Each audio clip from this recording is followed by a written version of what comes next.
best friends, and nothing would divide us.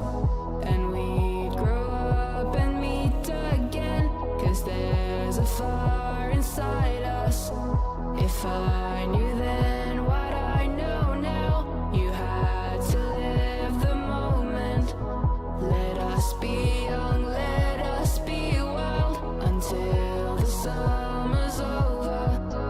Until the summer's over. Until the summer's over. Until the summer's over. Over, over, over, over. You say hello, but you don't know I'm dreaming of far away. You get to know, and I'll say so. Our hearts are on holiday. You say hello, but you don't know me, 'cause I'm just a runaway. We were in love, wanted to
In my vision, I still drown in you. Hello, everybody. Welcome on in. I hope you guys are having a good day. Happy Friday, everybody. So I just realized it's my anniversary.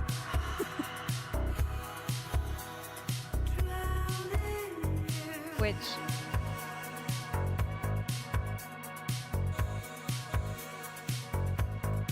it was tomorrow.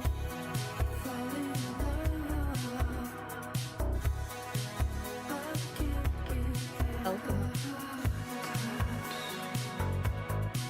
We're gonna be playing some Paranormasight, the Mermaid's Curse.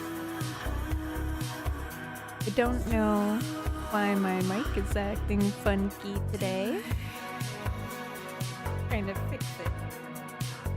Hello. There we go. Okay. So I think everything. Yes, welcome in. We're gonna play more.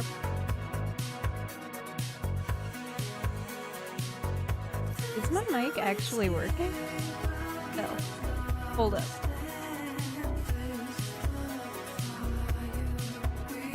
Check in.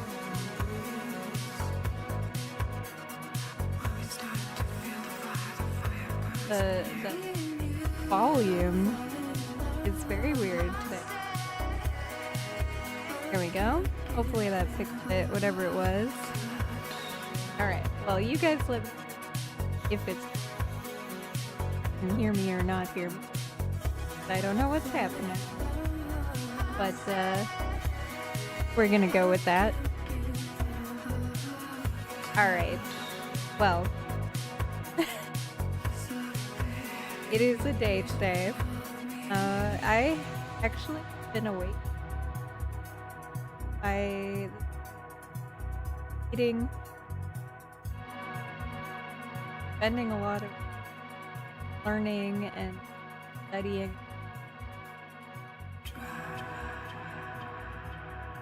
I don't know how many know, but a while ago, certified.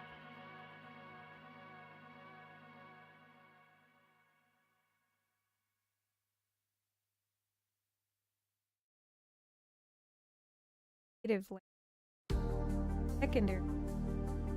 So that is what I will be doing soon. As well as I would midnight, see the city lights, hear the songs of yesterday. hired by. Now there's nowhere else to go. Yeah, it's exciting stuff. I'm actually excited. But I'm a little tired just because of that. I had to get up very early. Stand to be alone. 'Cause when all is said All of that. and done, I've got That has been my morning. And then I busy family afterward. I have a time today. But yes, we are going to Paranormal. Yesterday, but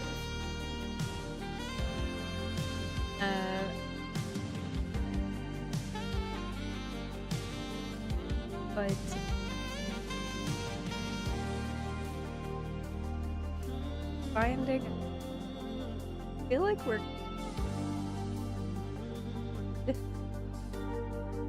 so I think that we will definitely sing game. I don't know why my mic volume is so weird. Hello. I don't know what's going on. I'm gonna turn up. my gain or something here.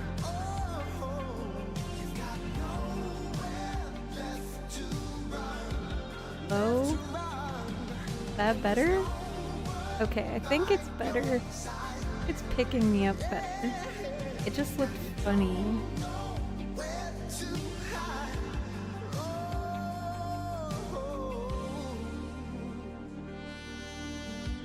Hello? Is my mic doing weird stuff? I don't know. You guys look being weird because it looks weird on my end. At least I can't hear it. But I definitely like, I don't know how to explain it. The volume meter thing. The meter that tells the mic like not picking it up correct or something. Sure. What's going on? Little weird, but alright. Hopefully I fixed it. Maybe? Let me check. Of my mic. Very weird. It's like if I don't talk a certain volume, it won't. Hello? Okay, that's...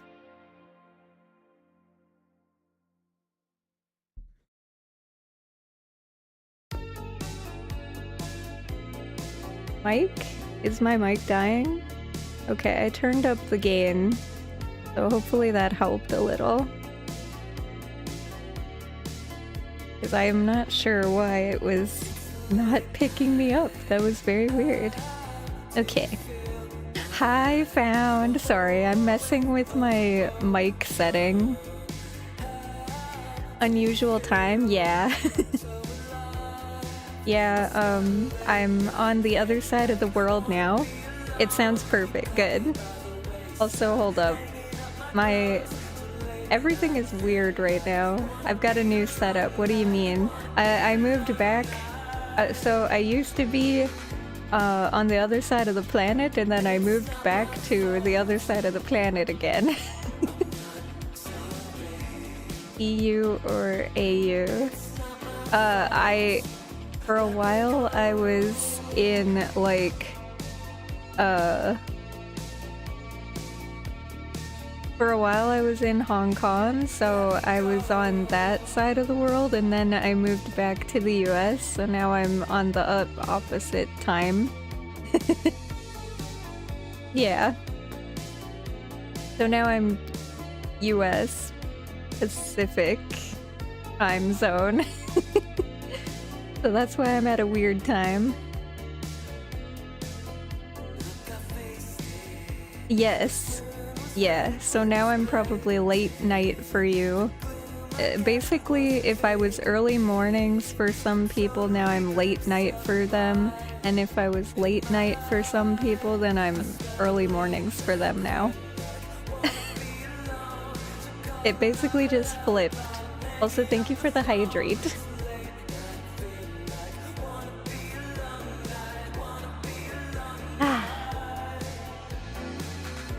You fucked your sleep schedule up. Oh no.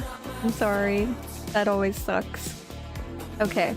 Well, okay. My mic volume looks good now, so I think we're good now. It was looking weird because when I was speaking earlier, I kept seeing it pick up like one or two words here or there, and then I saw that it wasn't picking up everything that I said, so I was like, huh, maybe I need to raise the gain or something, and that seems to have fixed it. Because I have to talk a little quieter now, because I have roommates and some of them are sleeping because they work the night shift. So I have some people that work the night shift, some people work the morning, like early morning shift, so this is just the best time to stream, to not bother the most people, if that makes sense. Yeah. But I do have to talk quietly for the beginning of the stream. The end of the stream I can talk louder when they're all awake. But yeah. Oh, reduce the music? Yes, I can do that. There you go. Yes. No jump scares? Yeah, exactly. I can't play any games that have jump scares. Not at the beginning of the stream. At the end of the stream I can, but... yeah. Alright, anyways. We are going to be playing some Paranormasight, the Mermaid's Curse. And we're pretty far in this story. We found one ending. I'm hoping that we find more, because I'm really curious now. I wanted to keep playing longer yesterday, but we ran out of time. And I couldn't play later because I had to be up super early this morning, so... With that said, let's get into it. Let me get rid of this good music. Give you guys other music. Yeah. How have you been, by the way, Found? Hopefully good. There we go. Alright, we're gonna hop into here.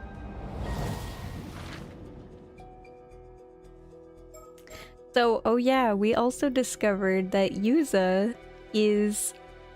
So Sato is a immortal, and she is close to dying, apparently. So immortals are a little different. They're called 800-year immortals. So they only live for 800 years. They're not like eternal, never die. They do die eventually. They just have a super extended life period, which is why they're called immortals. You're alive again. That's good. I'm glad you're alive again. But yes, so we've discovered that Yuza is also an immortal, but we don't know how long he is, like how old he is. We know that she only has 2 days left or something, but he, I don't know yet. We just found out that he's an immortal. In a very interesting way.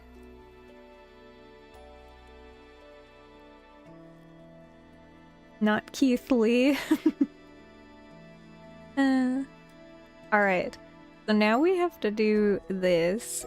We had 2 things pop up after we finished. We got the first ending, which was kind of a bad ending. So we have to keep playing to get a better ending, but these things popped up after we finished all the credits. So let's continue and see what happens.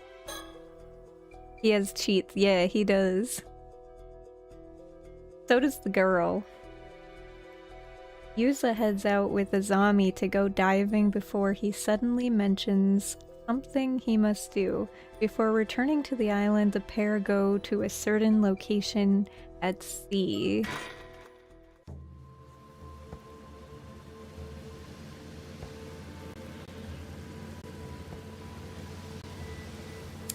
So, what's this important thing you have to do, Yuza? Sounds like it must be a pretty big deal. It is. I just hope you'll believe me. Listen and don't fly off the handle.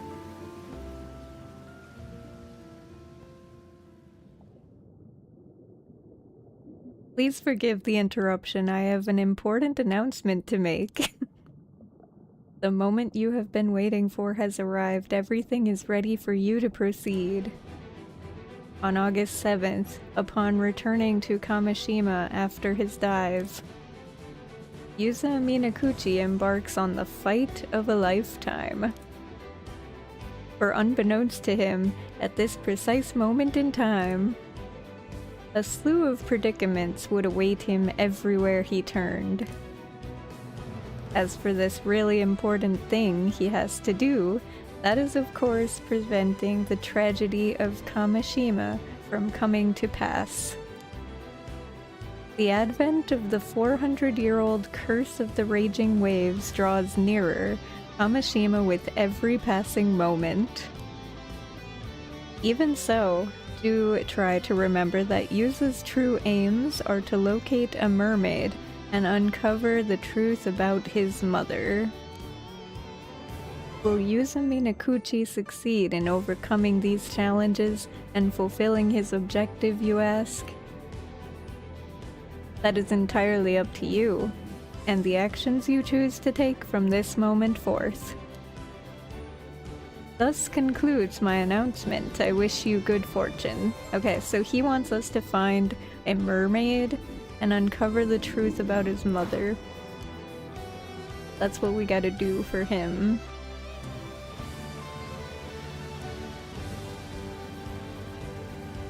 What?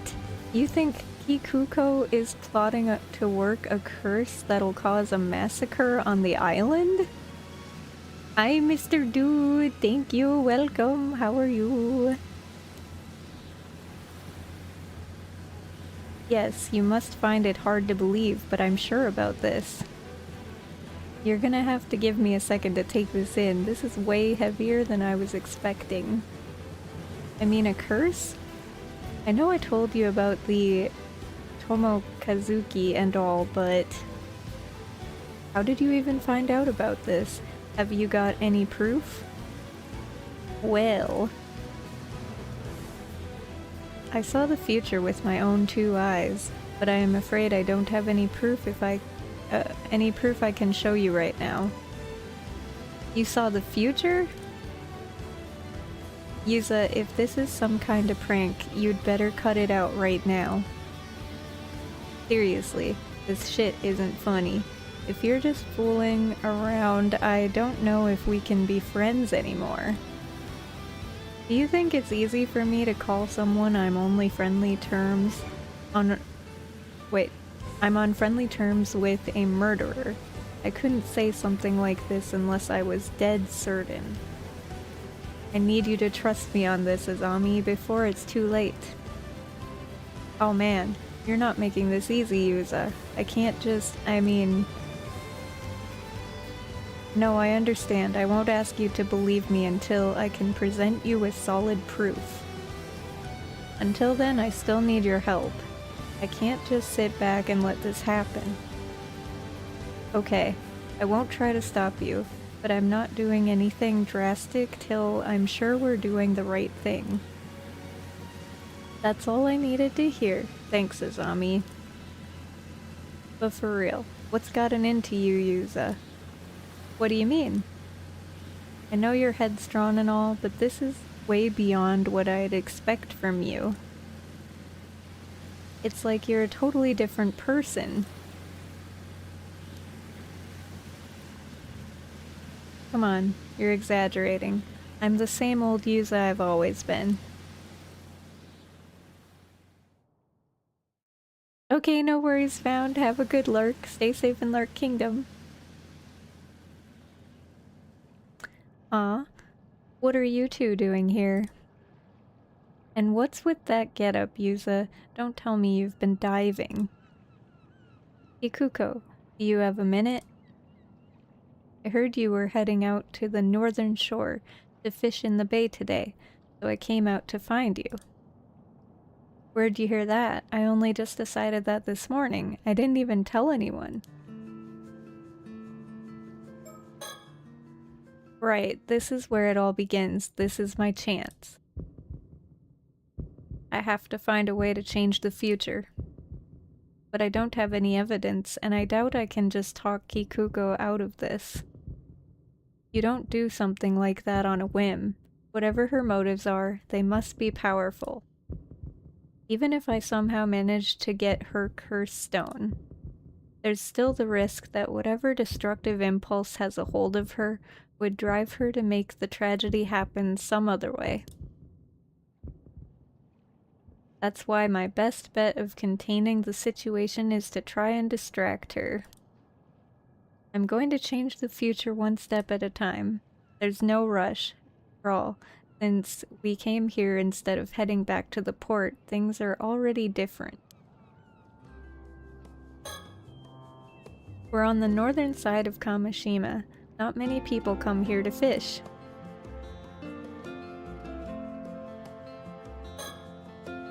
Ikuko is looking at us suspiciously, but I guess that's to be expected. We surprised her here alone after all.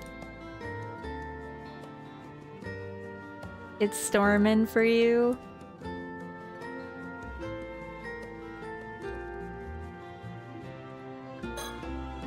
I like storms. I like thunderstorms. I like to sit and listen to them and watch them. They're pretty fun.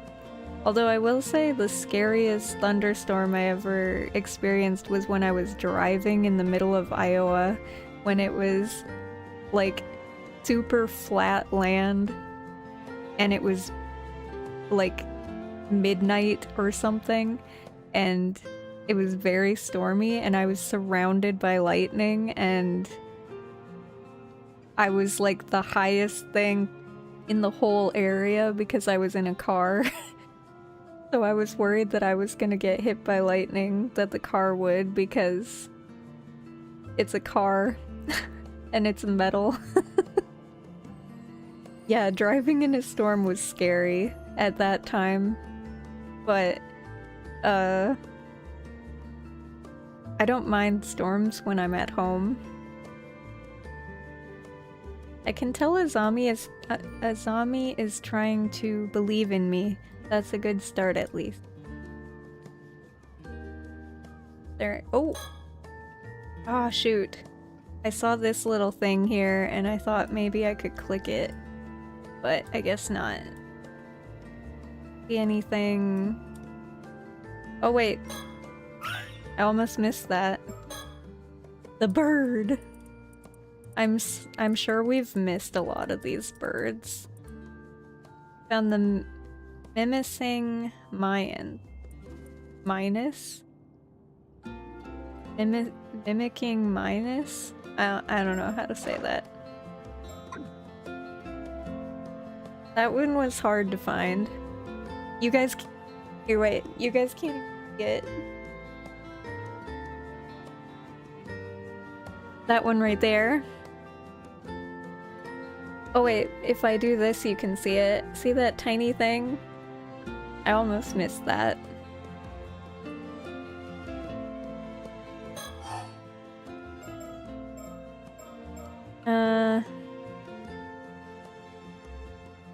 Ask her about diving.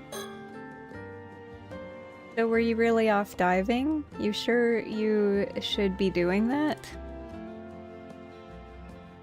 I see it. Yeah, the birds are really hard to find sometimes, and sometimes they're super obvious.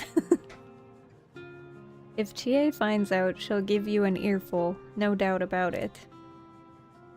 Don't I know it? Seems everyone thinks I bring this island bad luck just by being here. Yuza. Well, sure, some folks might say that, but it's not as if you've done anything to deserve that kind of talk.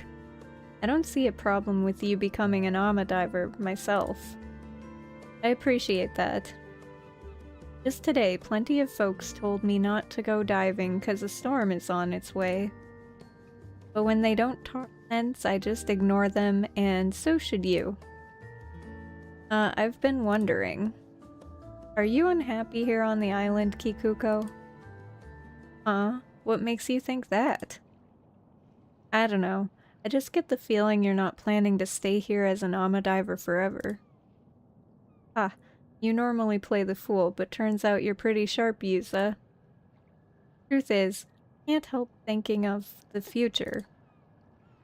You can earn a decent living as an Ama diver if you know what you're doing, but all these old rules and customs tend to get in the way. I've been trying to change them here and there, but it's no good. Everyone is too stubborn to listen. I see. No luck, huh? Mark my words. Nothing is ever gonna change around here, and just between you and me, As much as I love being surrounded by nature on this island, the culture here just isn't for me. So that's how you feel. Honestly, I'm about ready to break ties with this place. Not that anyone else needs to know that. Don't go spreading it around now.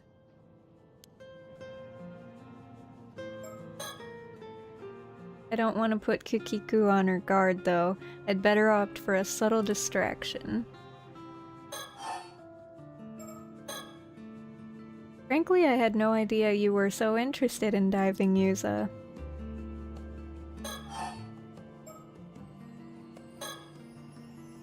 So Kikuko, when you left the island, you did some kind of office work, right?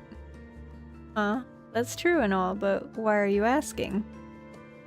I was, just wondering if you might have preferred your life back then. I mean, you must have had more opportunities to meet people and go out on dates and all that. Stop right there, as if I don't hear enough of that as it is. What's it gotta do with you anyway? Sorry, I didn't mean to pry. I was just wondering if you still kept in contact with anyone. Sure, a few people, just a few. Would you say any of them had a big influence on you? Huh? Seriously, what's all this about? Oh, nothing really, I was just curious. Okay. Listen, working for that company wasn't exactly a huge break in my career. All I did was pour tea and answer the phone. Huh.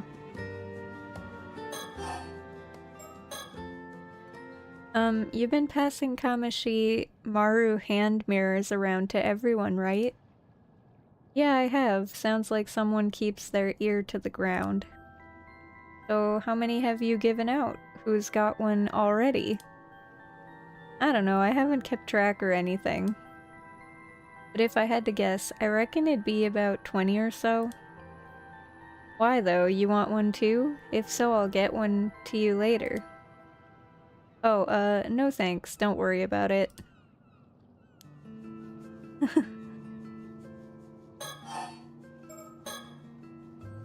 Suit yourself, they're pretty sweet little items if I do say so myself.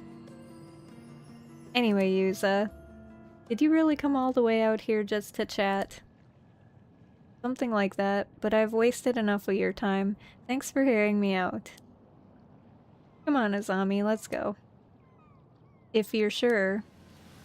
See you later, Kikuko.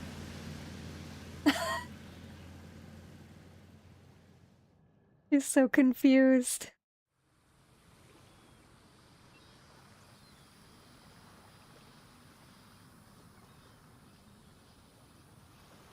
Right, I know we just got back, but there's no time to waste. We've got to track down and collect all the Kamashi Maru mirrors Kikuko handed out as soon as possible. Huh? Why? If I'm right, those mirrors are actually the targets of the curse. No way, seriously? Still, man, all this curse business is a bit much. Look, given what people think of me, I'd have a hard time handling this on my own. Going to need your help, Azami. I guess we'll have to try and convince everyone the mirrors are defective or something, but we'd better not let Kikuko find out what we're up to. Yuza. I want to believe you and I'd like nothing more than to help you out. But before I lift a finger, there's something I've gotta know. Alright? See, I've got a pretty good idea what made you change out of the blue like this. You do? When you were diving before, and you came face to face with the Tomokazuki, something happened, didn't it? You haven't been the same since then. Come to think of it, does this have anything to do with your search for a mermaid? You're right. I should have told you the full story to begin with. I've been in such a rush I got ahead of myself.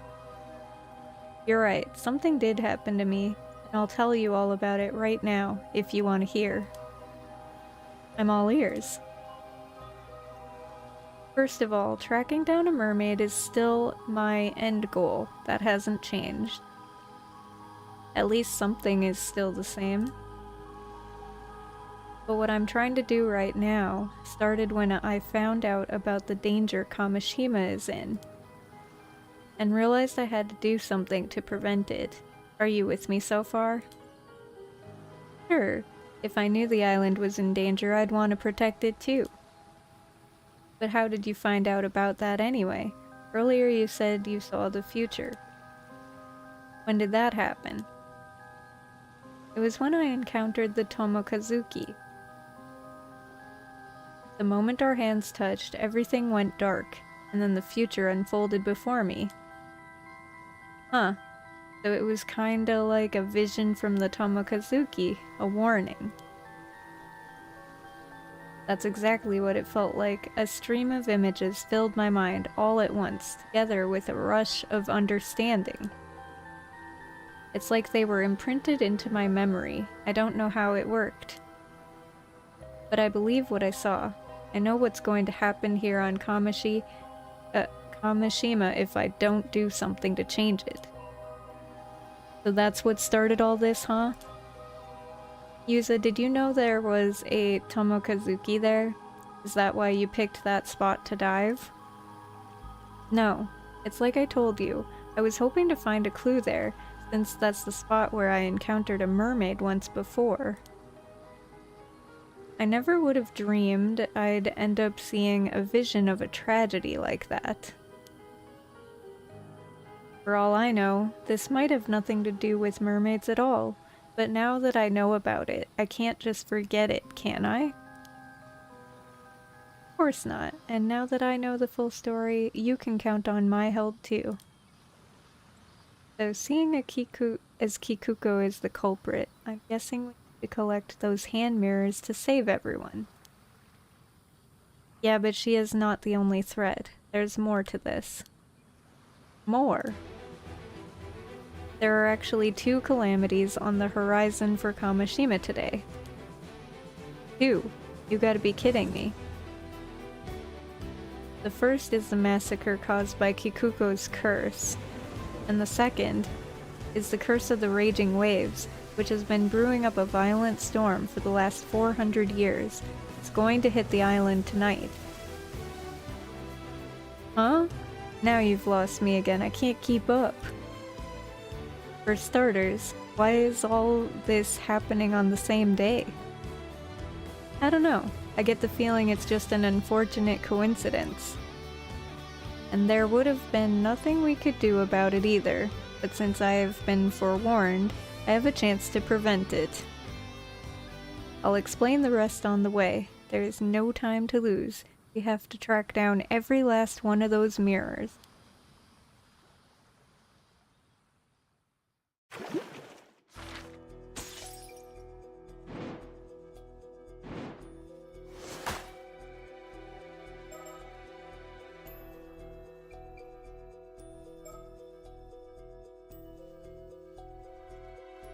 Alright. We got another bird. Now, do we want to do Accepted Fate, or... let's do these ones. Let's go to Yumiko. While pursuing another case, Yumiko and her partner find out that the mermaid corpse discovered in Futamigara is that of a woman named Azusa Somikawa. The duo try to figure out what to do next.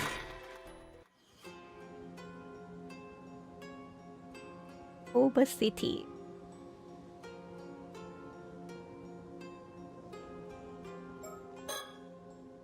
After discovering the mermaid found in Futamigara this morning was in fact Somikawa's transfigured corpse, we headed to Ijika town for further investigation and are now on our way back. This feels like as good an opportunity as any to take stock of our current position and talk about our next move. Toto gives off the impression of being all business, but he often goes along with any suggestions I make to stop and take in the scenery. Despite appearances, I think he quite enjoys quiet moments like this. This large bridge spanning Onoro Bay in Toba City is known as the Onora Bridge. I hear that the waters of the bay are rich in nutrients, making them ideal for oyster farming. You can see the rafts used floating in the bay. Ooh, oysters, very nice. Oyster harvesting only begins in October though, so I'm afraid they're out of season right now. Oh darn it all. I knew Issei lobsters were only available from October, but to think we won't be able to eat oysters either. Please don't look so sad, ma'am. We can always come again sometime. Nora Bridge. Notable for its distinctive white arch, Nora Bridge is the 196-meter bridge spanning Onora Bay in Toba City, my prefecture. It was built to have no columns, allowing ships to pass beneath it with ease. The contrast of its white arch with the blue sea and sky, and the green of the mountains paints a picturesque scene, making it popular with tourists. The bridge takes its name from its role as a crossing over Onora Bay, but the name is written with the character for hemp, son of in old Waka poems, as a vessel for divine spirits. As such, the kanji characters that make up its name differ slightly from those used to write Onora Bay. Huh, that's interesting. Kanji's always so fascinating to me. Let me know if you guys see a hidden bird somewhere. Found it. I saw it. Was that the Blues Cruise? It was the Blues Cruise. Yeah, this guy. Hiding right there.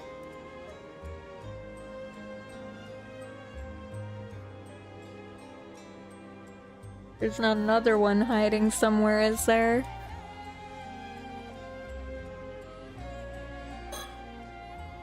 Now then, as much as I'd like to relax and enjoy our surroundings, shall we take this chance to review the current situation and talk about our next move? A sound idea, yes. First Detective Ide contacted us this morning informing us that a mermaid corpse had washed up in Futagamira.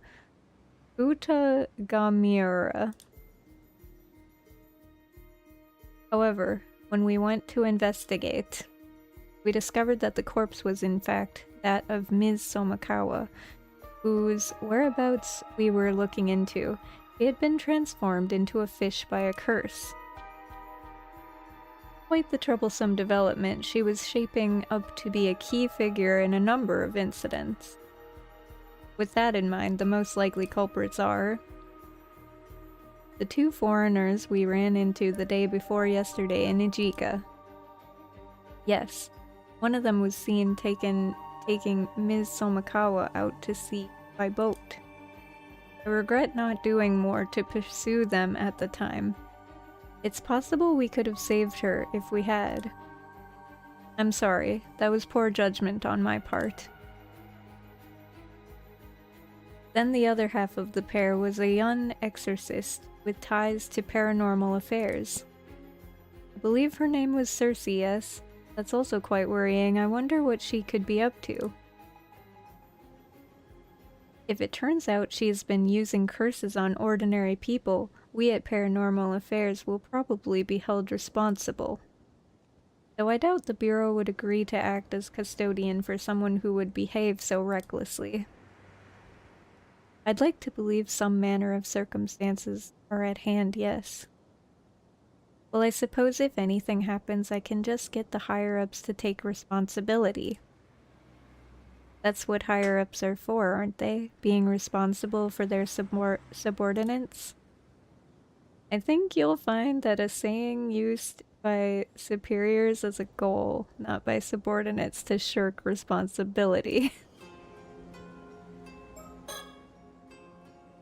As for why we're currently standing in the middle of the bridge, our driver overheard us talking about how impressive the scenery was while in the taxi on our way back from Ijika.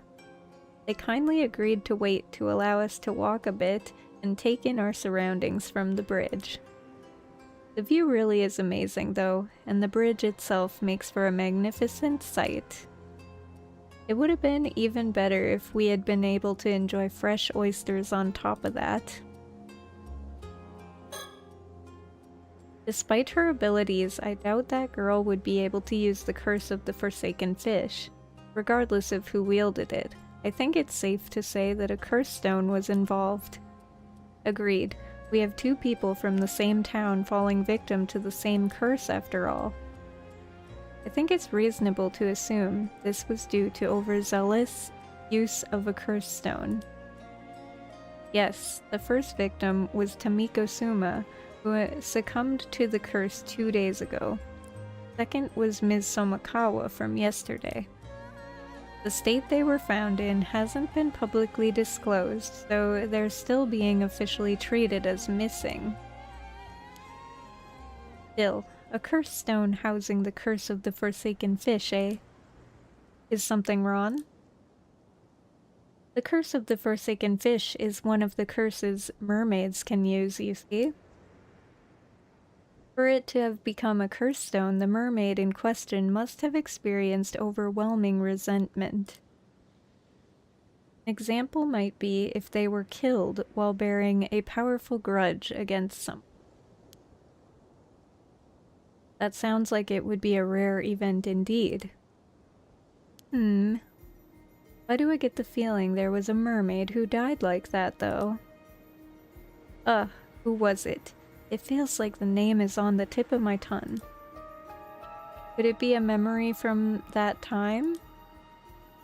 Although I imagine many of your older memories have faded by now. I have to try and remember.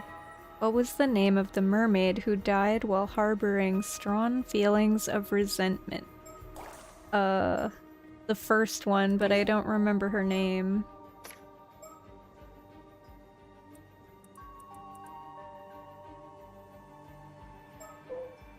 Is it in here?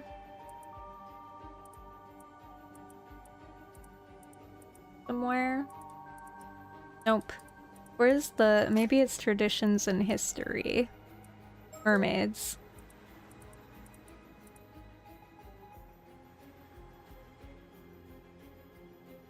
Yaobakuni?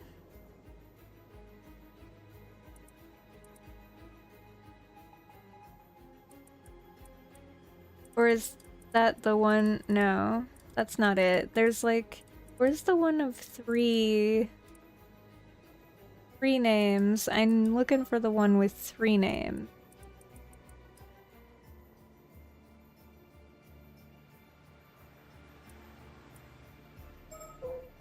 Invasion of Taishima, 3 mermaids. Where's their names though?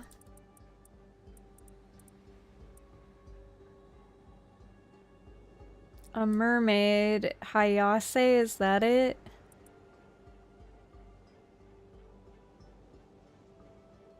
The mermaid refused.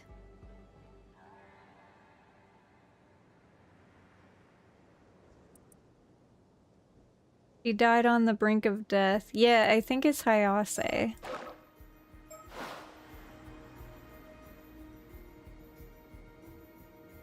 Hayase? Hayase. That's right, her name was Hayase. I can't believe it. I'd completely forgotten, but it just suddenly popped into my head. Oh, so there was a mermaid who died like that. Was there? There was. I finally remember. One of the mermaids who lived near Taishima 400 years ago was called Hayase. She was captured during the invasion of Taishima and died after being brutally tortured. This is the first I've heard of mermaids living near Taishima.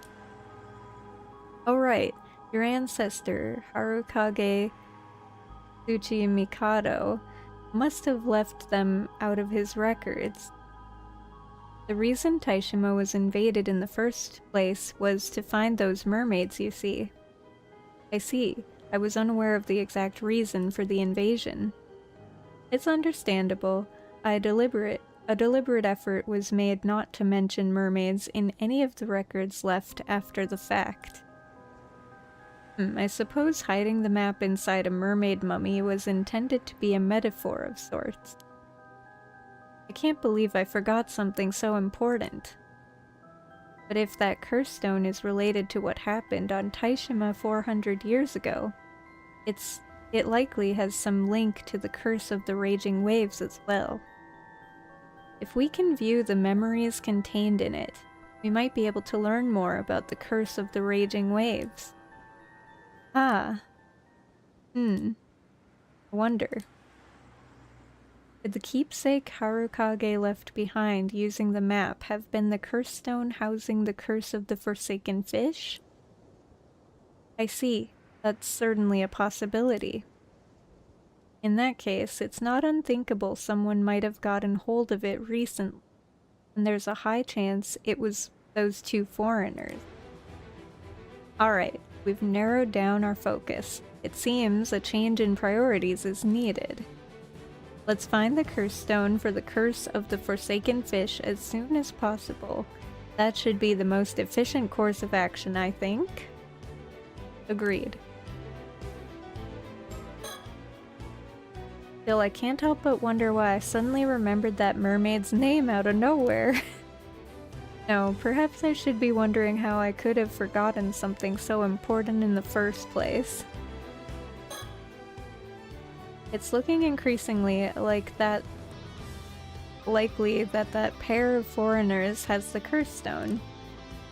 Yes, we did just go to Ajika to see if we could find any leads on where they could have headed. Unfortunately, we weren't able to find anything promising. I wonder where they could have gone. We also still don't know why they approached Ms. Somakawa. Could they be after the mermaid's relic? If I'm not mistaken, that girl Circe did mention the relic. Were they looking to take it for themselves? But where would they have headed afterward? Kamishima. That's where they are. What Kamishima? I thought we decided we weren't going there today. We failed to find any promising leads yesterday after all. No, something's telling me they went to Kamishima, and I get the feeling this is a hunch I shouldn't ignore. Alright, let's head to the port in Toba City. We'll catch a ferry to Kamishima from there.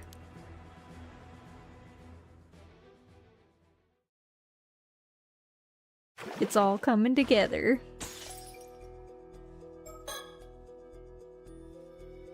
After arriving in Kamishima, Avi and Circe continue to ask around about mermaids, but this garners suspicion, and they find themselves unable to gain any information.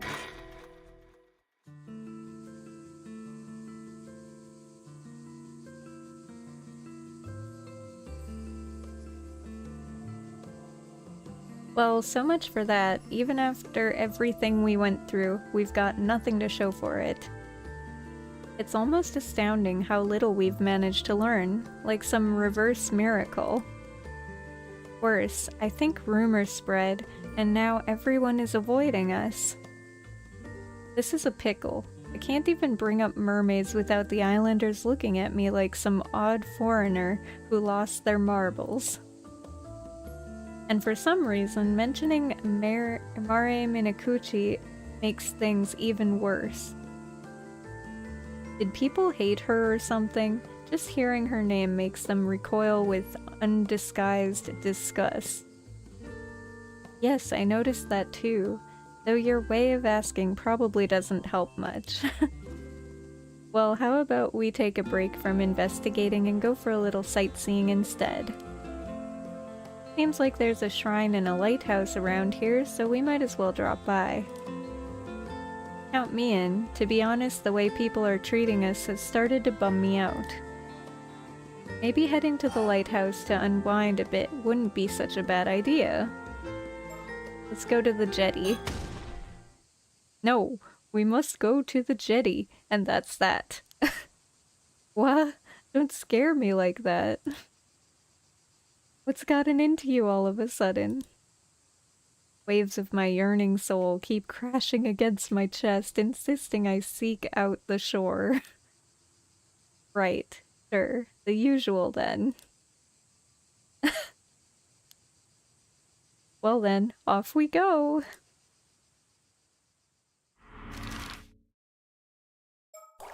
Make a quick save. I haven't saved at all today.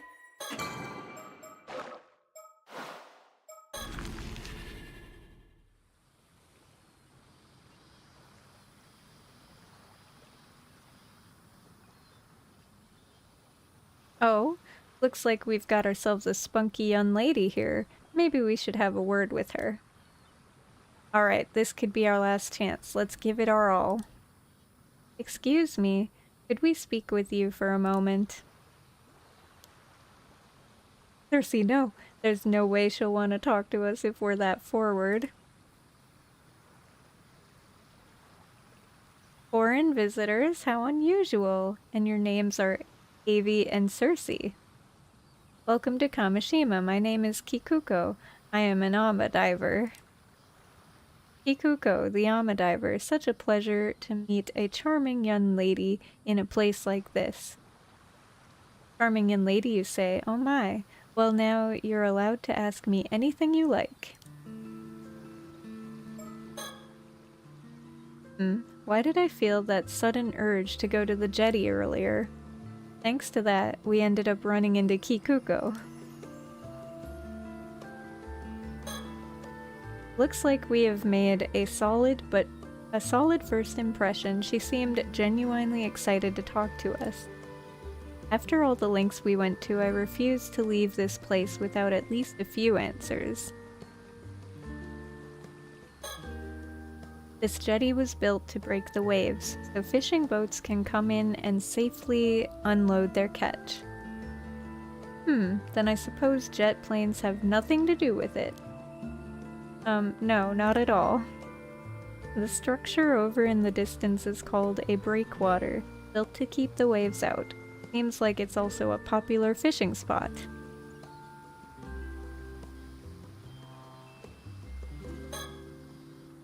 Who would have thought? Seems like just bluntly calling out to her was the best approach after all. The image of a polite and reserved Japan I've been holding on to for so long is starting to falter. She's the most approachable of all the people we've talked to by far. Maybe this time we'll actually learn something. It's a little sad to be this happy just because someone finally agreed to talk to us. I wonder who's to blame for that. What, you're saying it's my fault? Alright, where's the bird hiding? There must be a bird. Somewhere, right?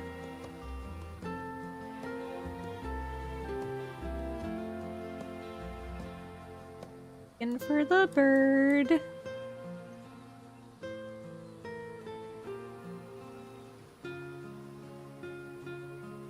See one.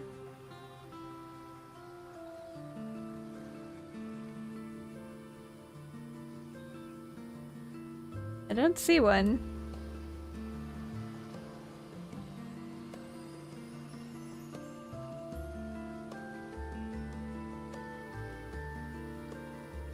Okay.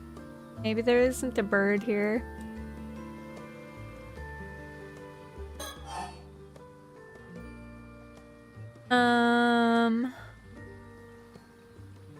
Let's talk about Ama divers first. So you're an active Ama diver then. Are there many young divers these days?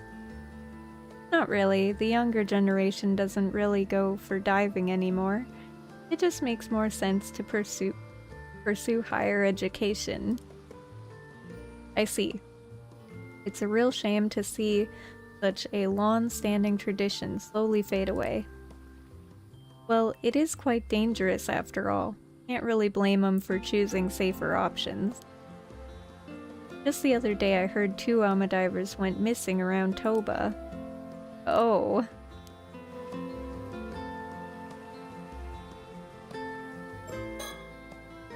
Come to think of it, I completely forgot about the still-tide mirror that Ikoma told us to look for.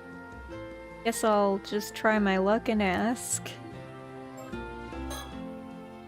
Okay. I'll ask about the mirror after we're done talking about all this other stuff.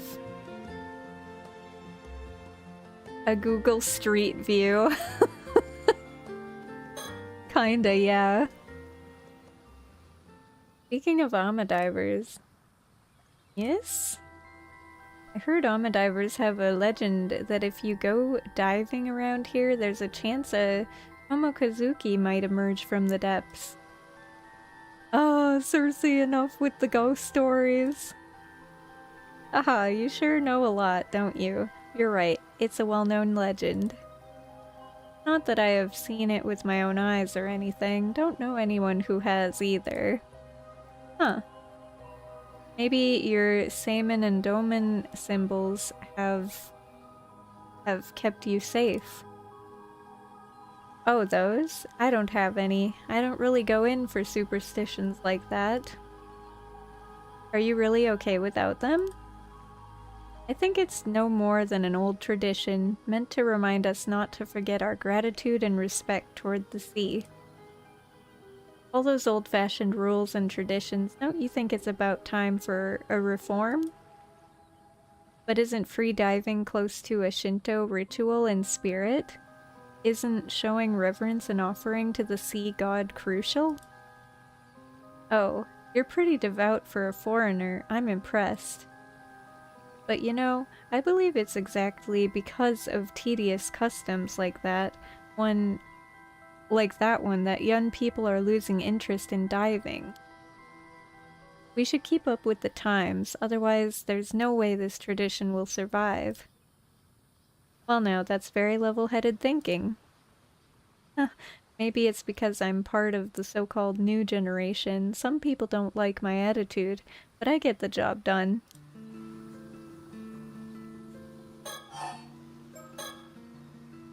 Some of the undivers go to high school on the mainland and then work as Alma divers when they return home. Ah, I guess there's also that guy who just started working as an Alma here. I saw him earlier. I didn't realize men could become Alma divers too. It's not like it's forbidden, it is pretty rare though. This is the first time I've ever seen it happen. Interesting.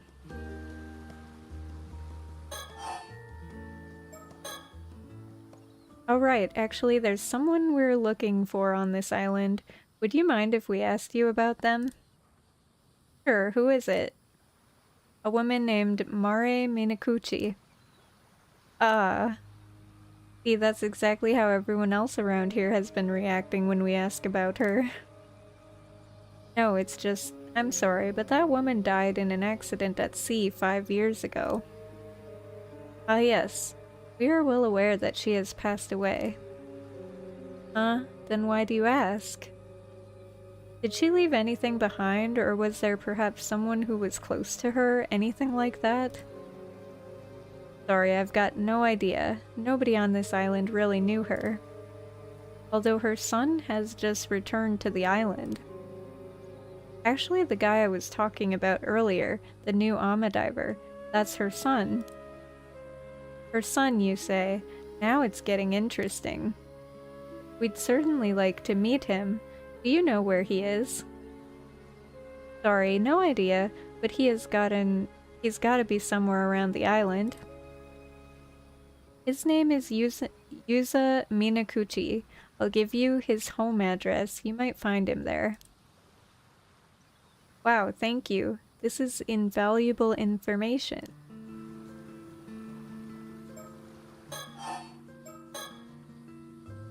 His name is Yuza Minakuchi. Okay. This may be a bit out of nowhere, but you don't happen to know anything about mermaids, do you? Huh? Mermaids? Oh, so you do know something? When you say mermaids, you mean mermaids, right? The mythical creatures? Precisely, the very same. Rumor has it that this island houses some kind of secret connection to mermaids, but I haven't been able to ascertain whether it's true or not. So tell me, any mermaid secrets about? Are you saying you really came all the way out here to look for mermaids? More or less, though any information you may have would be a huge help. Sorry, I don't really have anything for you, but I do happen to be a little interested in mermaids myself. Fantastic, another fan entranced by the mysterious. They say that eating the flesh of a mermaid will grant you immortality, right? That's right. Could you perhaps be interested in immortality as well? I guess so. Not for myself, though. Oh?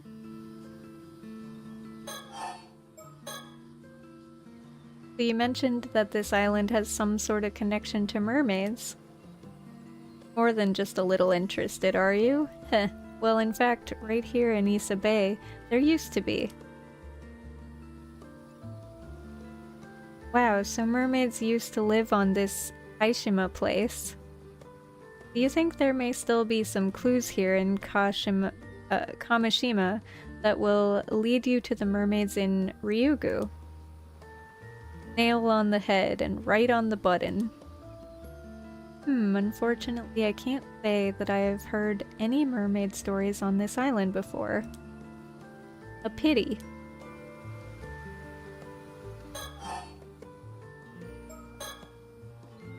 Oh right, I just remembered. There is a particular mirror on this island that we're looking for. Do you happen to know anything about that? A mirror, you say? Well, well, you've come to the right woman. Oh? You know it? Luck's finally on our side. Could it be that you're talking about this? Ta-da! Goodness, that's the cutest mirror I've ever seen. This is the famous Kamishima souvenir, the Kamashi Maru hand mirror. I had no idea it'd become so famous. No way. Could this be the still-tide mirror? Definitely not. Right. Oh, this isn't the one you're after. Ah, well, since you seemed to have taken a liking to it, I'd still love to let you have it. Consider it a memento of our meeting today. What, really? Lucky me! Ah, shit. If I accept it, I'm gonna die, right? But if I decline, then she'll be mad, right? I don't know if I should decline or not.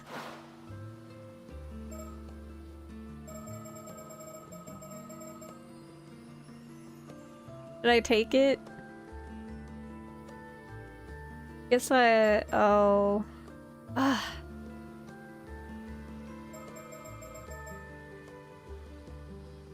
Should I take it? I'm gonna decline and see what happens.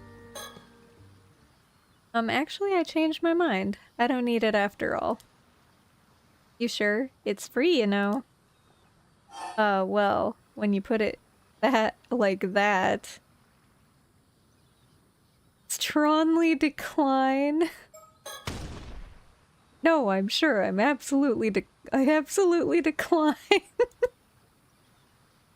Okay, sure. If you feel that strongly about it, I won't press you. Anyway, what we're looking for is actually a bronze mirror. A bronze mirror. I mean the type you'd see in history books? Yeah, probably. Something like that. No, I can't say I know anything about that. Shame. Okay, hold up. I have to know.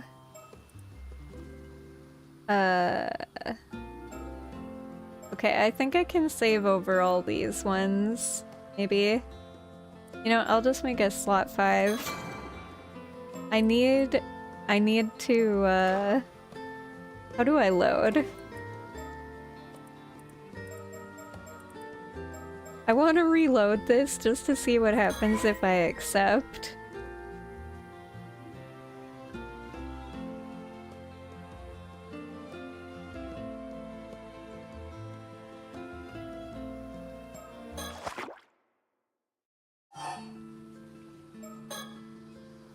Of course, here you go. You take one too, Cersei. Fantastic. You can't beat free. Thank you. And mirror acquired. Anyway, what we're looking for is actually a bronze mirror. Bronze mirror. You mean the type you'd see in history books? Yeah, probably something like that. Can't say I know anything about that. Shame. Damn, do I want that item? I don't know. I feel I'm just gonna reload the one that I chose before because it's funnier. I won't take the mirror. Alright.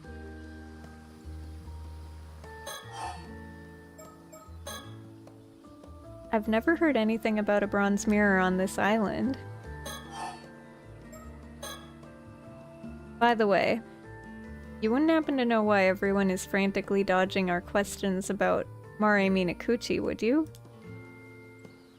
Was she such a terrible person? It's something people don't really like to talk about. She didn't fit in much with the other islanders. No one knew much about her either.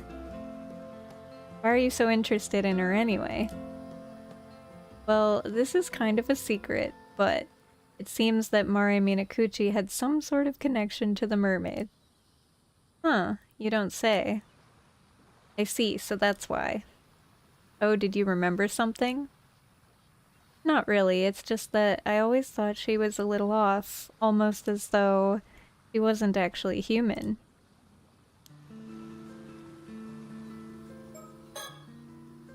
Learning about Mare Minakuchi's son is huge. That alone was worth coming here for.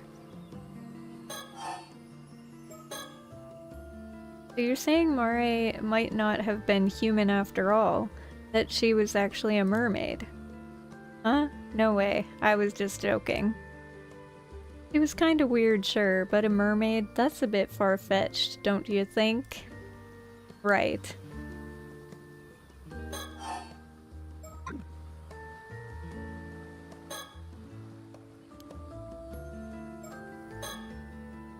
Learning about Mare Minakuchi's son worth the wait. Wait, do I need to take the mirror? But what have I not done? Oh.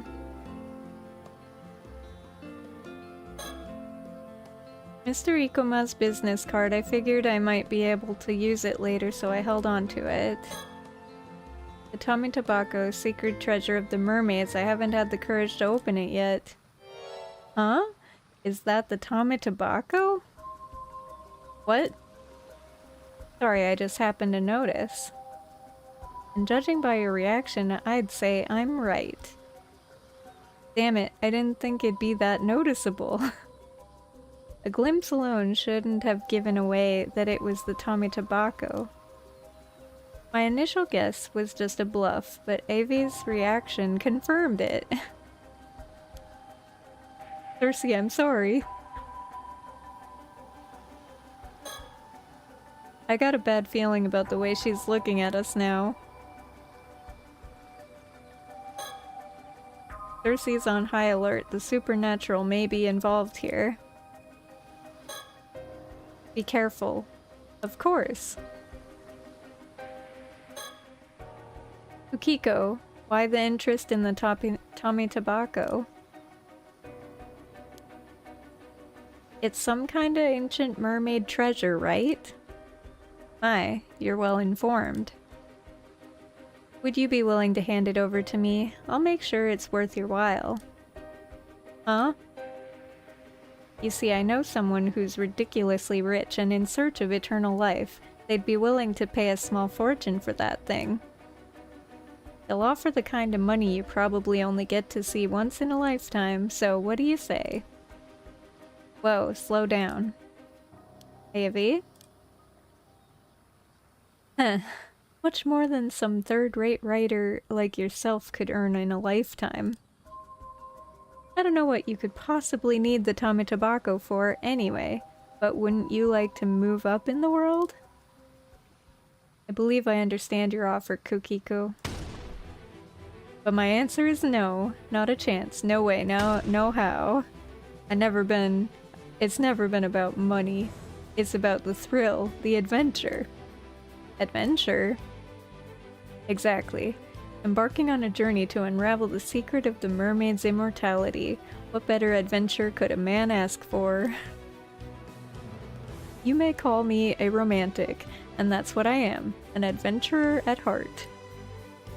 You've totally lost me. You're throwing this chance away for some childish adventure? You wouldn't understand. I've put my life on the line to find a mermaid. I'm not handing the box over. I see.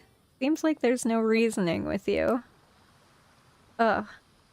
It'd be so much easier if you had it. Huh? Why do you have to refuse the mirror? Dude, I'm so smart. Let's go. Why do you have to refuse the mirror? This would have been so much easier. Huh? Oh, the mirror. I don't know. Just felt like the right thing to do. Why do you ask? Are things not going as planned? Ugh. I'm not sure what's going on, but I feel like we might have just narrowly escaped danger. Sounds like if we had that mirror on us, she would have been able to steal the Tame Tobacco. I'd like to get more information out of her, but it seems as though she's plotting something. Nice. So, because I didn't take the mirror, we're safe. There's no doubt about it. Kikuko wants to take the Tame Tobacco from us. But even so, the Tame Tobacco won't grant immortality without the flesh of a mermaid. If she has any other information about mermaids, we need it.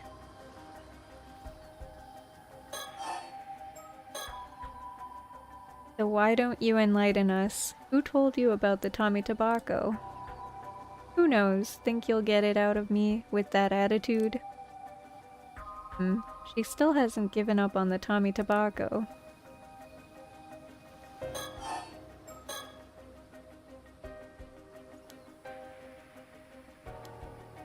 Okay.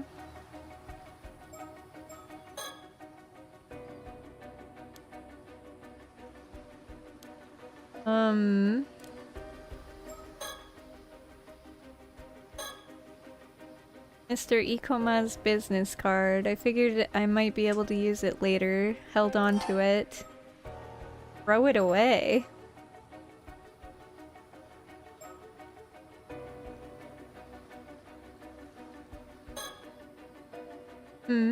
I don't see why I should get rid of it.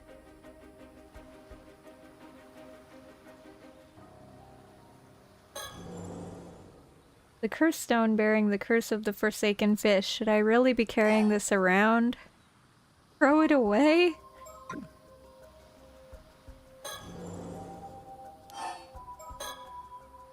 No way. It'd be insane to just toss it like that. The Tame Tobacco, sacred treasure of the mermaids. I haven't had the courage to open it yet. No way, it'd be insane to just toss it like that. Okay. So what am I supposed to do here? AV focus, I need you to listen to me, but without taking your eyes off Kukiko. Huh? Oh, got it. I'm pretty sure she has a curse stone. What? What's this all about? I couldn't tell right away because it was masked by the heavy veil of cursed energy that's all over this island, but on closer inspection, the cursed stone's aura is impossible to conceal. Huh? Sorry, I don't know what you're talking about. What if the condition to activate her curse was holding on to one of those mirrors? Then we can relax, right? The condition isn't met. Well, only if the mirror was all there is to it. As long as we don't know for sure what the condition is, we need to stay on high alert.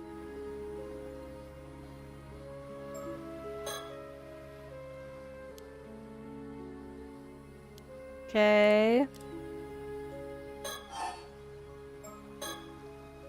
Hey, Kukiko, I'm gonna let you in on a little secret.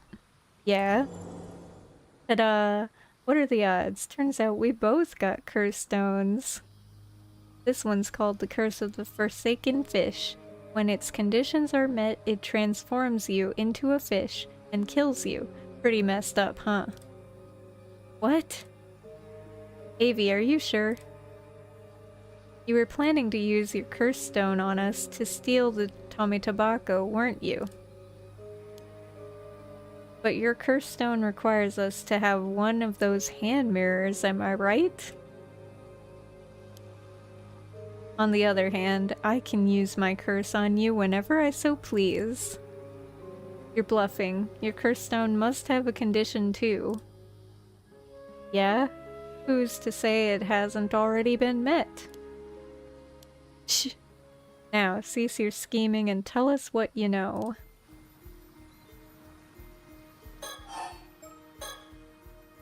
Do you really have the resolve to kill someone with a curse? Well, I'm not exactly keen on it, but I am prepared to defend my life if necessary. Really, I wasn't expecting that from such a kind gentleman. You look like you wouldn't hurt a fly. Indeed, my heart is pure, but trust me, I am quite capable. Experience has hardened my resolve. You're saying you've actually used it before?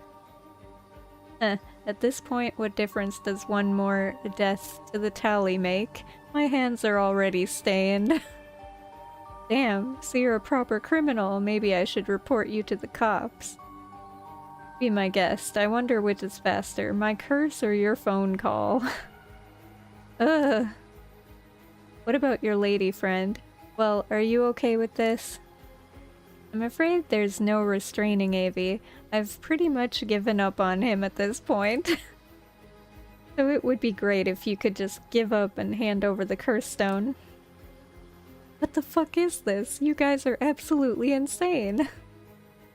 Oh, come on now. I think we can agree that we both have our issues. Good. We're at a stalemate. Now I can try to extract some more information out of her. Good job, Cersei, making her believe I've lost it. Very convincing. Actually, maybe a little too convincing. Does she really think I'm that crazy? Whatever. I got more important things to focus on now.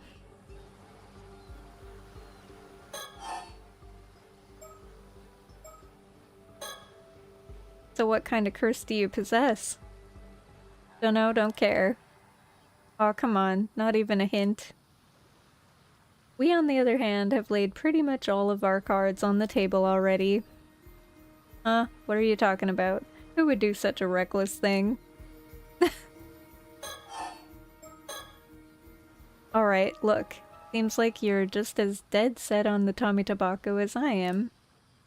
This standoff won't get us anywhere. Why don't you tell us your motivation? Maybe we'll be able to find a compromise. Compromise? Say, for example, if granting your wish were to stir the spirit of adventure within me.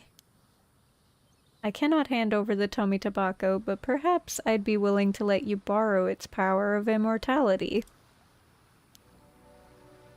I've got no romantic tale for you. I told you, I just want to get that rich person what he's looking for so he can see how important I am to him. That's all there is to it. Oh, important, you say. How is that?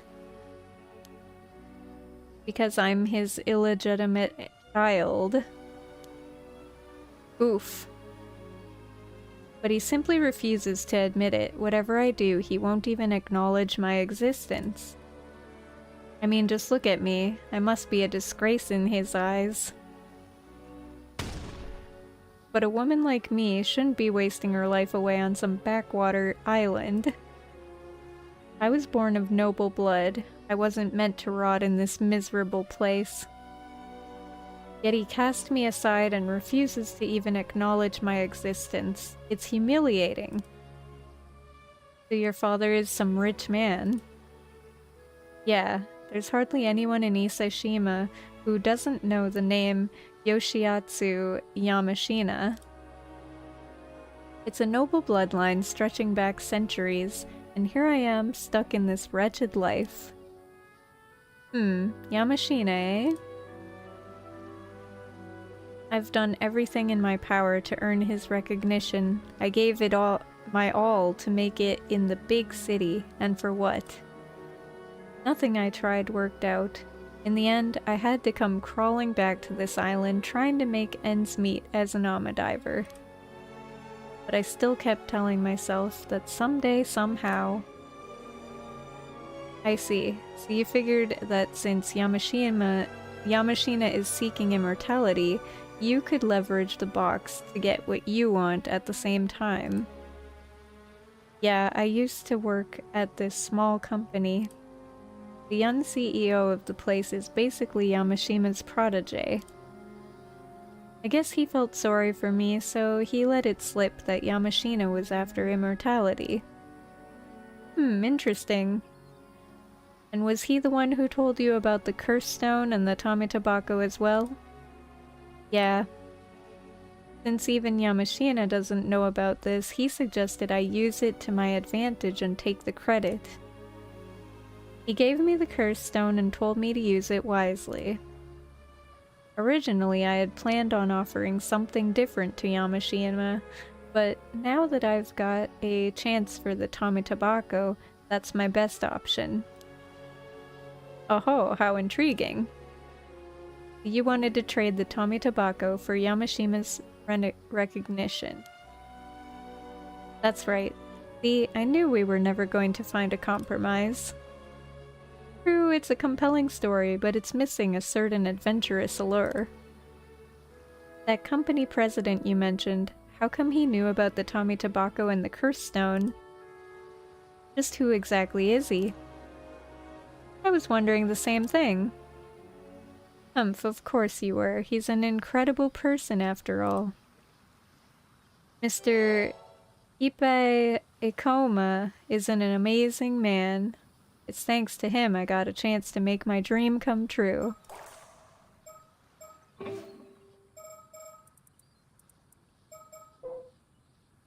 That guy. Huh. It's all his fault. Oh. Did you just say Ikoma?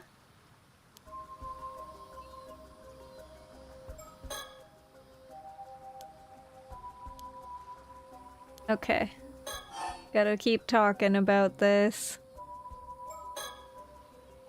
You must already know that the Tamatabako alone does not grant immortality. You also need the flesh of a mermaid. You wouldn't happen to know where to find that, would you? Tough luck. I hear that Yamashina's already got his hands on some. Come again? Rumor has it he came across a mermaid's dead body somewhere out at sea. That's why I need that Tamatabako. If I gave that to him, he'd have no choice but to finally recognize my worth. Rather than a mermaid, could it be her?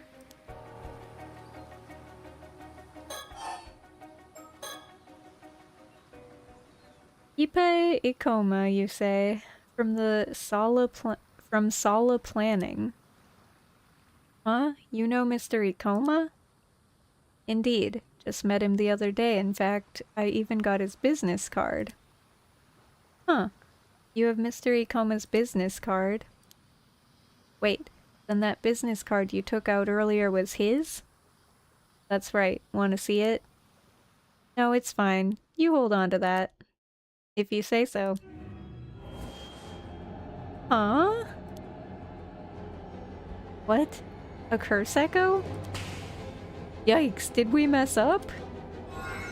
Ugh. Bacchus Asteri, guide his path, and with thy merciful hand protect him. Why? You have Mr. Ikoma's business card. The conditions should have been met, so why? Yikes, I thought I was done for. You were. I'm sorry. All I can do is delay the curse. I can't dispel it. It's going to take effect in about 1 minute, so you need to do something before then. Huh? Like what? A curse is dispelled by eliminating its caster. What comes next is up to you. What? Eliminate? Why do I have to keep doing this? Ah, damn it. I refuse to die here. Urk! Yeah, what's with you? Ah!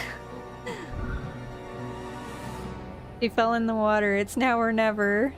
Shit. Ah!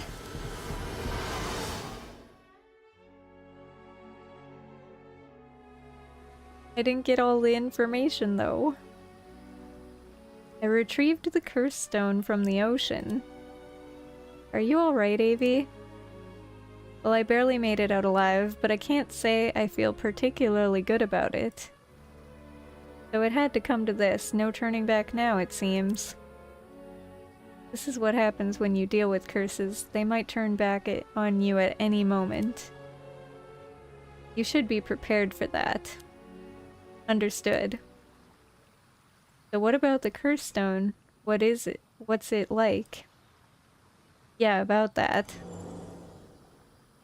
A bronze mirror? That's right. A palm-sized bronze hand mirror. Wait, don't tell me the still-tide mirror was actually a curse stone all along. The curse stone's resentful memory doesn't seem to indicate anything like that. So this curse stone had a resentful memory too, eh? What did you learn? There's so much information, it's hard to make sense of it. Here, take a look for yourself. Don't just toss it like that. It's a curse stone, not a baseball. So you're not gonna look? Of course I am. Let's see. Whoa. So this is the real deal. Oh, a mermaid. There's a mermaid on it.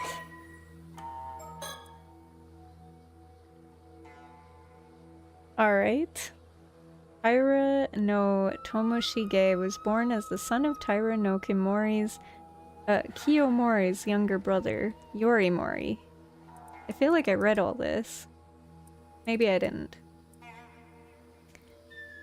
In the latter half of the Heian period at the height of the Taira clan's power, although his father, Yorimori, was the only child born of the official wife of Taira no Tadamori, part of the main lineage of the Taira clan, he maintained a differential attitude toward Kiyomori, a stance that made Tomoshige regard him with contempt and fueled his ambition to one day stand at the head of the Taira clan.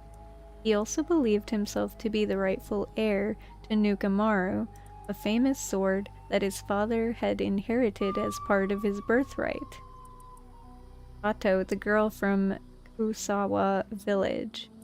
At around the same time, Sato was living a simple life in Kusawa village, the place of her birth. One day she happened to encounter a visiting onmyoji, and was offered the chance to work at the Bureau of Onmyo in Kyoto. Sato readily accepted, having always felt out of place in the village due to her faint spirit sense, and left Usawa to work in the Bureau of Onmyo as a maidservant. At the end of a certain year, Taira no Kiyomori's daughter, Noriko, gave birth to the imperial prince. Although Tomoshige visited the palace with his father to celebrate the birth, he soon grew bored with the proceedings and left only to encounter Sato, who was attending to odd jobs nearby. Tomoshige was intrigued by Sato, who made no attempts to curry favor with him, and whose thoughts he found difficult to read, and he frequently visited her from then on. Not yet having an official wife, it was not uncommon for Tomoshige to spend his time on dalliances with women, with Sato being the latest among them. However, as their interactions continued, he found himself becoming particularly drawn to her. He eventually had a pair of bronze hand mirrors made and gifted one to her, telling her to carry it with her at all times as a sign of their vow to each other. The fall of the Taira clan. In 1185, the Taira clan was defeated at the Battle of Dan no Ura, spelling its ruin. Tomoshige, who had fled from place to place, as if to desperately avert his eyes from the Taira clan's decline, ultimately did not participate in the decisive battle at Dan no Ura, and came to know of the Taira clan's downfall while he was lying low in a remote village in Ise with Sato. Although initially terrified of being hunted down by soldiers of the Minamoto clan, Tomoshige regained his senses upon seeing Sato's unbroken composure. Now believing that it lay with him to restore the Taira clan, as one of its sole survivors he swore an oath to his fallen clan that he would see it rise again one day. Tomoshige's resolve. With survivors of the Taira clan being hunted down across the country, Tomoshige continued to search for a way to turn the situation to his advantage. In the process, he suddenly remembered a box that his grandfather Tadamori had left the family, a Tame tobacco,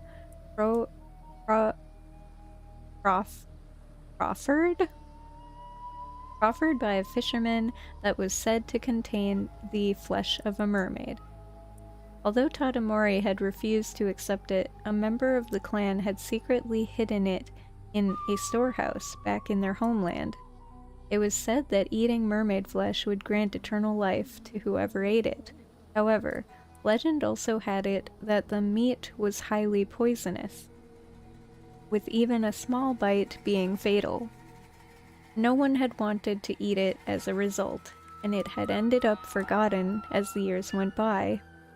Believing that dying due to poison would hardly be any different from their fate if they were caught and killed, Tomoshige located the Tame tobacco and pried open the lid.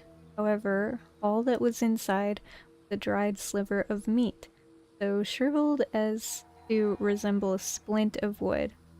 Dubious, Tomoshige pushed his misgivings aside and ate the meat, but felt no different than before. Believing that long years had robbed the meat of its power, and seeing the Tame tobacco as his only clue to find a mermaid, he boarded a small boat with Sato and set out to sea. Encounter with a mermaid. Believing that a mermaid would surely come to reclaim the Tame tobacco if it was truly linked to them in some way, Tomoshige continued to row the small boat into the sea of Ise. At the time, he was clad from head to toe in the armor of a warrior, had with him the famed sword Nukemaru, an heirloom he had seized from his father Yorimori, whom he had scorned as a disgrace to their clan. Sato meanwhile wore only a light kimono. After they had rowed for a while, a sudden mist descended over the sea around them, obscuring their surroundings. As Tomoshige and Sato looked around fearfully, they heard a small splash. Turning to look, the two gasped as they saw what appeared to be a human hand reach up from the water before grabbing onto the boat's edge. In a rush of water, a being with human features from the waist up and fish-like features from the waist down emerged from the sea. Mermaid. Climbing into the boat, the mermaid screamed for them to give back the box before suddenly lunging at them. Too stunned to think clearly, Tomoshige drew his sword, flashed at the mermaid. There was a dull sound of a blade slicing through flesh, and the mermaid let out a piercing cry before diving back into the water and fleeing the area. Still trying to process the sudden turn of events, Tomoshige glanced down and caught sight of a small piece of the mermaid's tail, apparently severed by his previous blow, lying in a pool of blood. He picked it up, only to find that it continued to twitch even as he held it.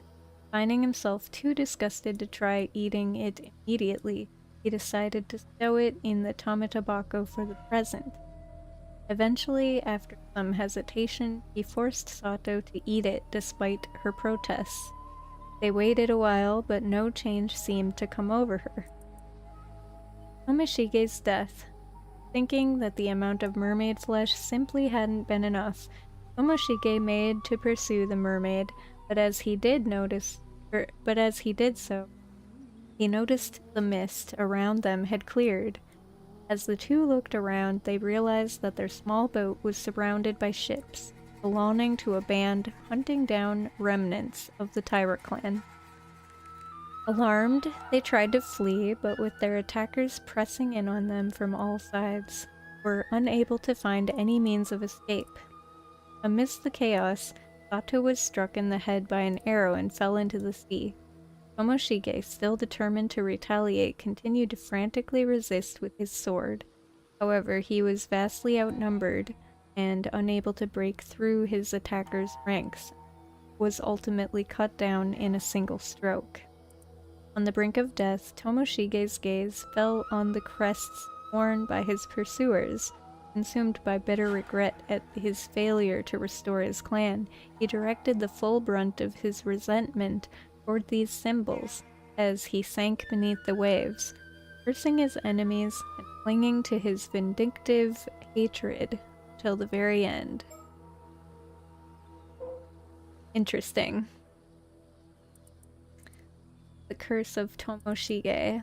A curse born from Taira no Tomoshige's feelings of malice and resentment when he was struck down 800 years ago following the fall of the Taira clan. Part of the clan's main lineage, Tomoshige had been seeking mermaid flesh in a bid to attain immortality,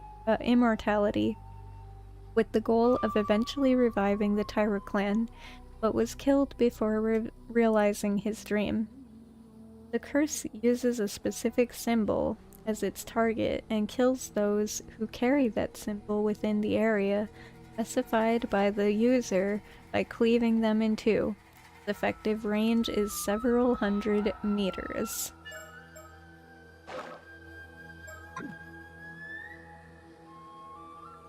So this is the curse of Taira no Tomoshige that grew over 800 long years. Taira no Tomoshige, never heard of him. He wasn't exactly what you'd call a historically important figure, even within the Heiki. Seems that he sought out the mermaid's power of immortality to restore the Heiki, but his pursuit ended in failure.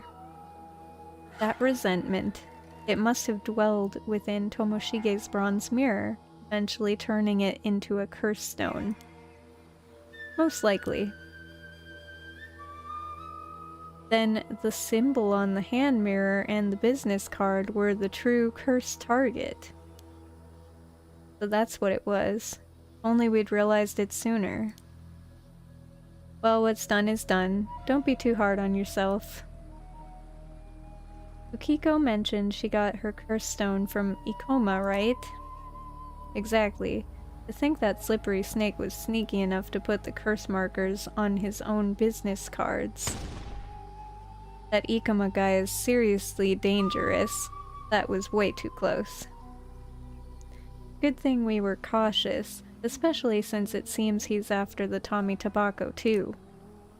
Yeah, seems like working without him turned out to be the right call. Although he may grow suspicious if he can't contact Kukiko anymore. Considering he's after the Tommy Tobacco, there's a chance he might still chase after us. We need to keep our guard up. I think it's safe to assume he already knows about Ms. Somikawa and the Tommy Tobacco. I do wonder why he told us to go look for the still-tide mirror, too. Well, it's not this mirror, and we've got no reason to follow his orders anyway.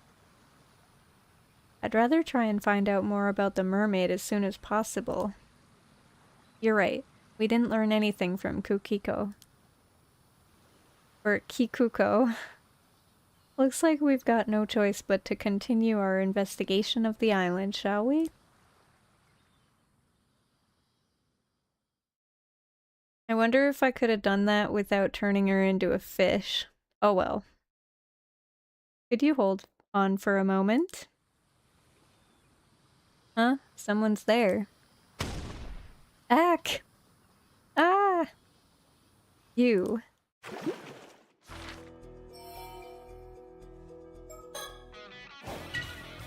Another bird. Well, let's make a save, I guess.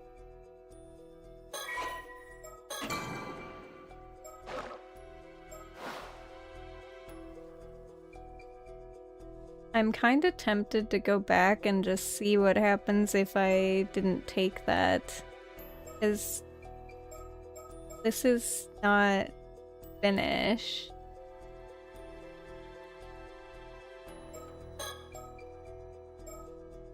Resume? What does resume do? Oh, there we go. Hand off with mirror. Kikuko's death.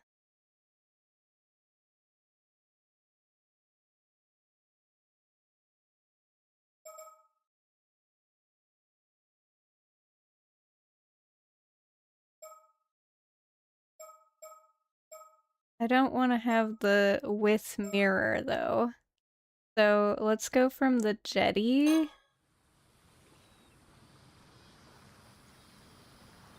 And then I'm just gonna quickly click through.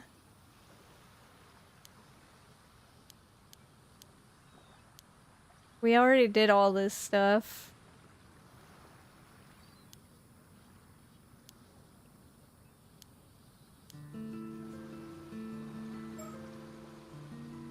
You know what? Hold up. I'm just gonna actually load, because I don't want to have to go through all of it again. I'll just go to here. Let me load this. And then I decline. And then I'll strongly decline. And then I don't know how far I have to go through this.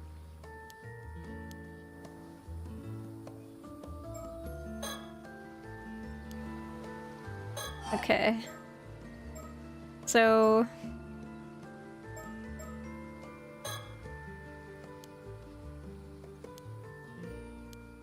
I'm just gonna click through all of the conversation here.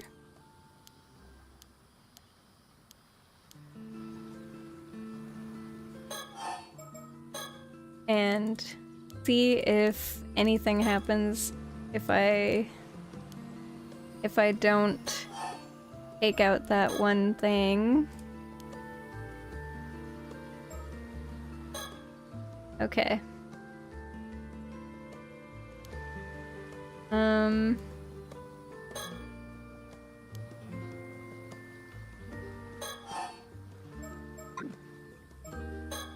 So then if I don't take out the business card, I'll just take out this only. And then we'll go through the Tommy Tobacco thing.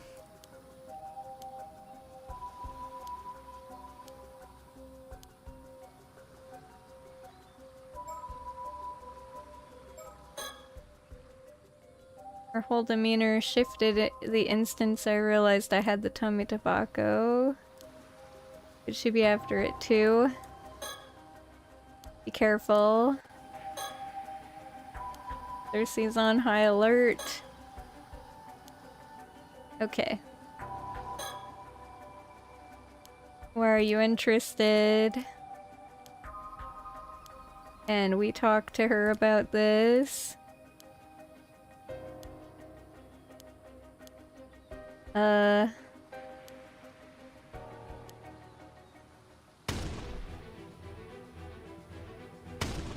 Okay.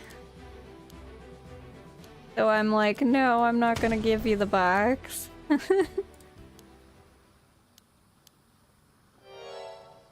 Why do you have to refuse the mirror? Yeah, okay.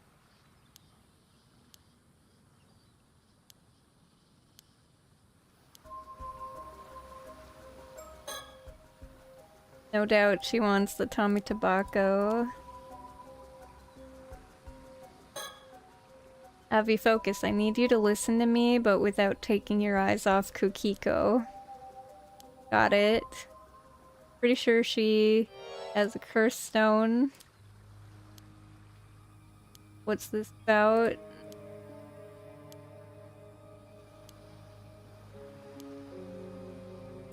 Okay. Stay on high alert.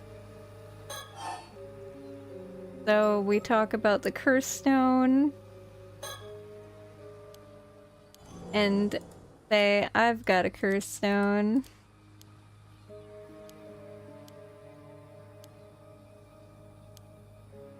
And I can curse her whenever, but she can't curse me. Now cease your scheming and tell us what you know.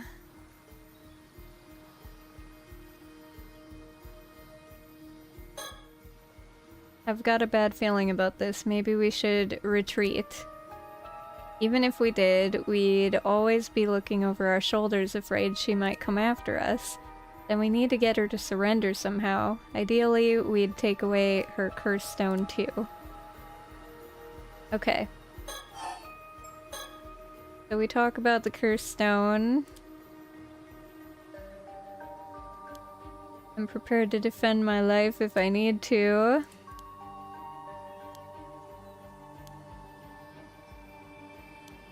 Maybe I should report you to the cops. And she says we're a lost cause.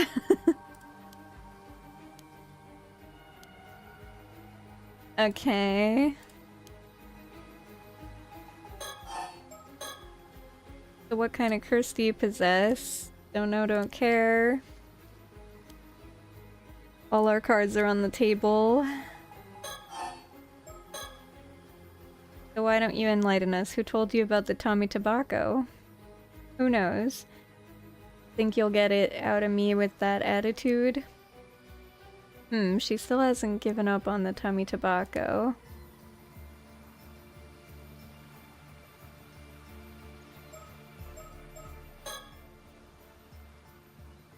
Think, Avi, think. There are 3 things that have utmost priority right now. 1, above all else, make it out alive without triggering her curse conditions. 2, get a hold of her curse stone. Leaving it with her is much too risky. 3, get her to give up on the Tummy Tobacco and surrender to us. Oh my gosh, hi Hex! It is a Tay! How are you? Welcome. If she has any information about mermaids, we need to get that out of her too. Yes, that's 4 things. Anyway, I need to extract whatever information I can while we're locked in conversation.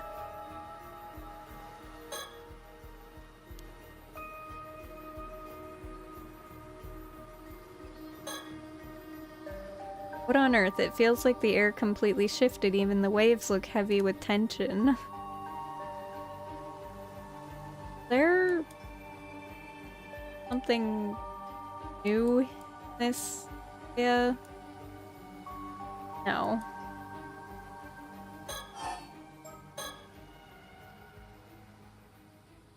Thank you, Hex.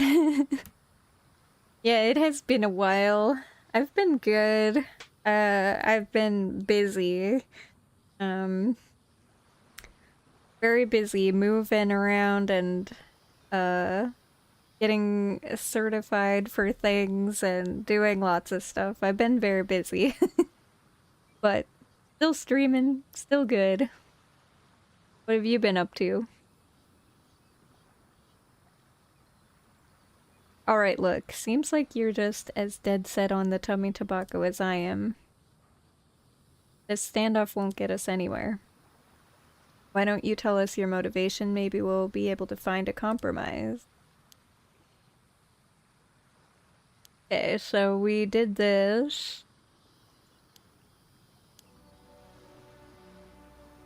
And I have no romantic tale, I just wanna... Basically, I just want my dad to love me.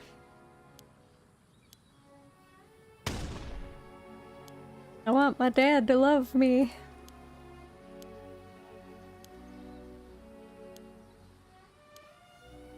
Yamashina. Okay, so I'm not gonna take out the business card. And hopefully that doesn't trigger anything.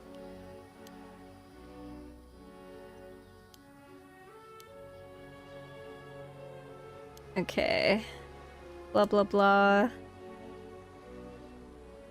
I'm just playing through stuff that we already played through just a minute ago just to see if I can fix something with how it went.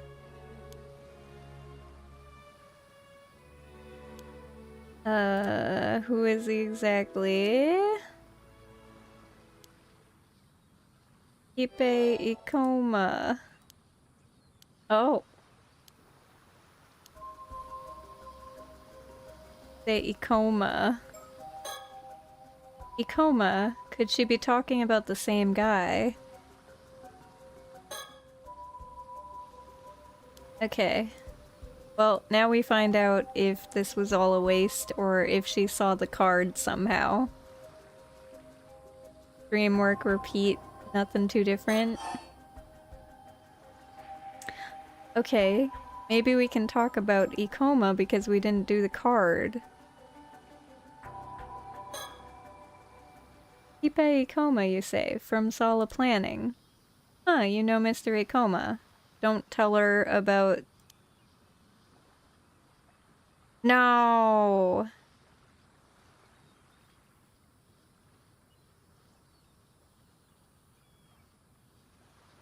Just met him the other day. In fact, I got his business card. Shit. Hold on to it if you say so. Ah, shit. We messed up. I'm gonna have to redo all of this again. So, how do I not get that to trigger?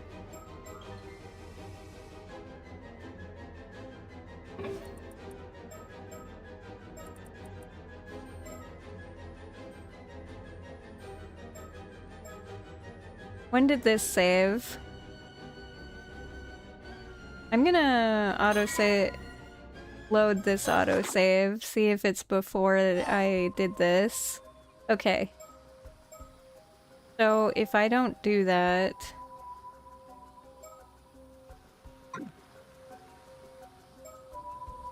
So I tell her that I have the business card. What if I just throw it away?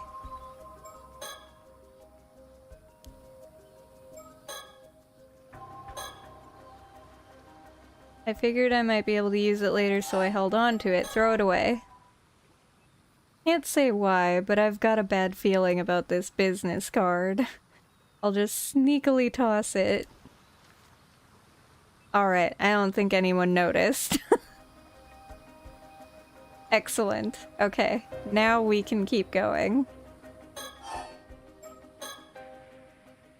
Ipe Ikoma, you say, from Sala Planning. Huh, you know Mr. Ikoma. Indeed, just met him the other day. In fact, I even got his business card. Huh? You have Mr. Ikoma's business card? Oh, never mind. My bad, my bad. I must have left it at the inn. Shh, I can't believe this. Hmm? Cersei. What is it? I figured it out. The condition. Really? What is it? It was hidden on the hand mirror all along.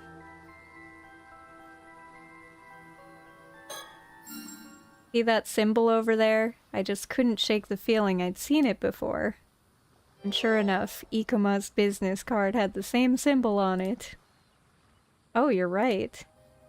This mirror is suspicious, and a business card with the same symbol as that suspicious hand mirror is equally suspicious. Simple as that. So that's why you threw the card away earlier. Oh, you noticed? Either way, seeing Kikuko's reaction to hearing we had one of his business cards told me everything I needed to know. Enough with the whispering already. The jig is up, young lady. The condition for your curse is the mysterious symbol inscribed on both the hand mirror and the business card. You see, we have nothing more to fear, Cersei. Your turn. Apologies, I'm going to have to be a bit rough. You may experience after effects. Ah! Ah! And so, we managed to apprehend Kukiko Utsui. Apparently, Cersei's binding spell weakens those untrained in the spiritual arts and causes them to fall into a dazed, almost intoxicated state. Before losing consciousness, Kikuko quietly surrendered and handed over the curse stone. Unfortunately, it appears she really knew nothing more about mermaids after that. Or after all, she didn't have any idea how Ikoma came into possession of a curse stone either. To ensure she couldn't interfere any further, we restrained her at her home, and made sure she would remain asleep for the time being.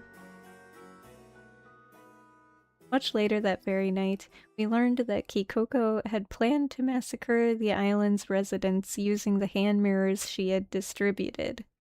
By sheer coincidence, our actions had also prevented a mass slaughter. There we go.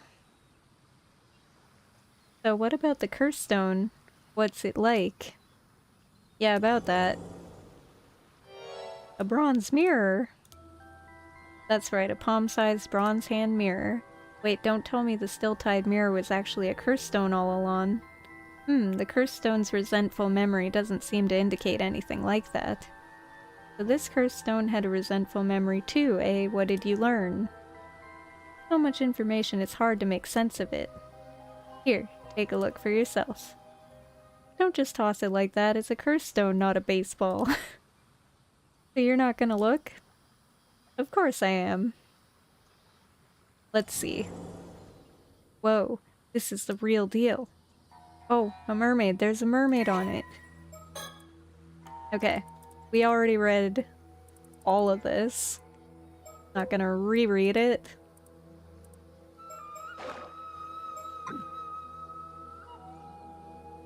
So this is the curse of Taira no Tomoshige that grew over 800 long years. Taira no Tomoshige, never heard of him. He wasn't exactly what you'd call a historically important figure, even within the Heiki. Seems that he sought out the mermaid's power of immortality to restore the Heiki, but his pursuit ended in failure. That resentment, it must have dwelled within Tomoshige's bronze mirror, eventually turning it into a curse stone. Most likely. Ikuko mentioned she got her curse stone from Ikoma, right? Exactly. To think that slippery snake was sneaky enough to put the curse markers on his own business cards. That Ikoma guy is seriously dangerous, that was way too close. Good thing we were cautious, especially since he seems he's after the Tommy Tobacco too. Yeah, seems like working without him turned out to be the right call. Although he may grow suspicious if he can't contact Kikuko anymore. Considering he's after the Tommy Tobacco, there's a chance he might still chase after us. We need to keep our guard up. I think it's safe to assume he already knows about Ms. Somikawa and the Tommy Tobacco. I do wonder why he told us to go look for the still-tide mirror too. Well, it's not this mirror, and we've got no reason to follow his orders anyway. I'd rather try and find out more about the mermaid as soon as possible. You're right, we didn't learn anything from Kikuko. Looks like we've got no choice but to continue our investigation of the island, shall we? Okay, did that break that? Could you hold on for a moment? Someone's there? Back! Ah! You! Oh, it didn't. Okay, well, I'm still gonna save that one because that one was a better ending than the other one. Because we didn't kill her. But it looks like I'm gonna have to turn into a fish. Or not turn in. It looks like I'm gonna have to let her curse me to finish this thing. Maybe.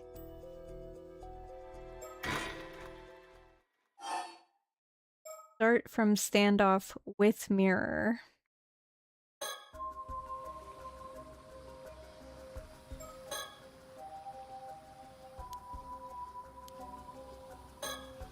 Okay. Gonna click through everything. Careful, of course. Okay.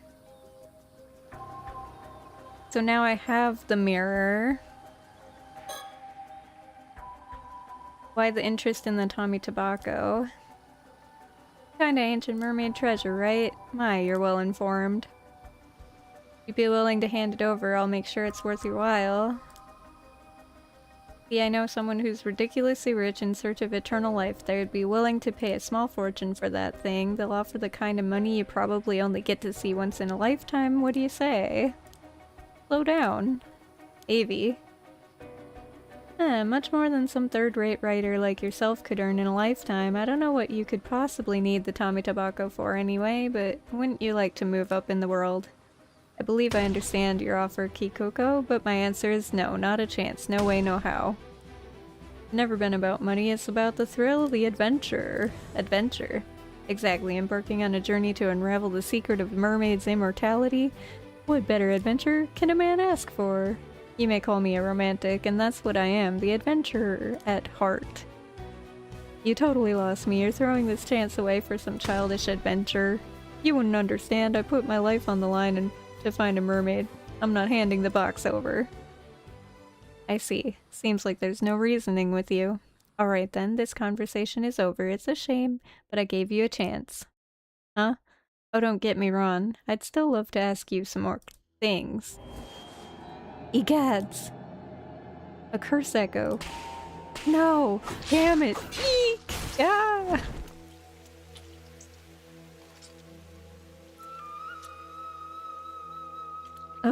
It hurts so much. We're talking.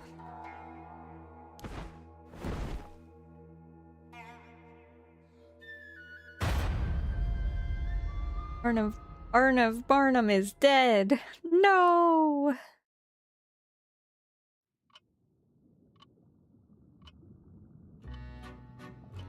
Oh my, it seems you've met with a rather unpleasant fate. This is merely conjecture on my part, but things seem to be going quite smoothly right up until Kikuko's true nature was exposed. The only one who can stop Kikuko from committing those murders is Mr. Barnum, after all. However, it appears you were holding on to something that gave her the upper hand. I would recommend you dispose of that item before incurring her wrath. Do not fret. You may start anew from the moment the standoff began. Okay.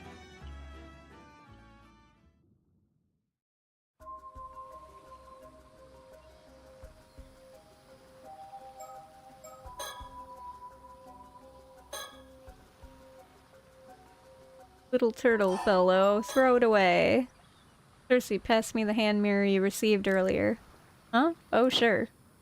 Take that, and some of this. Ah! That's so dumb.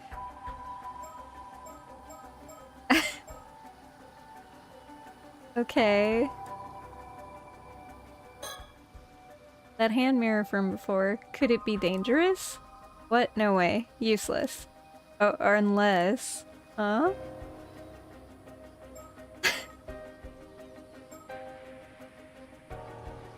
Can I throw this away too?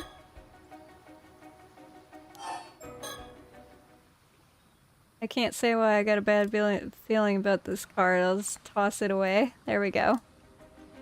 Okay. Now we'll talk to her. It'd be so much easier if you had it. Huh? Why'd you suddenly throw away the mirror? This would have been so much easier. Oh, the mirror. Okay. Blah blah blah. Blah blah. Now we have to go through all this again.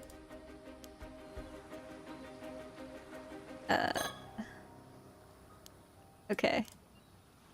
Blah blah blah.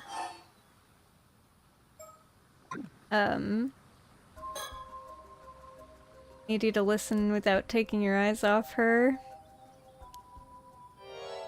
Pretty sure she has a curse stone. Curse stone, yes, yes.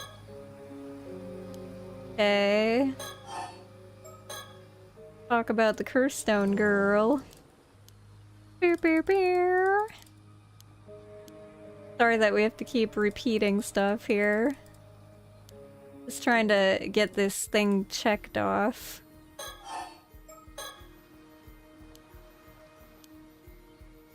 Okay, so now they talk. Blah blah blah blah blah blah. I need like a skip the pageantry. What kind of curse do you possess? Okay. See if she has anything to say. Got a bad feeling about this. Maybe we should retreat. Okay. Now we talk to her. Who told you about the Tommy Tobacco?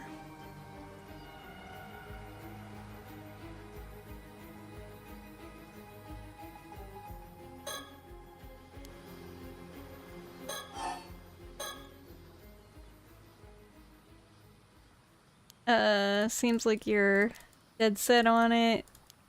Talking about compromise and shit, and now she's gonna give us her sob story about, but my dad doesn't care about me. I want him to love me and appreciate me. He doesn't even know I exist. Where?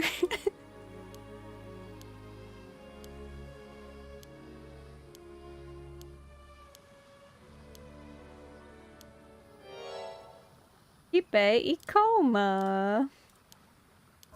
Okay, and now we know about Ikoma.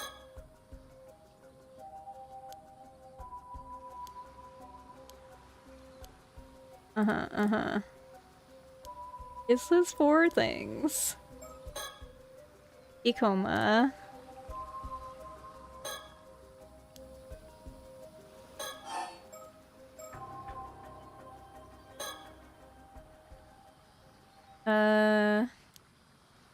You say Ikoma? Never mind, I left it at the end. I can't believe this. Figured the condition out. It's this. The symbol.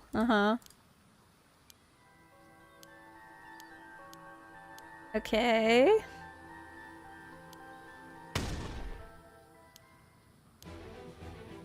Alright.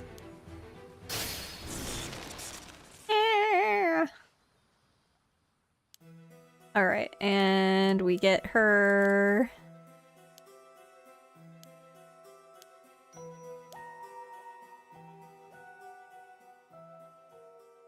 Okay. Bloop, bloop, bloop. This better finish that thing because I've replayed this 3 times now, so I really don't want to do it again. If I can't get it this time, then I don't care. I'm just gonna keep continuing.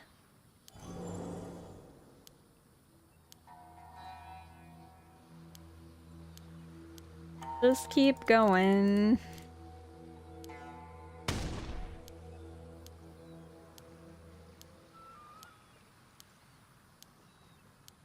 Okay. Blah blah blah.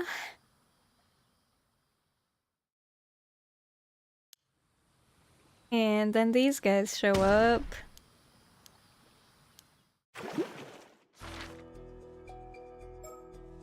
It didn't? Why? I'm just gonna... I don't know where to save. Guess I'll save over this one.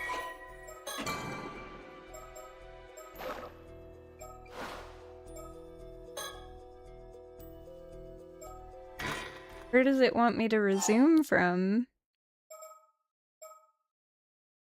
From Kikuko's attack. Oh, do I have to let her... No. I don't know. Very confused. I don't know why that's not working. I guess we'll come back to that. Alright. Obsession. Yumiko believes the key to dispelling the curse of the raging waves lies in the curse of the forsaken fish curse stone. She arrives in Kamishima to trace the steps of the 2 foreigners. You know what? That didn't do anything, so I'm gonna actually load the one that I had, like, the perfect playthrough. I think. This one. I'll just revert back to that one. Before I did the last thing that we did, and then we'll do this. Yumiko believes the key to dispelling the curse of the raging waves lies in the curse of the forsaken fish curse stone. She arrives in Kamishima to trace the steps of the 2 foreigners.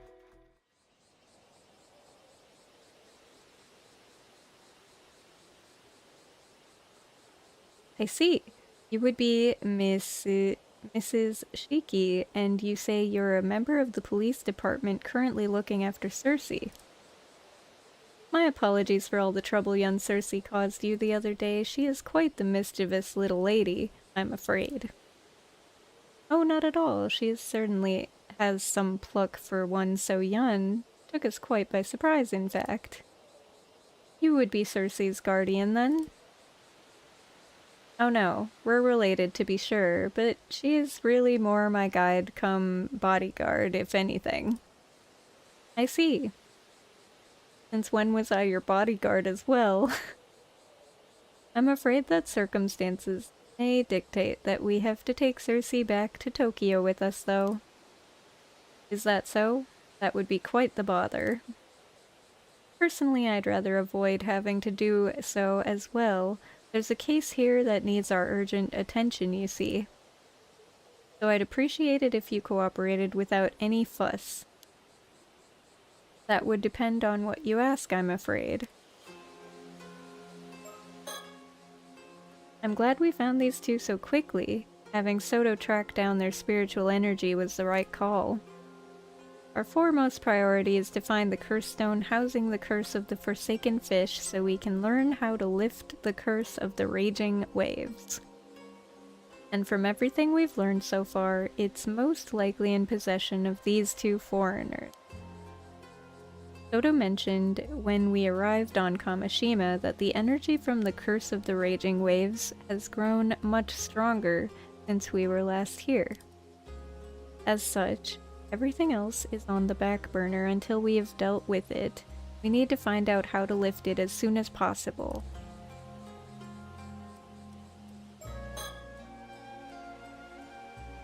Soto mentioned when we arrived on Kamishima that the energy from the Curse of the Raging Waves has grown much stronger since we were last here. Okay. Let's see. Cersei is currently meant to be in the care of the Paranormal Affairs, but has been shirking her training to travel around the country instead. She's very talented for one so young, and has a lot of guts too. I can't help but root for people like her. More than anything, I know how they feel. I'd like to leave her be if possible. This man, Avi, is apparently a fantasy writer, but he comes across as quite the shifty sort. I don't doubt he'll start trying to throw us off his trail the moment he senses danger. I'll have to watch my step around him. We currently stand in front of the torii at the top of the hill. The elevation gives us a beautiful view of both the town and the bay. People were starting to gather at the jetty, so we decided to move our conversation here.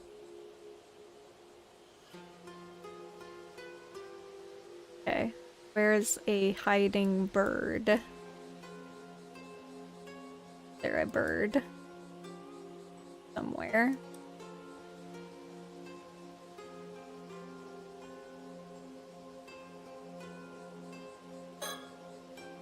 Soto is keeping a close eye on Avi and Cersei for me. It's thanks to his clear understanding of our respective roles that I can focus fully on the conversation at hand. Soto, what do you make of these two? I can sense an ominous spiritual energy lingering around them. It's all but certain that they have curse stones. I see. We don't have time to play games then. It seems like a direct approach will be best here. Wait, you mean both of them have curse stones? Yes, both of them. Girl is managing to camouflage the energy from the one she has, but I managed to catch sight of it for a moment. So we're dealing with two curse stones, are we? The energy from the Curse of the Raging Waves is currently permeating the island. It's so strong, I almost missed the energy from their curse stones.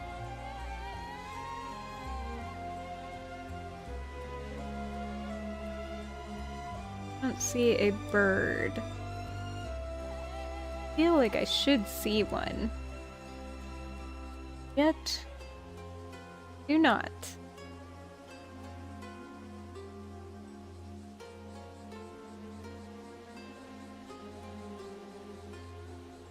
Nothing hiding, obviously, for me, so alright, let's talk to them. By the way, Cersei, I was told to tell you to return to Tokyo at once if I saw you. What? But I don't want to. I thought you'd say that. Well, I was only asked to tell you, no more, no less. What you choose to do with the message is up to you. Thanks, I think.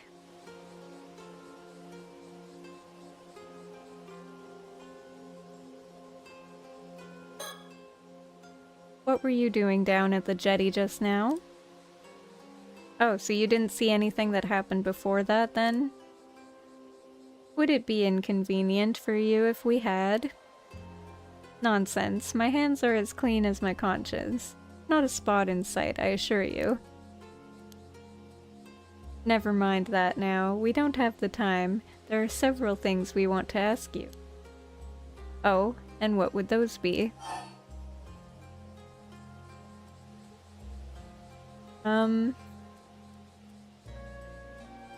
Do I ask him about the curse stones or Somakawa first?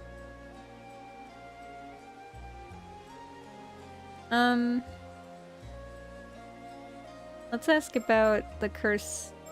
I don't know. Ask about the curse stones first. It's no use trying to play innocent. We know you have the cursed stone housing the curse of the Forsaken Fish. What's that? A curse stone? I'm afraid I haven't the foggiest what you're on about. Avi, they already know. Just give up already. What's this? Stabbed in the back. And by my own kin, no less. How could you? Its spiritual energy is too powerful to hide. I can tell that man over there has already noticed it. Thank you for the help. You saved us quite a bit of trouble just now. Does that mean you'll let us go? I'm afraid we won't be able to just yet, no. After all, you have a curse stone as well, don't you? Irk! Yeah, I do. We ran into someone who was trying to use it earlier, so I took it off them. Is that so? Honestly, I'd rather you took it off my hands if possible. You don't seem to be planning to do any harm with it. I suppose we can leave that topic for later. So, why are you letting Avi here walk around with the curse of the Forsaken Fish? To let him live out his dreams, I suppose. I'm afraid that makes for a poor reason. Alright, I admit it. It was all me.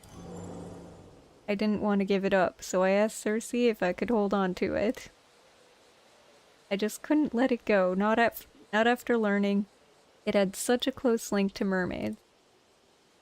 I see. So that is the curse stone for the curse of the Forsaken Fish. How did you come into possession of that curse stone? Well, that would be a bit of a long story. It all started when I found a mermaid mummy left by my great-grandmother in the old family storage back in the States. That mermaid mummy ended up containing a map, one with a riddle to be solved, no less. That riddle led us to a mysterious box on the seabed. And once we'd solved the puzzle sealing the box shut, we found this cursed stone nestled within.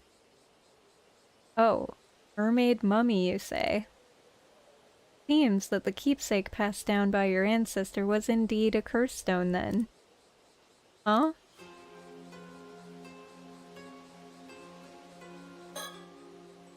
So they found a map hidden within the mermaid mummy and followed it to find a strange box on the seabed. Even if the mermaid mummy had remained in my family's possession, we may not have managed to uncover all the secrets it hid. Perhaps it's for the best the map passed into their hands in the end. As much as I'm reluctant to admit it, you may be right. Although I get the feeling that Avi will let it go to his head, so perhaps we should keep this to ourselves.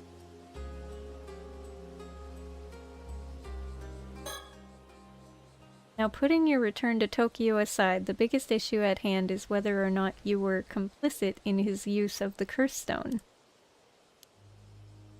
Curse stones are dangerous things. They should be viewed in the same light as bombs or poison gas, and treated with the same amount of care. Allowing one to be used in your presence is also naturally forbidden. You're currently in the care of paranormal affairs. If you're found guilty of misconduct, you'll be subject to punishment under our rules. That figures, yeah. I'm glad you understand.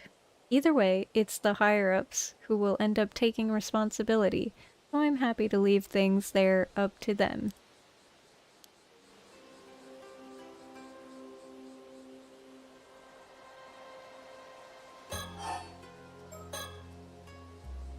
By the by, I thought I heard you say something about the Onmyoji who sealed away this curse stone just now. Am I correct in thinking that they were the ancestor of this young man here? That's right. He was an Onmyoji by the name of Harukage Tsuchimikado. It's said that he hid a clue to the lifting of a certain curse within a mermaid mummy, hence our search for the object in question. I see. And that mermaid mummy ended up crossing the Pacific, passing from hand to hand until it reached my great-grandmother. It's quite the miracle that this cursed stone is here with us today. Almost romantic, don't you think? I suppose you could say that, yes. I never imagined that both of them would have curse stones. If you want to know what happened, ask Avi. I will, thank you.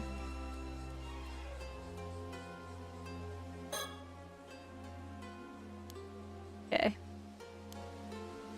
Let's keep talking to him then. It's quite the miracle that this cursed stone is here with us today. Okay, so now I guess we talk about Somikawa. There's no doubt that Ms. Somikawa was transfigured into a fish by the curse of the Forsaken Fish.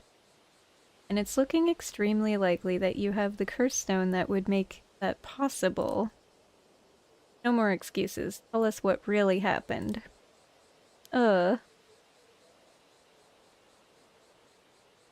Alright, you've got me. I'll talk. Though, don't blame me if the tale ends up being too incredible for your ears.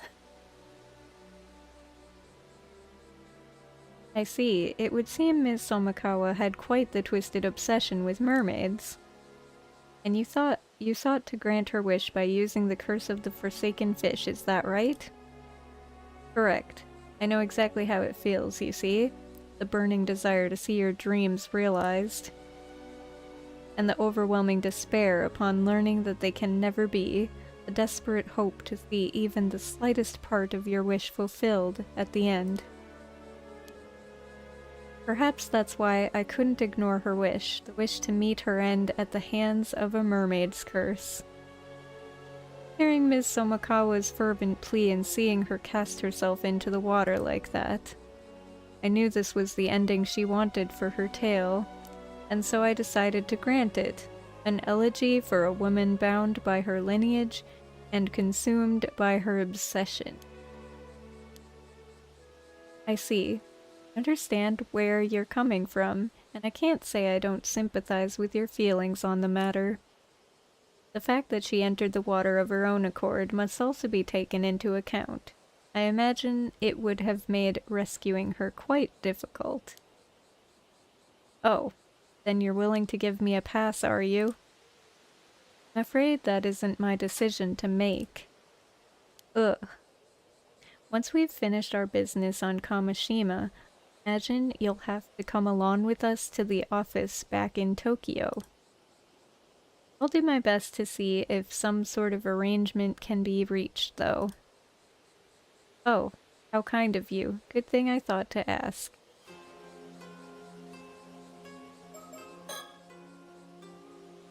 Okay.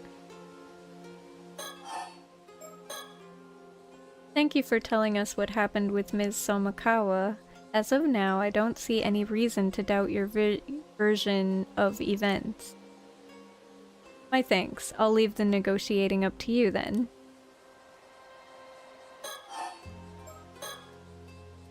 By the way, did you happen to glimpse the resentful memories contained within that curse stone? I did indeed, a veritable deluge of information, and 400-year-old information at that. Was the way to lift the curse of the raging waves included in that information? It certainly was. Ah! That's it. That's what we've been looking for. I see. So you're searching for the way to lift some curse or other, eh? That's the long and short of it. Will you let us have that curse stone of yours then? It's too dangerous to leave unaddressed as it is, so we can't leave it with you either way. But that just feels so unfair, you know? I was the one who found the map and solved the riddle. Why, the curse stone would still be at the bottom of the sea if it wasn't for me. Irk. And it's hardly been cheap, running back and forth like this. I don't know if I could just give you something so important for nothing in return.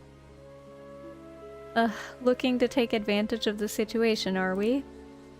Yikes. Ha, judge me all you want. I'm at the end of my rope here too, you know? So what is it you're after then? Money?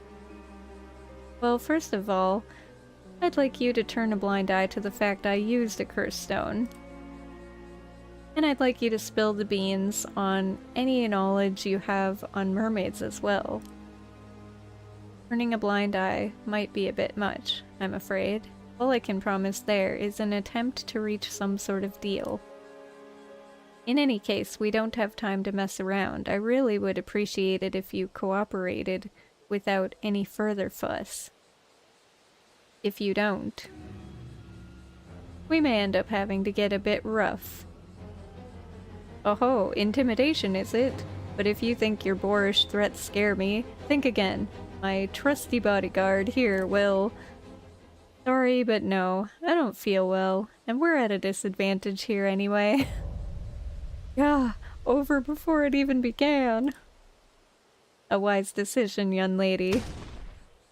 So that's your game, is it? Abusing your authority to seize the property of a defenseless, powerless civilian? State violence. State violence, I say. Irk. You do have a curse stone, though. I doubt anyone would object to use of force against an opponent carrying a lethal weapon. What, seriously? This is really the end of the line, then? Well, if it's really just information on mermaids you want, I'm not opposed to telling you that much. Only within the bounds of what I know, though. Would that be acceptable? What? You mean it? Really? Huzzah! Now that's an offer I can't refuse. Consider this deal done and dusted. Ma'am.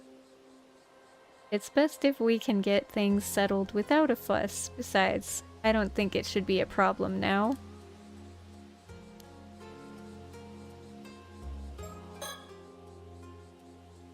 Okay.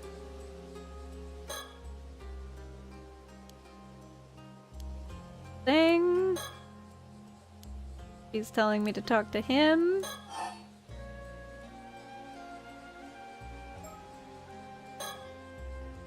So what is it you want to know about mermaids, then? So I'd wager you're after the secret of immortality. Immortality? Oh no. All I want is to meet a real live mermaid. 'Tis not but dreams and adventure that drive me. Really? That's it? Well, even if you had been after immortality, I doubt it would have been possible. What? You mean the legends about mermaids being able to grant immortality are false? They're not. I've encountered my fair share of people who have become immortal that way after all. There's even a word for these individuals. They're known as 800-year immortals. 800-year immortals, eh? So they do exist. Incredible. What became of the third Taishima mermaid then? The one known as Nagame. She hasn't returned to Ryugu, has she? She hasn't. Sobai is the only mermaid who returned to Ryugu in the end. Oh no. Oh-ho. So she is still out there somewhere, roaming the mortal world as we speak. You could say that, but you could also say that she is no longer here. What do you mean? Don't tell me she died. Well, that also wouldn't be entirely accurate. Oh. What is it, Cersei? I think I've got it. Figured it out, have you? What, really? What do you mean? Think back on what we heard before. Well, there's not much point in dragging it out, so I'll go ahead and tell you. The mermaid known as Nagame was sacrificed, was sealed underground, became human, was mummified. Let me look. Nagame.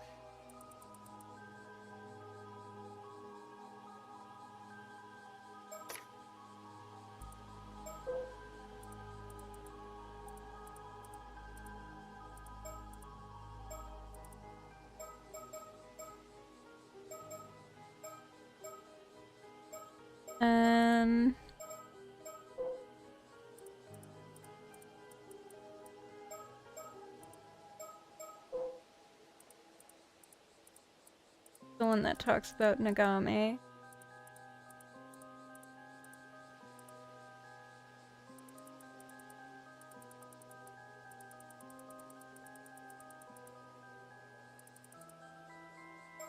There.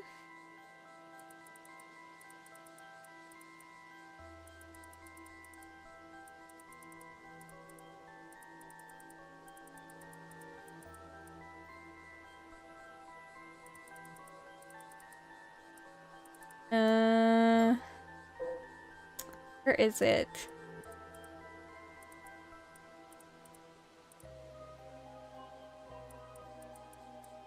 Is it this one? Nope. Mermaid mummy?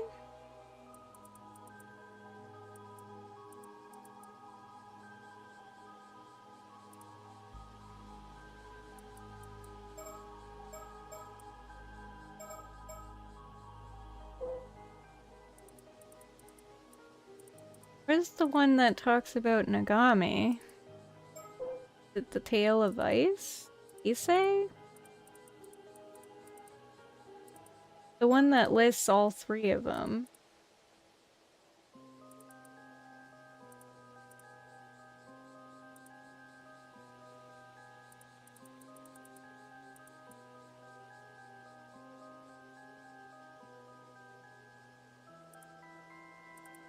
Can't find it now.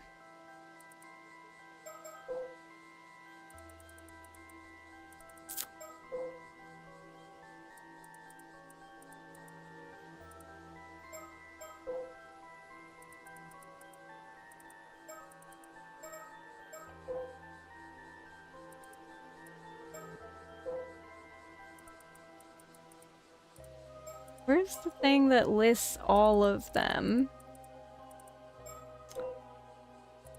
Frustrating. When I know I read it and I don't know where it is. 800-Year Immortal? Is it this one? No.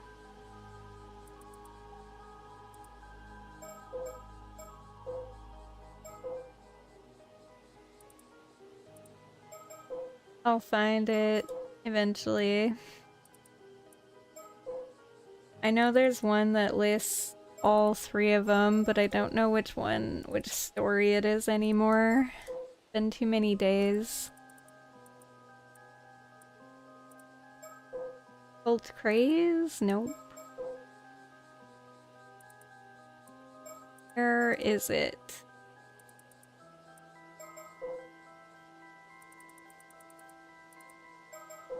I'll find it eventually.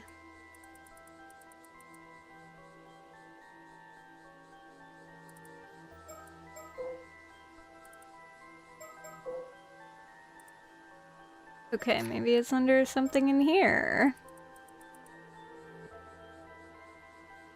One of these lists, like, all three of them.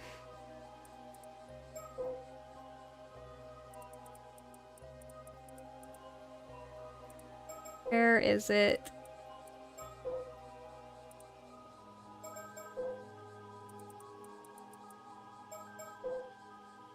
I'm just gonna scroll through until I find the names, because they should be in blue or yellow.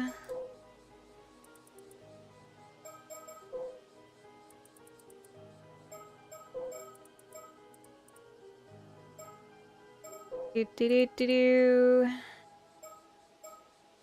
There were 3 mermaids. Uh-huh. But where's the one that lists their names? All 3 of them are named somewhere. One that is it this one? Nope.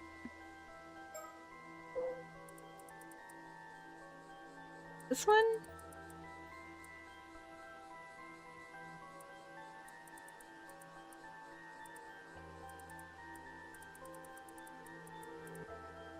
Nope.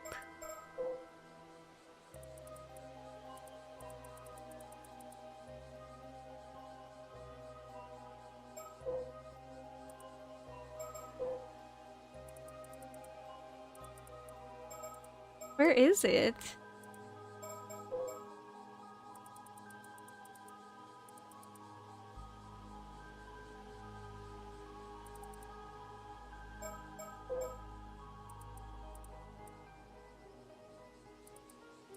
How did I not find it? Rolled through everything, didn't I?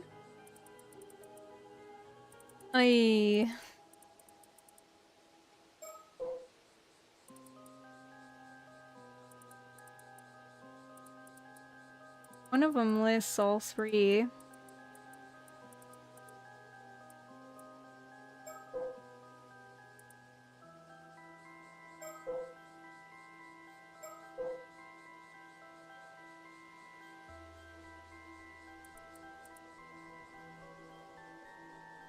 Do-do-do-do.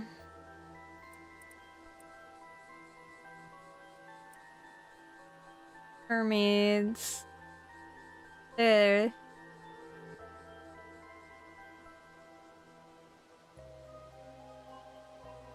Nagame and Hayase. So Hayase was killed. And she's the one that created the curse.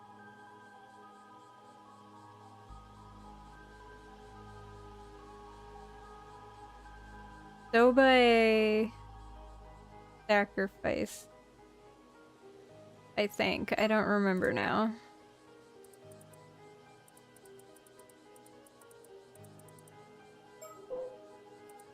A whole story on the three of them somewhere, and I don't know where it is. It might be this tale.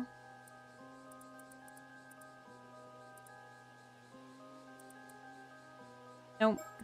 There's like a really, really long tale somewhere in here.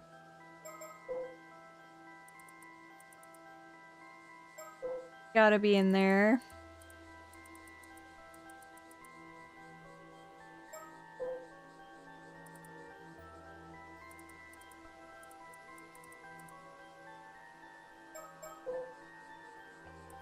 Too many things.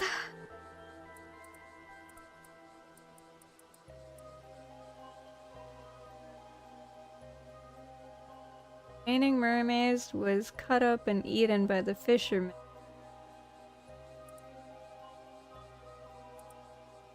No, this is the other mermaids. Those were the fish mermaids, not the human.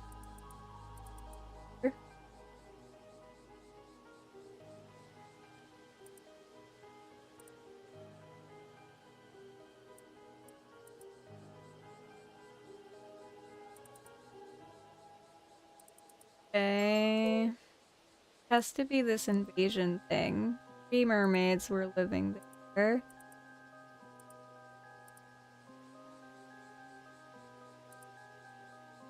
Yes, okay.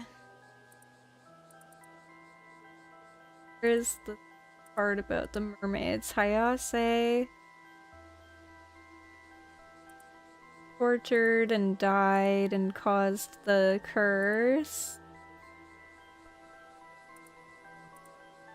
Dying breath.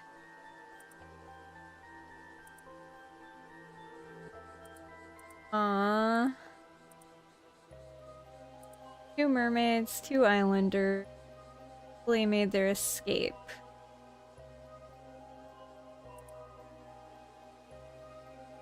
Okay.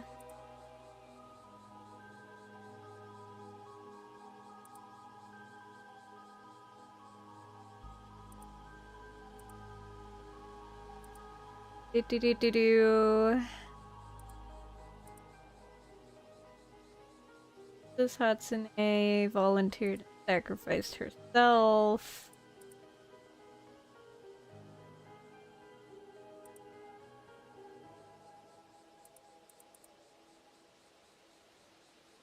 Okay.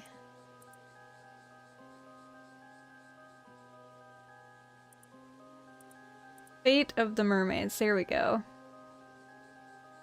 Nagame and Sobae were left unable to return home. Nagame, free-spirited by nature, yearning to explore the seas beyond Ryugu, seized the opportunity to travel the world, a journey that would span the next 400 years. Enamored by the idea of a fairy tale romance, she was said to have been enthused at the thought of finding her own tale of eternal love as she left. However, the more serious Sobae was deeply affected by Hayase's case, mourning her loss, filled with longing to return home to Ryugu. She spent her days hidden in the depths of East Bay, weeping bitterly. So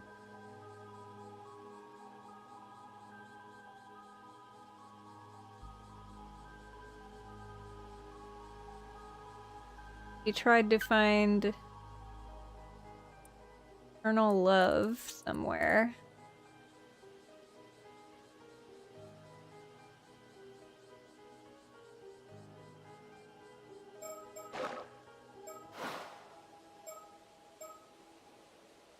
Sealed underground? Became human or was mummified?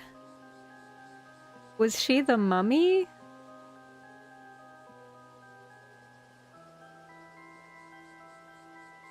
Because there is a she's either the mummified one or became human. I'll say became human. Nakame gave up her existence as a mermaid long ago. She no longer lives as a mermaid, but as a human. Ah, now that you mention it, that does sound familiar. You mean to tell me that story was true? Oh, you heard of these events before. Suppose Ms. Sumikawa must have heard about it from Sobae. But could a mermaid really have become human? Mermaids are originally from another world, right? Normally it would be unthinkable, yes. But it seems a certain talented psychic managed to make the impossible happen, at no small cost to himself, I might add. Wow, that's amazing. Can't say I understand why she would do such a thing, though. Why not remain a mermaid? It seems like a bit of a waste to me. Well, Nagame was a bit different from the other two mermaids, you see. They were serious and dutiful, but Nagame was strongly drawn to the mortal world and to the humans who live in it. I suppose you could say that she was the opposite of Ms. Somikawa in a way. You don't say. More than anything. It seems she was particularly drawn to the idea of becoming human, finding the person of her dreams and marrying them, of getting to be their bride. That's a pretty cute dream to have. I guess not all mermaids are the same, huh? Indeed. To think that mermaids could harbor the same hopes and dreams as humans do, I must say she sounds quite relatable. Perhaps. I imagine she was viewed as quite the odd soul among her own kind, though. Then a few decades ago, Nagame happened to meet a certain psychic. The two soon fell in love. And Nagame, who wanted more than anything else to become that man's wife, asked him if there was any way she could become human. Psychic searched far and wide for a way to grant her wish. After decades of toil, he found a secret art that would allow her to do so. Oh, such unconditional love, such ardent devotion, mermaid who wished to become human to be with the love of her life. Why, it's like the tale of the Little Mermaid reborn in the modern era. Truly a story to grip the heart. How could I not root for them with everything I have? Are you sure? That would mean we don't have a mermaid to look for anymore, you know? No matter. If it was for the sake of such inspiring passion, then I care not a whit. So, Nagame became human in the end, yes? And the two of them lived happily ever after? I refuse to accept any other conclusion. Well, that's more or less what happened, so I can say with certainty that Nagame the mermaid no longer exists. I see. So she is still alive out there, as a human. What a beautiful tale. Why, I wish I could meet her solely to offer my most heartfelt congratulations. No, I think wedding gifts are in order. Davy seems to be enjoying himself, but this means there's no chance of us meeting a mermaid anymore, right? Ah, now that you mention it, that is a problem. I thought so. Ahem, a question, Mrs. Shiki. I don't suppose there would be a way for us to go to Ryugu and meet a mermaid there, would there?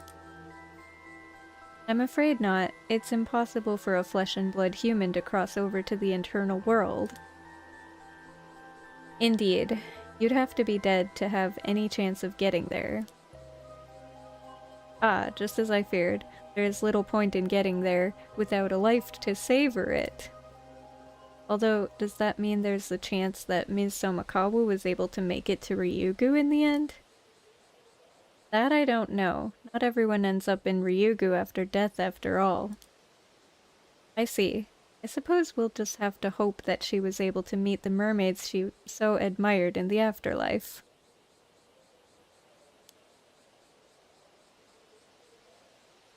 That would be all I can tell you there. Are you willing to give us your curse stone now? Well, knowing that we have no chance of meeting a mermaid now has thoroughly dashed all my hopes and dreams. But you did share with us a most charming tale of mermaid love and longing, so I suppose I can't complain. Here, the curse stone. Thank you. Soto, could you take a look at it for me? Very well. I see. If you don't mind, there are a few details I'd like to confirm with you before continuing, AV. Very well, go ahead and ask anything you like. I'll even give you the map we used. It originally belonged to you and yours, after all. Thank you. In that case... I see. I think I know how to lift the curse of the raging waves now. Finally. It certainly has been a long road to get here.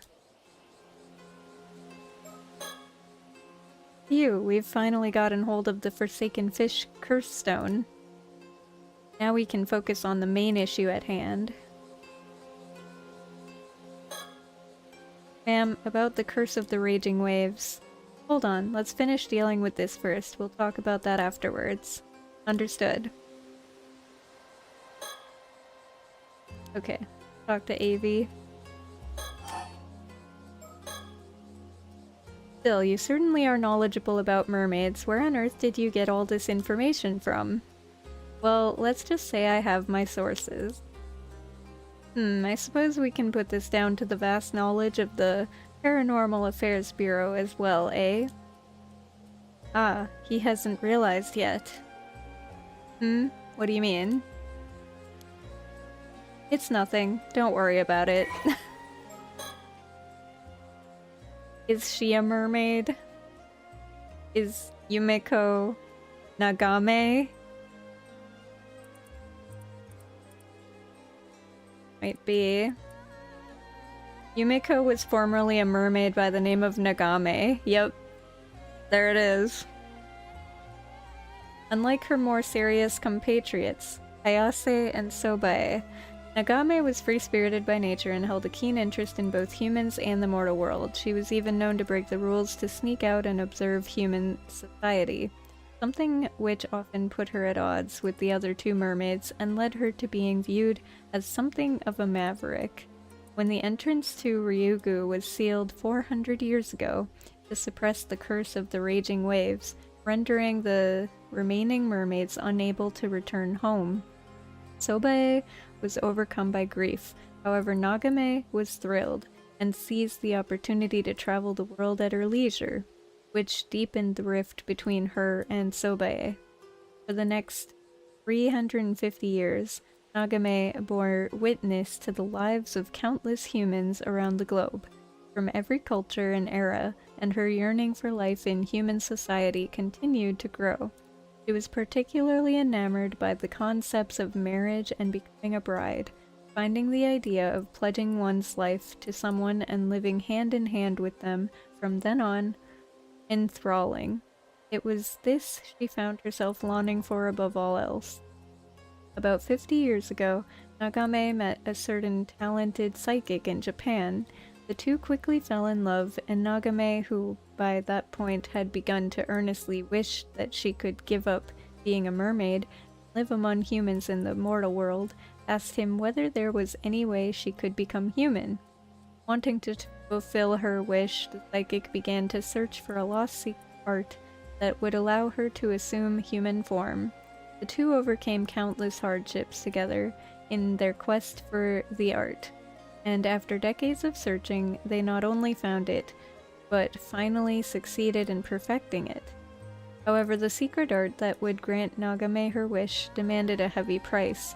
For a mermaid, a being who lacked an immortal form in the material world, to gain a human body, the caster's own body would have to be sacrificed.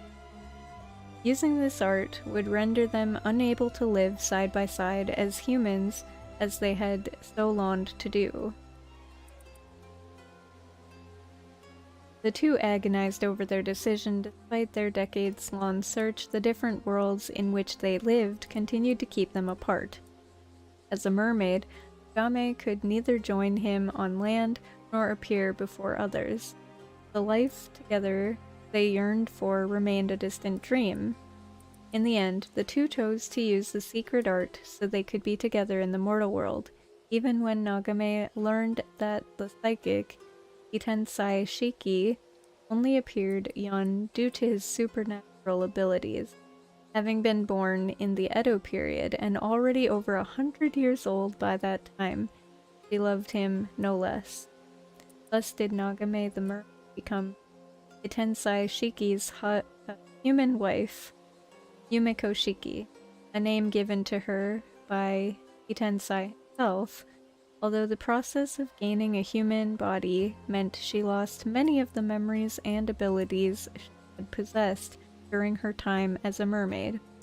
She retained all memories and feelings from her time spent with Itensai, which was more than enough for Yumiko. Since then, Yumiko has enjoyed a fulfilling life with her human nature and her relationship with Itensai, bringing her immense joy. Because of this, she is insistent that her primary identity be that of a housewife, to the extent that she always chooses clothing that will allow her to return to tackling housework at a moment's notice. However, the human body she has gained still differs from those of regular humans. Although she appears to age slowly compared to those around her, it is entirely unknown how long her lifespan will end up being.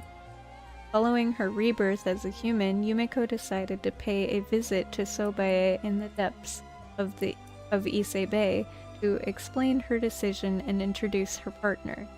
Abandoning her form as a mermaid to become human was a grave violation of the rules they were bound to, and she expected Sobae to receive the news with utter contempt, if not sever her ties with Yumiko completely. But her expectations were pleasantly subverted.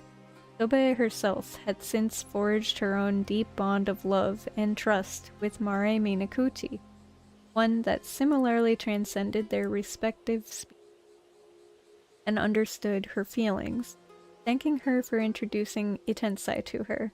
However, Sobae never showed herself to Yumiko again after that.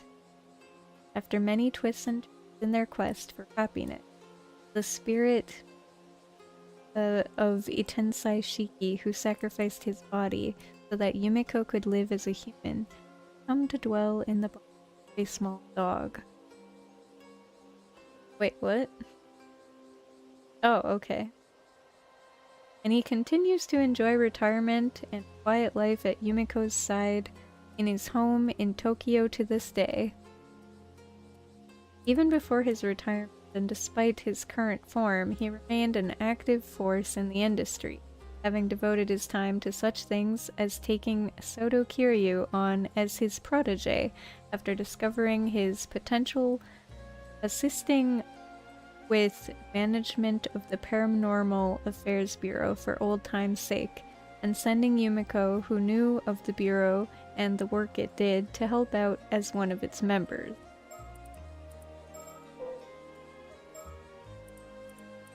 Something new with this group too. Okay. With Ikuko.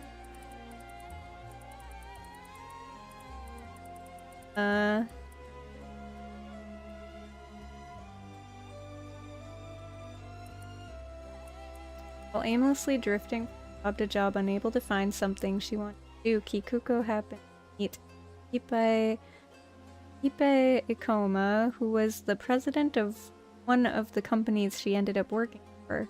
It was then that Kippei revealed a surprising secret to her. Kikuko was in fact the illegitimate child of a wealthy tycoon. One Yoshiatsu Yamashina had been entrusted to a childless couple to raise as their own.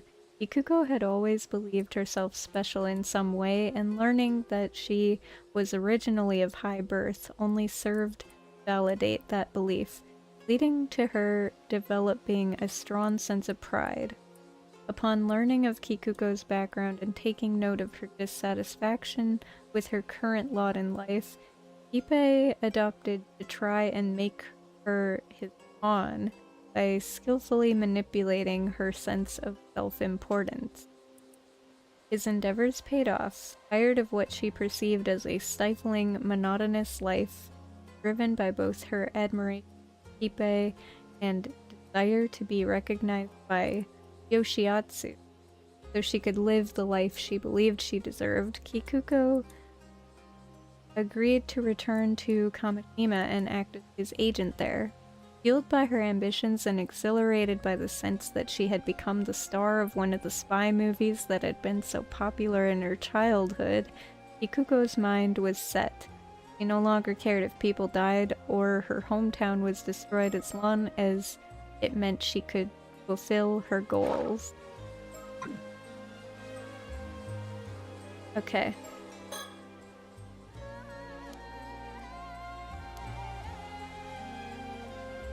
Well, now we can talk with this guy. I'll tell you what you want to know about mermaids, and in exchange you'll hand over your curse stone. Do we have a deal? We do indeed.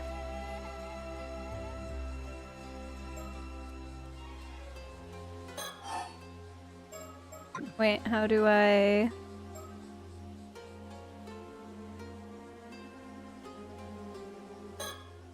There we go. Let's move on to the topic of Circe's curse stone, shall we?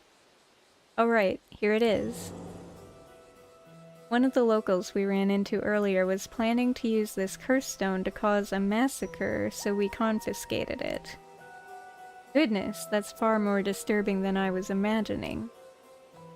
It sounds like you were lucky to escape unscathed. Where is this local now?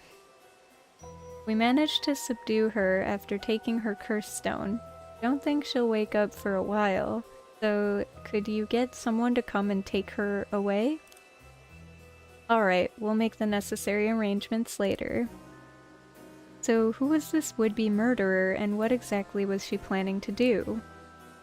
She said her name was Kikuko Utsui. She didn't have any spirit sense to speak of, though. He tried to use her curse stone to get Avi to tell her what he knew about mermaids, but we managed to fend her off and take it from her. That's right, she had hand mirrors and business cards marked with the symbol that serves as the target for the curse, and handed them out around the island in advance for whenever she needed to activate it. A premeditated crime, in other words, and quite a thorough one too. That was quite a dangerous position you were in. I'll say, if we hadn't caught on to her intentions, I've no doubt we'd be sleeping with the fishes by now. Such is the nature of dealing with curses. I'm afraid you never know when you might end up the target. No need to tell me twice. I've had quite enough of curses by this point. A prudent attitude, a curse corruption, starts from the heart. Indeed, I'll be sure to remember that. Okay. Did you learn what this Kikuko was after in the end? To be honest, I wasn't all that sure myself. Apparently she was looking to get her hands on a mermaid to impress some tycoon called Yamashima. It seems he's looking for a way to become immortal. What? A tycoon called Yamashima who wants to become immortal? It couldn't be. Oh, you know him? Did she mention where she got the curse stone from? Could Yamashima have given it to her? Actually, it seems like that was someone else. As Kikuko would tell it, she is Yamashina's illegitimate child, but he refused to acknowledge her. While she was pondering ways to gain his approval, this young CEO, his apprentice, swooped in. He offered her a sympathetic ear and a curse stone to use to accomplish her goal. I think that was the long and short of it. Something like that, yeah. What? So there's someone else involved? It turns out we knew the CEO she was talking about too. We were pretty shocked. So this CEO was the original owner of the curse stone, was he? What is his name? He's a young man named Kipe Ikoma, although I dare say yun isn't the first word that would come to mind when looking at him. What? Kipe Ikoma? It can't be. Huh? You know him too? No, perhaps they simply share a name. The Kipe Ikoma we know should have died 6 years ago. Huh? Died? What do you mean? Would you mind taking a look at this, Avi? Huh? A portrait sketch? And who might this be? Kipe Ikoma, you know, wouldn't happen to look like this, would he? Kipe Ikoma. Oh no, he doesn't look like this at all. Yep, this isn't him. I see. Could you give us the curse stone you have, Cersei? Sure, here you go. So, Soto, would you mind taking a look at this one, too? Of course. Ah, this is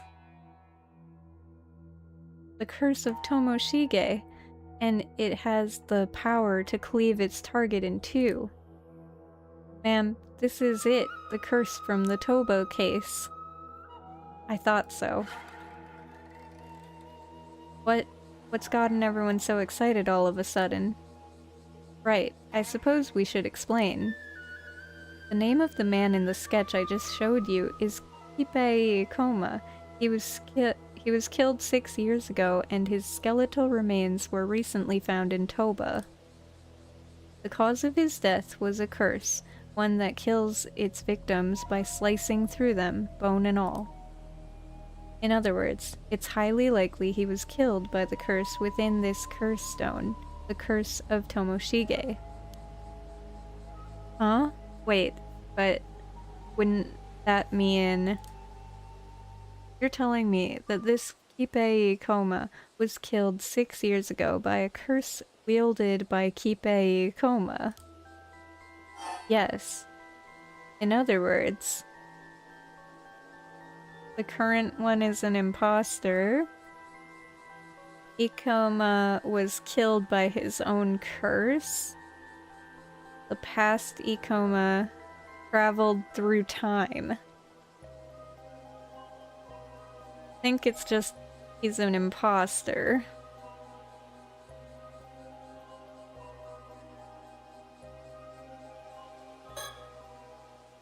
The Kipe Ikoma, you know, the company president, is a different man. He used his curse to kill the real one 6 years ago, and assumed his identity.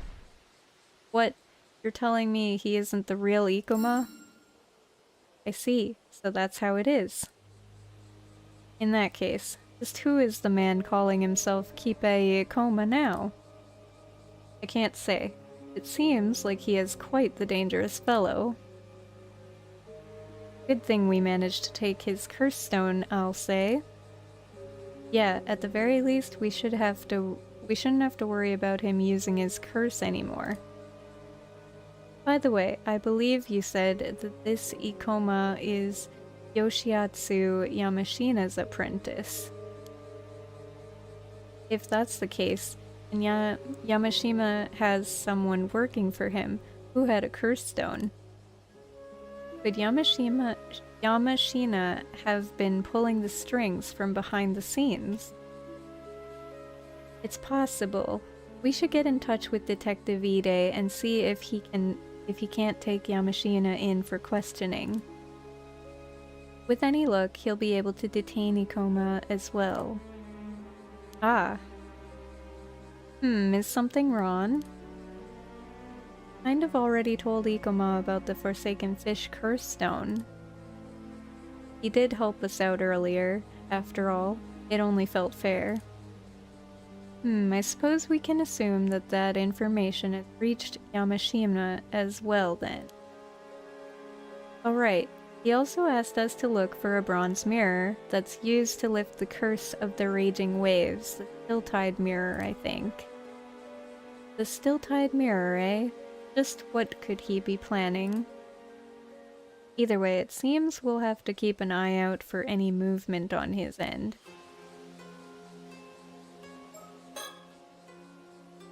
Okay. Ah yes, we were hoping you could do us a little favor, Cersei. It seems you don't have a mermaid to be searching for anymore, so perhaps you could use that extra time to help us out. What do you think, Avi?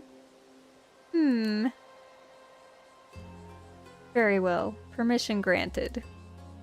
How kind of you.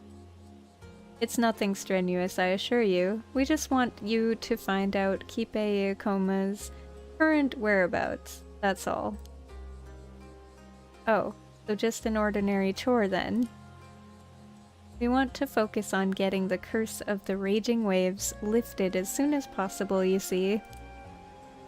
It would be a huge help if you could pin him down in the meantime. He's definitely up to something, and most importantly, you know what he looks like. We'll ask a detective from the police to look into things there too, but one can never be too cautious. Both his true identity and goal remain unclear. Be very careful when dealing with him. I guess that means we'll have to go back to the mainland for now. We do have some time left before the last ferry is set to sail, I suppose. Okay then, I do want to find out what's going on too, so we'll see what we can do there.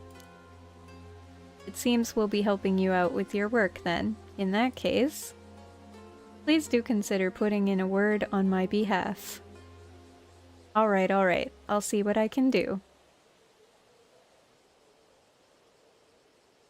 We appreciate the help. If you learn anything of note, leave a message at the station, alright? Got it. I suppose we should see about lifting the curse of the raging waves then. Let's get in touch with Detective Ide first. We can find Wakamura after that and see if we can't get him to cooperate. Understood. Let's be on our way then.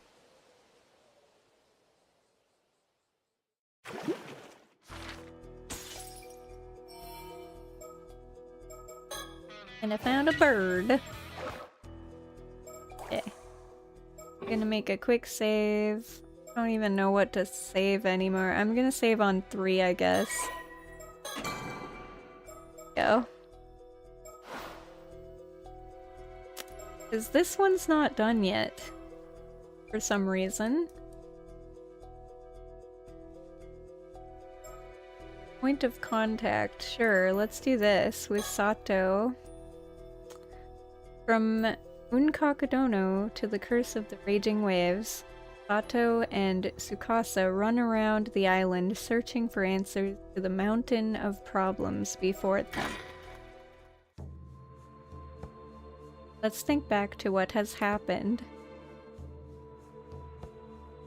After calming down Tsukasa, who had the wrong idea after seeing me with Shotaro by the beach,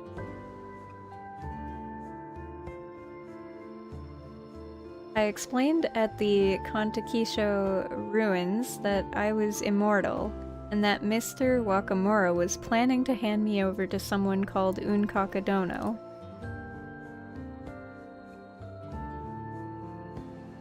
The two of us searched for a way to stop the curse of the raging waves. We also stopped by the Wakamura home to apologize to Shotaro, but no one was there.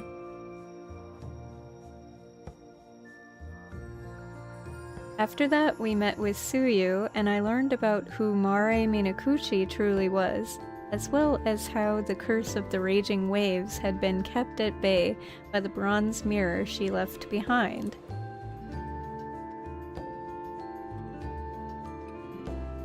We also ran into Azami. He looked desperate, saying the Kamashi Maru hand mirror that Ikuko had given me was dangerous, and he was going around collecting them. Tsukasa and I handed ours over to him too.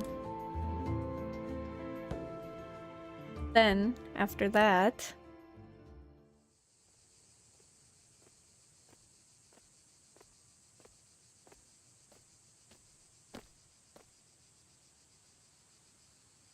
Can't find Mr. Wakamura anywhere. Need to tell him about the bronze mirror as soon as possible. Yeah. Oh. It's those two. Oh yeah, they're the ones who were looking for the old man's place. Excuse me. Oh, if it isn't Sato, good timing. I've got something to discuss, if you don't mind. Oh, alright. I actually have something to ask myself. Huh? Since when did you get to know each other? Oh right, we actually talked a bit after the last time we met. These two are from the Tokyo Metropolitan Police Department. They're here to lift the curse of the raging waves. Wait, seriously? Since when does the police deal in curses? We're a special unit dedicated to things like this. I hope we can be of help.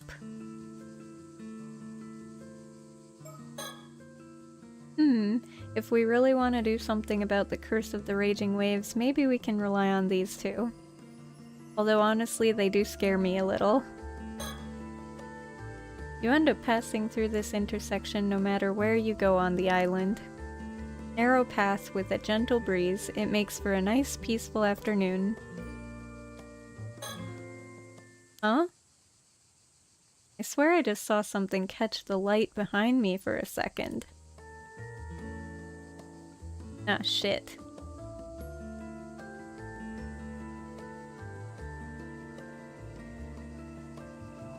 Oh well.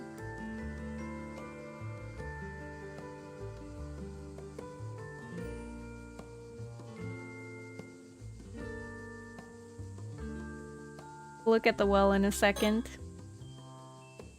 He seems like she is accepting it, but even Tsukasa probably didn't get everything from that quick explanation. Can't blame her though. I still don't fully understand it myself.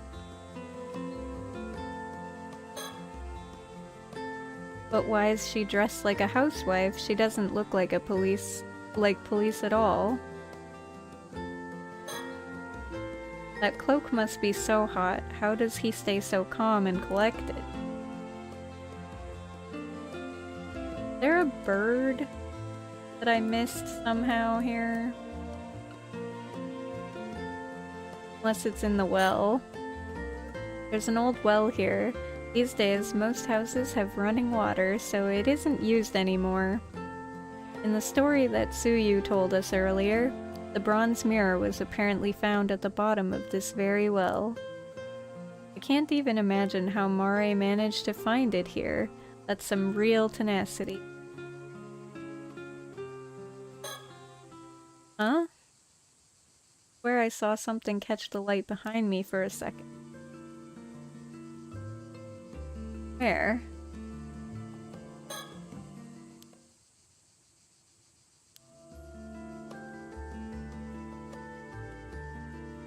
Thing caught the light. Oh. Aha! Sato, something wrong? Oh no, just that there's a Kamashimaru keychain lying on the ground here. Ah, you're right. Who just chucked the poor thing out here? Yeah, I almost missed it. I'll rescue it. Got a keychain. Nice. Okay. Now we can talk to people. You spoke with them yesterday, Sato? Yeah, they're specialists from a special unit called the Paranormal Affairs Bureau. They even saw right through me. Wait, you mean they figured out you're immortal? Yep, first time anyone managed that. Wow, I guess real professionals can figure things out like that.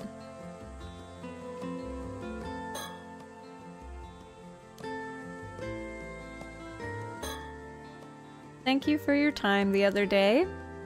Oh, not at all. I'm sorry I couldn't be of more help. Mind if I start from my side then? Oh, not at all. The good news is we've figured out how to lift the curse of the raging waves. Really? You have? Whoa, seriously? That's huge. The bad news is that we need a few things to do it. We're in the middle of tracking them down. If that's the case, let us help you. Yeah, what do we need? Well, the first is called the Still-Tide Mirror, a mirror used to hold back the curse of the raging waves. I know it. We know where that is, at least I think we do. You do? We just heard about it from Tsuyu Minakuchi. I see. 5 years ago, Mare Minakuchi tried to break the curse with that mirror, but failed. That explains why people blamed her for the Southern Sea disaster. If that mirror from back then is still here, then it is very likely to be the Still-Tide Mirror. Yes, that was what I wanted to talk to you about, too. I see. Thank you. Sounds like the pieces are coming together. But they did manage to track down a way to lift the curse of the raging waves. That's pretty impressive. But there is still one more piece we need, a descendant of the Taishima people.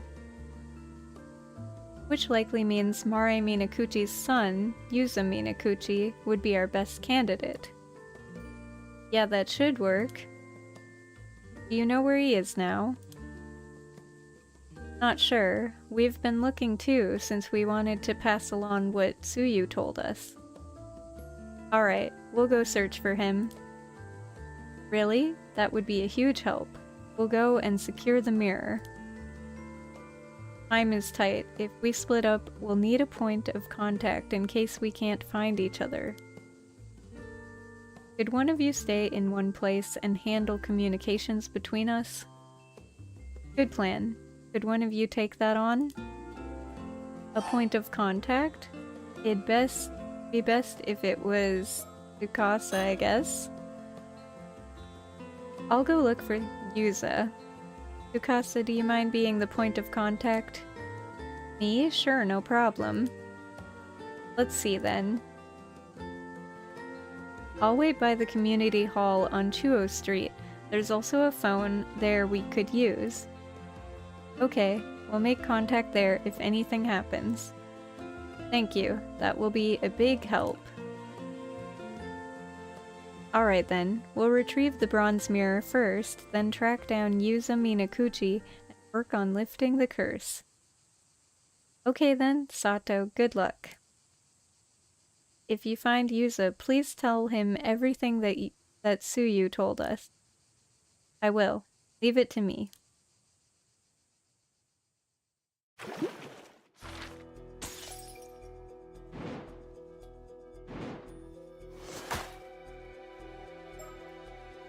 Aim.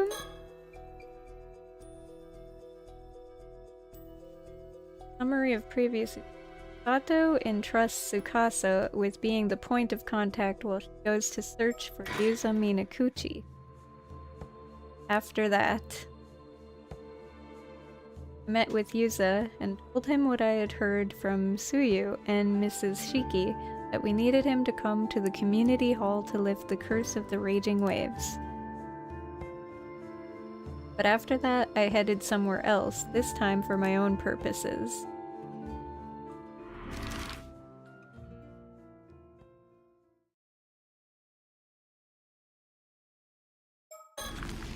Lighthouse first.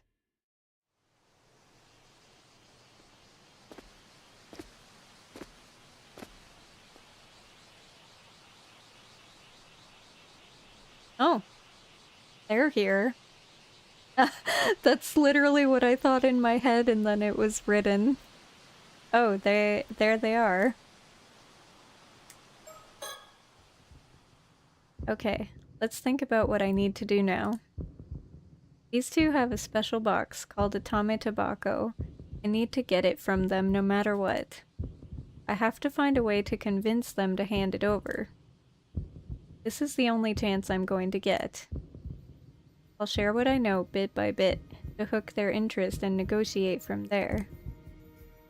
Really not sure I can pull this off, but have to try.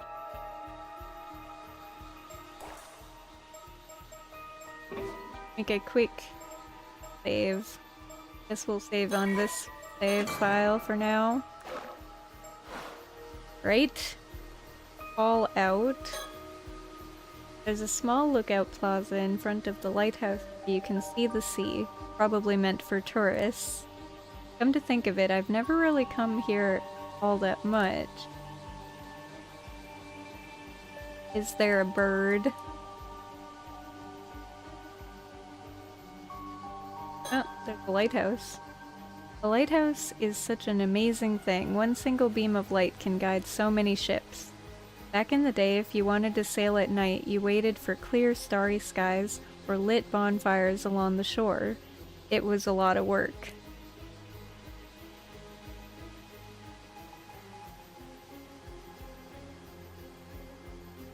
See a bird?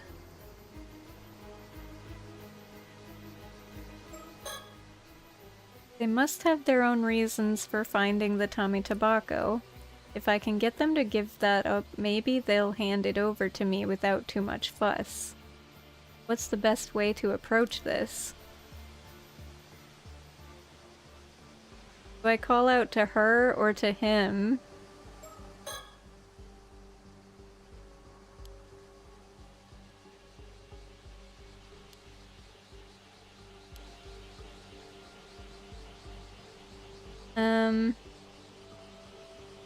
Try calling out to her, maybe? Excuse me? You rang? Ah, yes. Could I speak with you for a moment? Permission granted. Oh, thank you. Oh, don't mind him. He always gets a little carried away. Right. So you're Avi, an author, and Cersei here is your guide.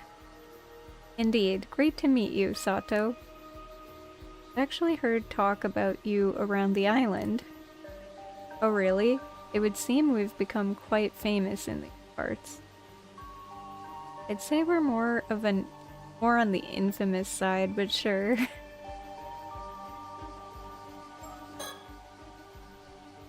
Okay. Wow, her blonde hair is so beautiful. I've never seen it in person before. And her outfit also looks so unusual. Maybe it's traditional clothing from her country. Now that I think about it, this is my first time meeting someone from overseas. They do feel different somehow, but I can't quite put it into words.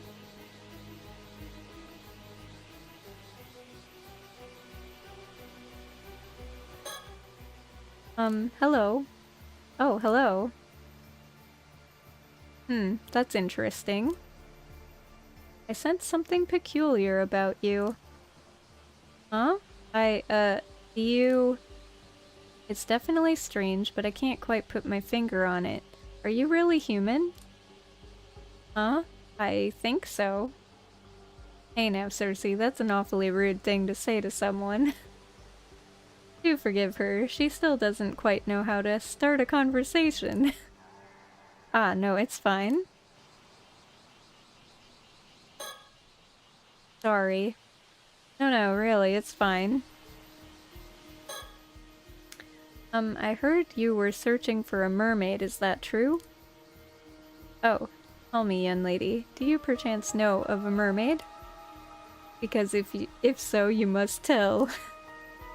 Ah, I'm sorry. I'm afraid I don't know anything about any specific mermaid. Oh, please don't look so disappointed. I feel bad now. You see, I'm rather interested in mermaids, so I was hoping I could ask you a little more about them. Now you look both disappointed and annoyed. Did I say something wrong? Well, the last person who asked the same thing nearly cursed us to death. What? Indeed. The people on this island are nothing but trouble. I've had enough of it.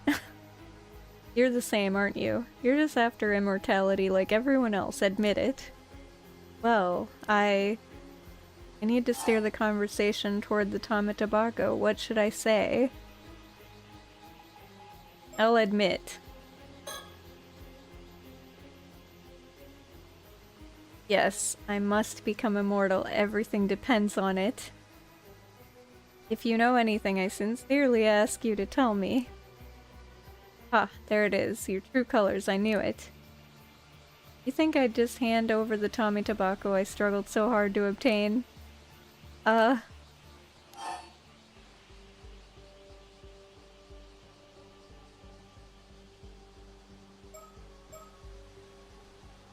Tobacco?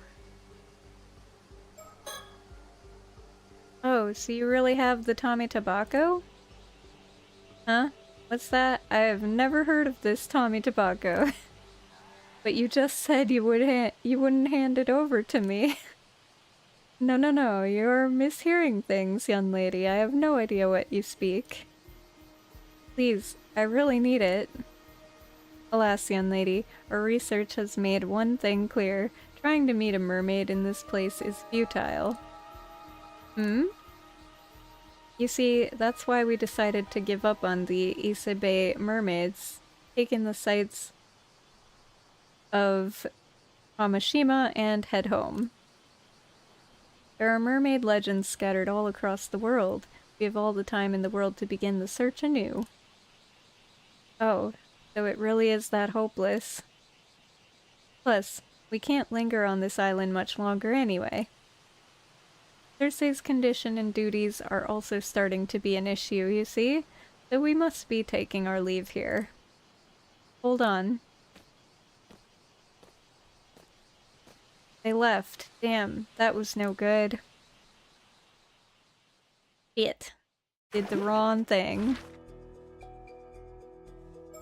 I must try again.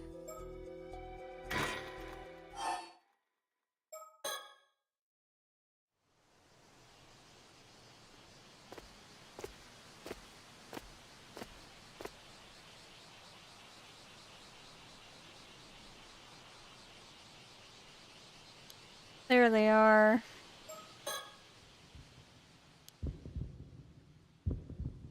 Have a box. Need to get it no matter what. Need to convince them to hand it over. Okay.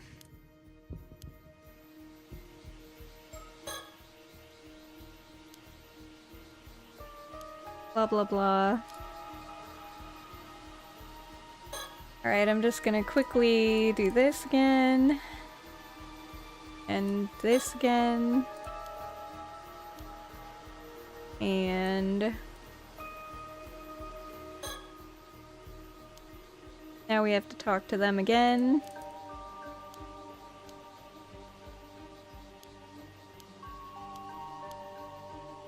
Blah blah blah.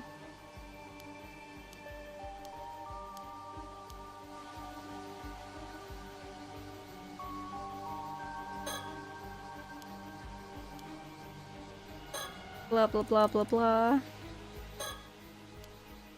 Hello, hello.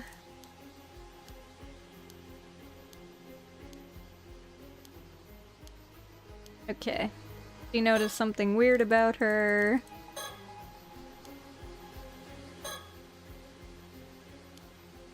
Searching for Mermaid.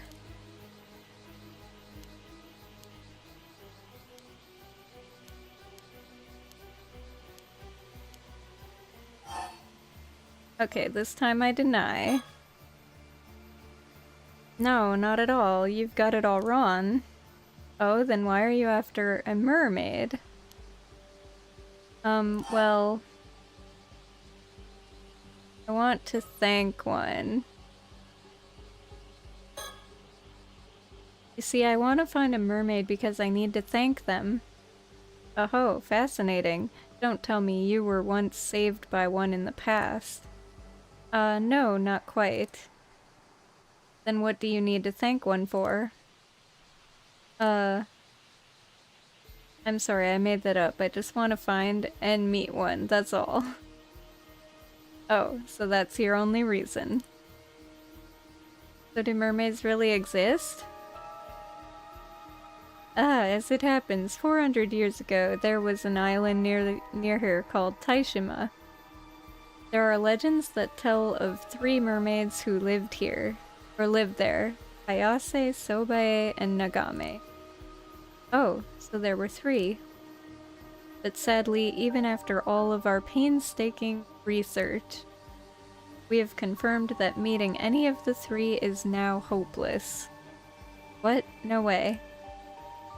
My advice on meeting mermaids is this, and this alone. It's time to give up. Unless you happen to know things we don't, of course. Oh, I see. You see, that's why we decided to give up on the Issa Bay mermaids, take in the sights of Kamishima, and head home. There are mermaid legends scattered all across the world. We have all the time in the world to begin the search anew. So it's really hopeless. Can't linger on the island much longer anyway. Condition and duty's also starting to be an issue. Hold on. Okay. Well, I don't know what to do with that either. This is stuck. This is stuck.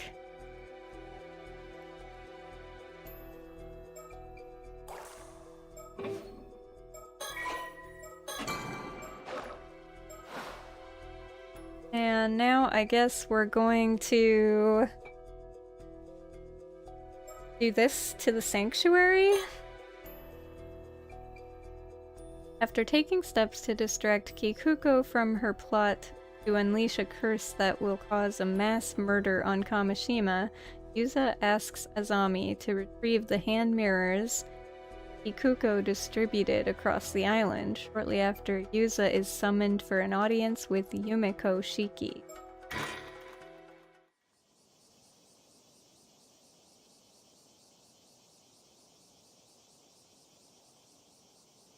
Ah, there you are. You're Yuza Minakuchi, correct? That's me. I was told to come here, so here I am. Huh? Are you sent here too, Azami? Who, me? Nah. I was just passing by when I heard about what was going on, so I decided to wait here for you. Thanks, Azami. So as I understand it, you're the 2 brave police officers who were sent out here from Tokyo to deal with the curse of the raging waves. Brave? I wouldn't go that far. My name is Yumeko Shiki, and this is Soto Kiryu. Pleased to meet you. Am I mistaken, or did the 2 of you visit Kamishima yesterday as well? It almost seemed as if you ran away at the sight of me. Did I do something to scare you off? Dear me, you noticed us, did you? My apologies. I will explain everything shortly. Ah, but before I forget, that fellow over there has business with you as well, Yuza. Huh? Mr. Wakamura?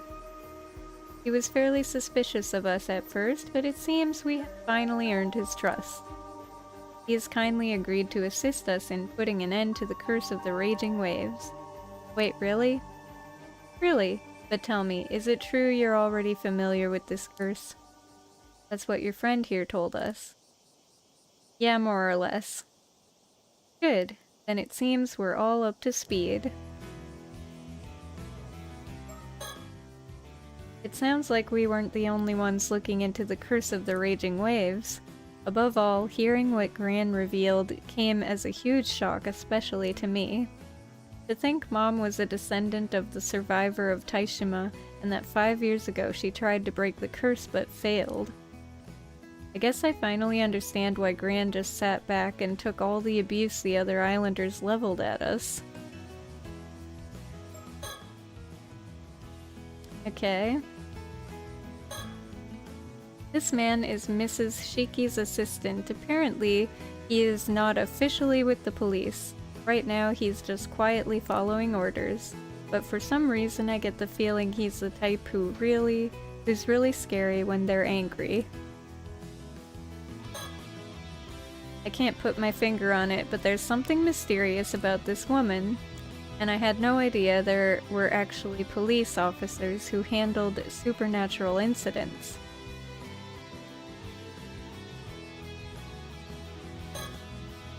This building is where the neighborhood association meetings are held. Tsukasa must have made the most of her family ties to gain free access to it as a relay station. Apparently Tsukasa's still inside, waiting to handle the communications. Lucky. I bet it's nice and cool in there, with the air conditioner on.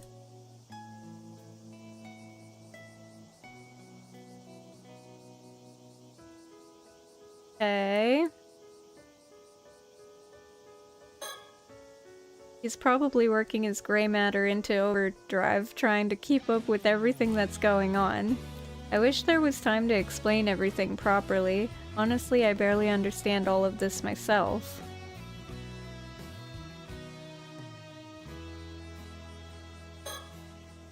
The rays of sunshine beaming down amidst this stifling humidity are accompanied by a chorus of cicadas that somehow intensifies the heat.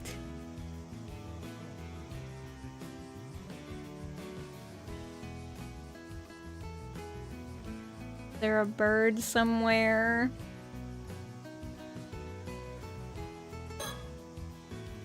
So, Mr. Wakamura has been trying to end the curse of the raging waves too, huh?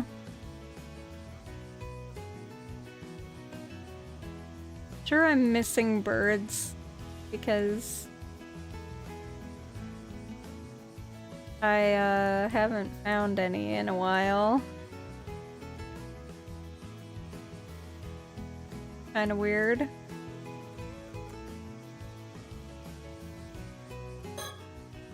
That reminds me, any luck with those hand mirrors, Azami? No worries there, I got 'em all back. Every last one? You must be the fastest mirror collector in Japan. I knew I could count on you. Thanks, Azami. Oh. Are you talking about the mirrors Kukiko Tsutsui was handing out earlier? Huh? How do you know? I, realized they were dangerous, so I had Azami collect them all. Really? Does that mean you figured out they were the targets of a curse? Wait, you knew about that? So it was true. What's the deal with these things anyway? I see. So these curse stones can be used to kill people instantly. Since Kikuko's curse stone was confiscated, the danger is past. Phew, what a relief. What I want to know is how you found out that Kikuko intended to use those hand mirrors as the targets of her curse to begin with. About that. I'm not sure you'll believe me, but... What? You encountered a Tomokazuki while you were diving and it showed you a vision? That's the long and short of it. Any idea what it means? Paranormal encounters are your area of expertise, after all. I have known instances of phenomena capable of instilling memories, however. Your experience does not seem to fit with any of them. Wonder why the thing looked like you. That's the strange part in my book. Hold up. You don't think this Tomokazuki could be a kind of curse, do you? It is true that some curses are accompanied by phantoms known as curse echoes. Yet as the apparition Yuza encountered warned him of impending danger, it seems unlikely to have been the product of a harmful curse. That being said, I'm afraid I cannot begin to guess its true nature.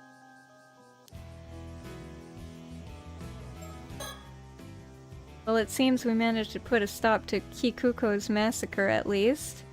Now if we can just break the curse of the raging waves, I'll be able to get back to focusing on my true goal.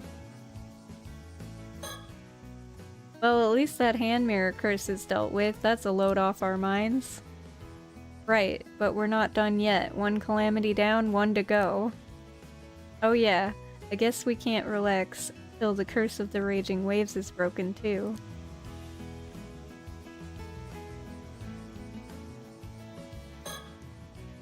So you found out about the curse of the raging waves then, eh boy?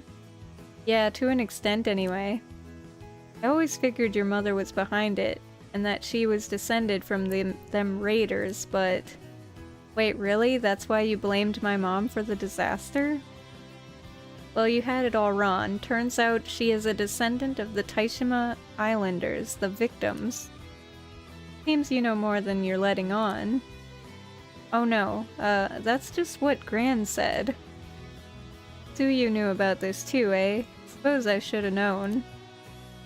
But see here, your mother tried to end the curse 5 years ago and failed, didn't she? If that's what brought on the disaster, I wasn't so far off, after all, was I? But be that as it may, I still owe you an apology for pinning the curse on your mother all this time. Especially seeing as she was the one who found the bronze mirror and held the curse back for us. For what it's worth, I'm sorry. That's nice to hear. Good on you, Mr. Wakamura. At least you can admit when you've made a mistake.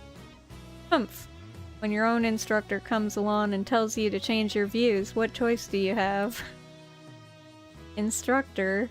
Are you talking about that sorcerer friend of yours? That's right, we discovered the sorcerer's identity. From there, it wasn't too difficult to reach an understanding. That's how we earned this fellow's cooperation as well. Seems I misjudged you. If my instructor says you're the real deal, then I reckon you must be.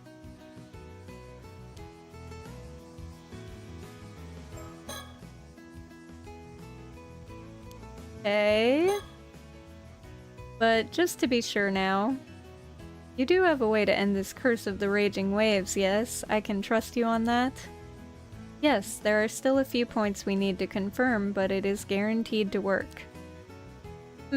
If that's true, then I suppose I won't be needing Unkakadono's help anymore. Unkakadono? You mean to say that Yamashina has known of a way to break the curse all along? Well, well, you know about Unkakadono too, eh? As a matter of fact, just yesterday he told me, out of the blue, he had found a way to end it. Said he'd tell me what it was on the condition I brought him Sato Shiranami. Ha! Information he got from Ikoma, I have no doubt. And he asked for the girl, I see. And you were prepared to hand her over, isn't she a relative of yours? Humph, so what if I was? That's got nothing to do with you. If you say so. In any case, the information Yamashina had for you must be the same as what we have to share. So there's no longer any need for you to betray your own kin. I'll hold you to that. All the same, I'm not sure. Something else troubling you? According to you, when Mare Minakuchi failed to break the curse, it brought on the disaster 5 years ago, but... is that really the truth? What are you getting at? Well, if that still-tied mirror worked as it should, there wouldn't have been no disaster, would there? That only leaves one possibility, don't it? That the Raging Waves curse-bearer was stirring up trouble.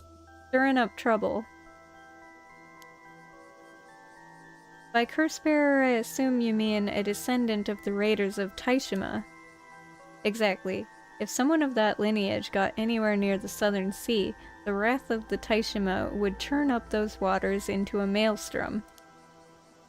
Anyhow, my instructor swears that the true cause of the disaster 5 years ago, and I'm inclined to agree. So that's your theory, is it? Now I understand why you suspected Mare Minakuchi's heritage. Though I gather this instructor of yours never actually accused her of being the curse bearer. True. Never was sure on that point, said we couldn't be certain, given how it'd been 5 years and all. But all things considered, who could blame me for being suspicious of her? No one knew where she came from. I don't wish to doubt your instructor, but I am not sure how much water this theory holds. Yet we cannot rule it out entirely given what we know of this sorcerer's powers. So you're skeptical, eh? Not as if you have a better idea, though, is it? While you do have a point, the issue remains. If Mare wasn't the curse bearer, who else could it have been? Well, can't say I've figured that out yet, but... Sorry to interrupt, but I have something to say. Yes? Assuming my mom wasn't the raging curse bearer, I have a theory. See, I've read over the reports of the incident again and again, and there is something I noticed. Oh, and what might that be? Well, the reports of the incident? There's another possible cause, another suspect. This isn't the work of a curse.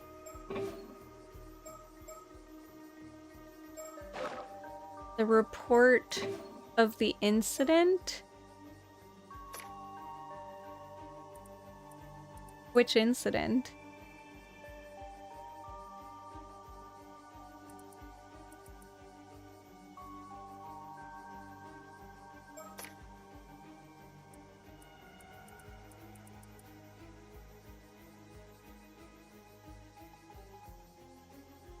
I'm not sure which incident he's talking about. There were many incidents.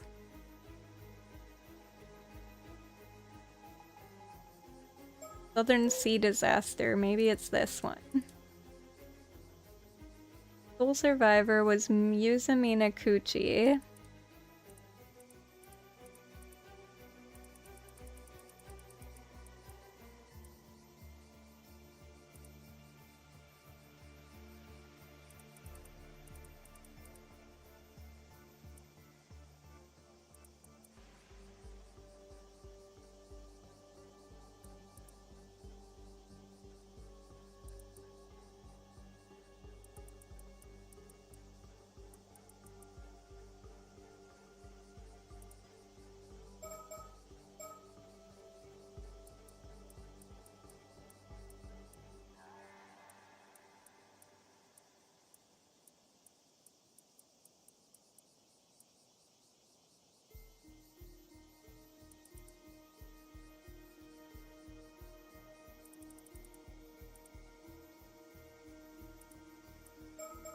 I don't know if that's the incident that he's talking about.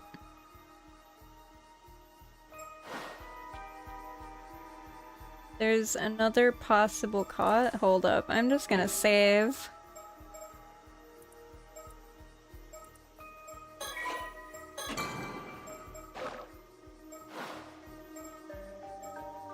Another suspect. Not the work of a curse.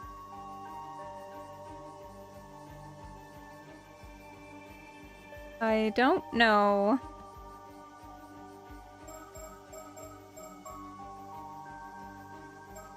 It said that she was the sole survivor, but I mean, he's... Wait. Who was the sole survivor of this thing? Yuza. Oh, he was the sole survivor.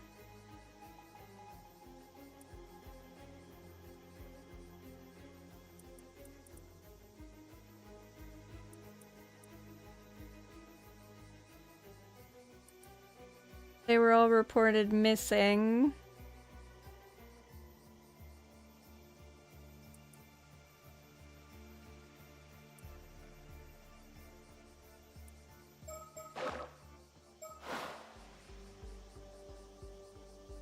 Another suspect, maybe? That person was on board.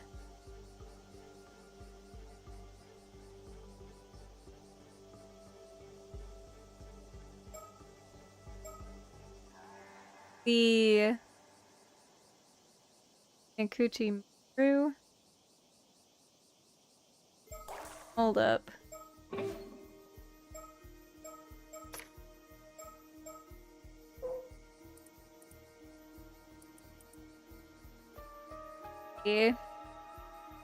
His parents,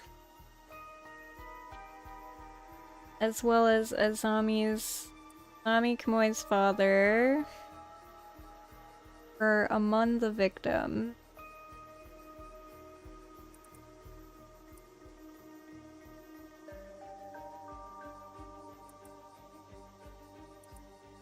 Yeah, I think it... Of course, the curse bearer was aboard the Minakuchi... Oh, no, that's the wrong ship. We rule out Mare Minakuchi, the only other person on that boat apart from you was your own father. Don't be a fool, your father was Hamashima born, just like all the Minakuchi line. Right, guess I got carried away. That's not what I meant to say. There's something else I realized after reading the reports about the Kamashima Southern Sea disaster.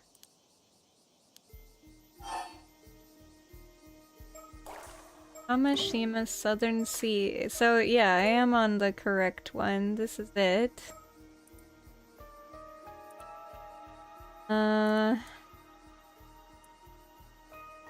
Three fishing vessels set out to sea.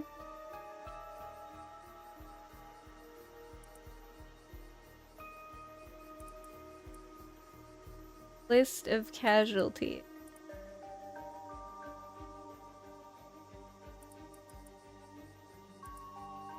Medium-sized fishing vessel. Small-sized vessel.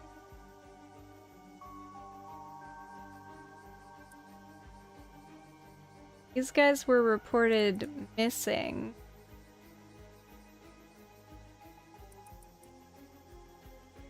One passenger, light injuries.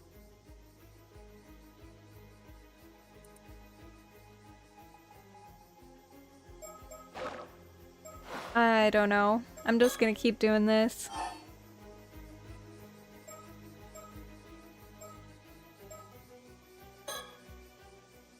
I remember reading that the identity of one of the passengers on aboard the Omae Maru was unknown.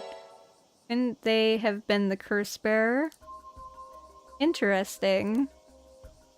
Well, Mr. Wakamura, what do you know of this mysterious individual? The Omae Maru? That was Yukiji Nishikawa's boat. As I recall, according to the departure declaration, the Omae Maru had taken someone on board, someone in business on the mainland who had research to do. But as no name was given, no one had a clue who they were. Oh, I thought the point of these declarations was to keep a record in case of an accident. Sounds to me like someone was careless. Humph, can't deny that. So this passenger was never identified. No, but mind you, eyewitness reports say that when the Omae Maru set sail that day, the captain was alone on board. So maybe he picked them up from the mainland, or maybe they never boarded to begin with. Who's to say? But you think it's possible this person could have been the curse bearer? Could be, if it wasn't Mare. It'd make for a hell of a coincidence, though. Unfortunately, since this Ishikawa fellow isn't around, there's no way to find out.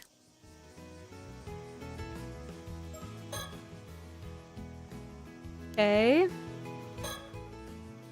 Well, I've already apologized, so I can't say that much concerns me anymore.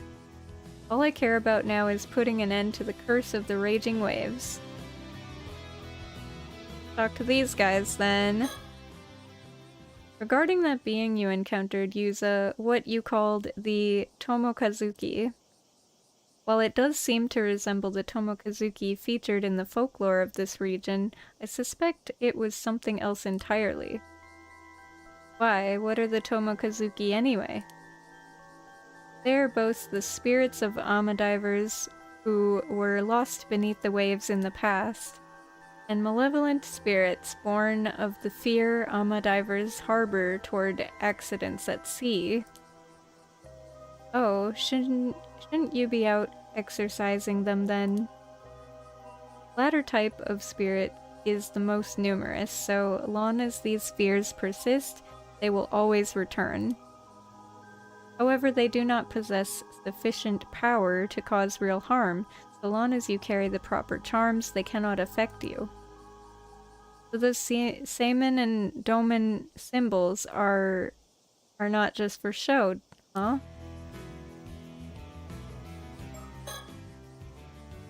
Okay. Indeed, that is why I cannot but wonder what it is you truly encountered down there. Where shall we begin?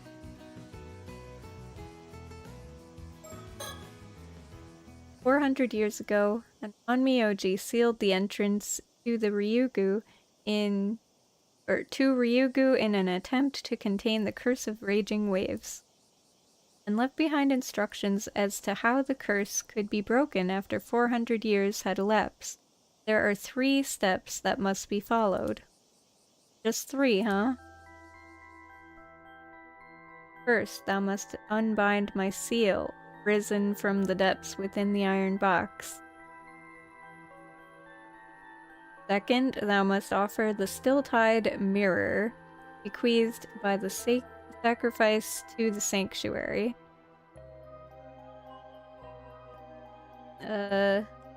Third, let those who share blood with the lost souls of Taishima be the ones to offer appeasement."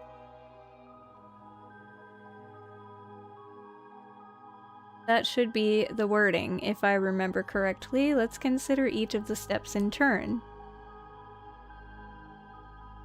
First, as to the iron box, that refers to the container in which these instructions were kept.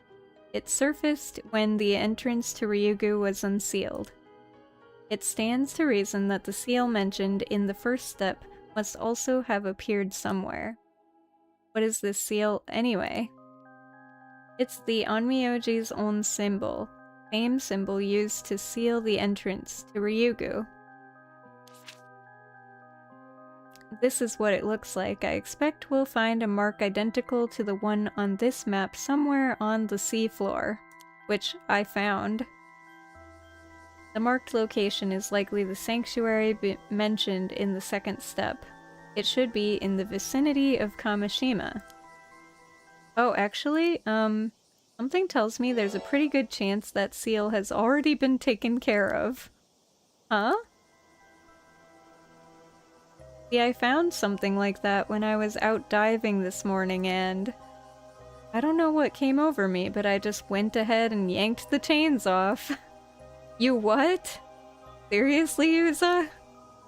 I felt pretty guilty about it at the time, but I'm sure it was the same mark, so that means we've already completed the first step, right?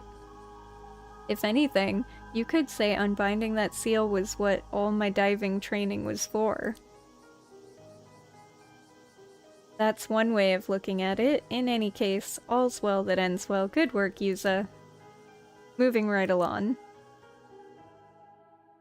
The second step centers around the still-tide mirror bequeathed by the sacrifice. That's gotta be the mirror Mare Minakuchi found, which we have just retrieved from the shrine in the bay. From what I heard, that mirror is what's been holding the curse in check all these years. That's right, and now it must be offered to the sanctuary. The former site of the Taishima sanctuary should lie in that area. Perhaps that is the location we seek. Huh, in that case, I reckon the hole where I encountered the Tomokazuki is the most likely spot. After all, it only appeared a few months back. I can't think of anywhere else it could be. That does seem likely. The only problem is, there is no way through. Huh? How is that? Well, there's a powerful current in there. Go in too far and it'll drag you down to the depths in an instant. That does not strike me as a natural phenomenon. It is possible the sanctuary lies within. And perhaps one must have the still-tide mirror in hand to pass through safely. That makes sense. Then it seems the way forward is clear, as far as the first 2 steps are concerned. Right, that just leaves the third. The final instruction stipulates that a descendant of the Taishima Islanders must carry out these tasks, meaning you, Yuza. So that's why I was called here, huh? Well, I've already undone the Onmyoji's seal, so all that's left is to take the still-tide mirror through that hole and offer it to the sanctuary. We're counting on you, Yuza. If you pull this off, the curse of the raging waves should be broken for good. Let's hop to it then. I'll take you out in the boat. Thanks, Azami. Sounds like this is a job for the patron saint of diving. The patron saint? Who are you talking about? Don't worry about it. It's a private joke. Hang on, isn't the sanctuary supposed to be the entrance to Ryugu? If so, wouldn't it be possible to travel to Ryugu from there? I could finally find the mermaid.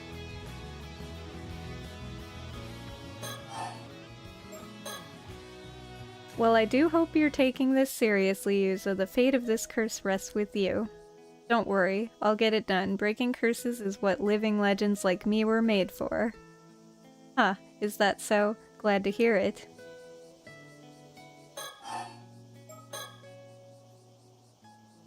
But before you go, I have one last question to ask you, Yuza. Oh, and what would that be? Well, how should I put this? It's a delicate subject. Mind if I have a private word? Huh? So, what did you want to talk about? Just so we're clear, if you're looking to grow pearls, I don't know anything about that. That would require delicate handling, but that's not what I meant. Yuza, when you got caught in that disaster 5 years ago, did you by chance encounter a mermaid? Huh?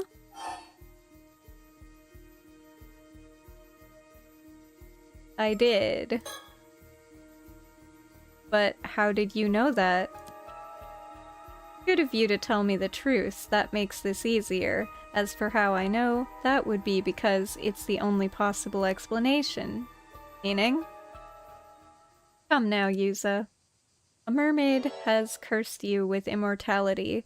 You're an 800-year immortal. What? Can't hide the truth from me. These eyes don't lie. I assume it occurred during the disaster 5 years ago. You must have nearly died.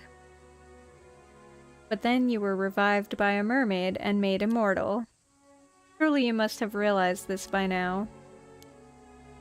Yeah. You got me. I'm an immortal boy with an undying body. Why did this happen to you, I wonder? I wish I knew. If you can tell me more about it, would you mind filling me in? I suppose that's only fair. What would you like to know?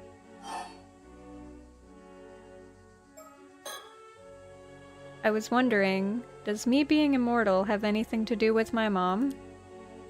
I mean, is there any chance she could have been a mermaid? None whatsoever. Ah. In all likelihood, you received your immortality from the mermaid Sobe. You see, Mare Minakuchi was a descendant of the clan that was tasked with escorting Sobe back to Ryugu.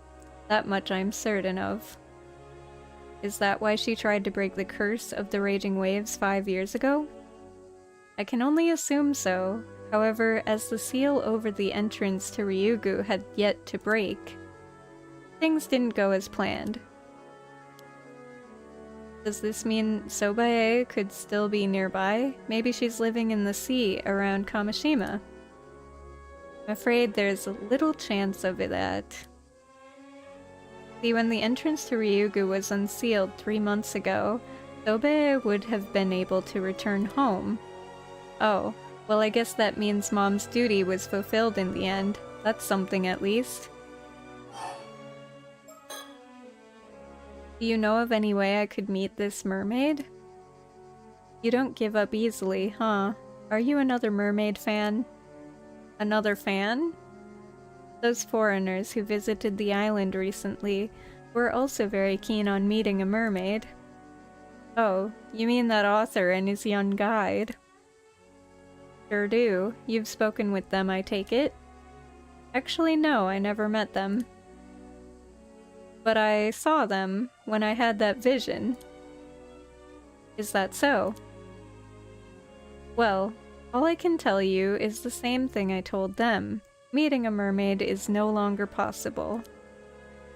Does that mean there's no way to visit Ryugu either? Thing is, Ryugu is pretty close to what's typically referred to as the afterlife.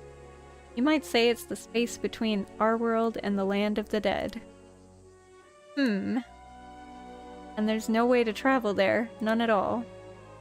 Sorry, no, you'll just have to accept that.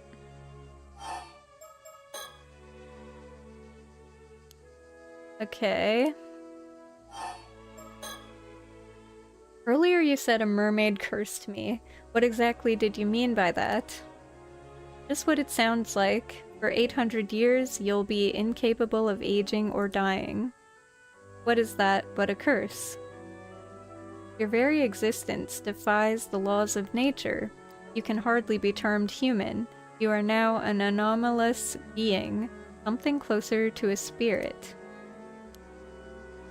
Though for that matter, I'm in no position to talk. Huh? Still, I do feel sorry for you. What possessed her to curse you, a mere child, I should like to know. I always thought that mermaids saved my life. Was I wrong? Well, that depends on how you look at things. Personally, I wouldn't call what she did saving you at all. At the end of the day, she has saddled you with an existence worse than death. Is it that terrible? It's only been 5 years. The people around you probably think you're a late bloomer. But give it another decade or so, or a decade or two, and your static appearance will start to stand out. And should you ever meet with a would-be fatal accident in public, it's all over for you. If your immortal nature is exposed, you'll be bombarded with public scrutiny at best. At worst, you'll be captured and experimented on. Either way, from that moment on, you'll never be able to lead a normal life in human society again. Humans have always coveted immortality, countless dream of it even today. But the reality is, only the first few decades of your existence are bound to be enjoyable. It's only going to get harder for you as time goes on. Humans were never meant to live for hundreds of years, a lifespan that long is unendurable. And speaking as a member of law enforcement, the existence of immortal beings must be kept hidden, or all sorts of problems can arise. Problems like what? Well, it's not easy to keep a lid on things these days, and it doesn't take much to incite a panic or start a war. Just last year, there was that ruckus over the right of resurrection, if you'll remember. Suffice to say, whenever I track down a 800-year immortal, I can't just leave them be. What are you saying? Are you going to arrest me? Ordinarily I would. Protocol dictates that I capture any 800-year immortals I find and seal them in an underground vault. That's the fate I was thinking of when I mentioned that being immortal is an existence worse than death. Yeah. Don't worry. I've got no intention of taking you anywhere just yet. You're a special case. The way I see it, you're essentially the victim here. Not to mention, I need your help breaking the curse of the raging waves. So it seems like we'll have to find a way to compromise. I don't know why, but you're looking for information about about mermaids as well, right?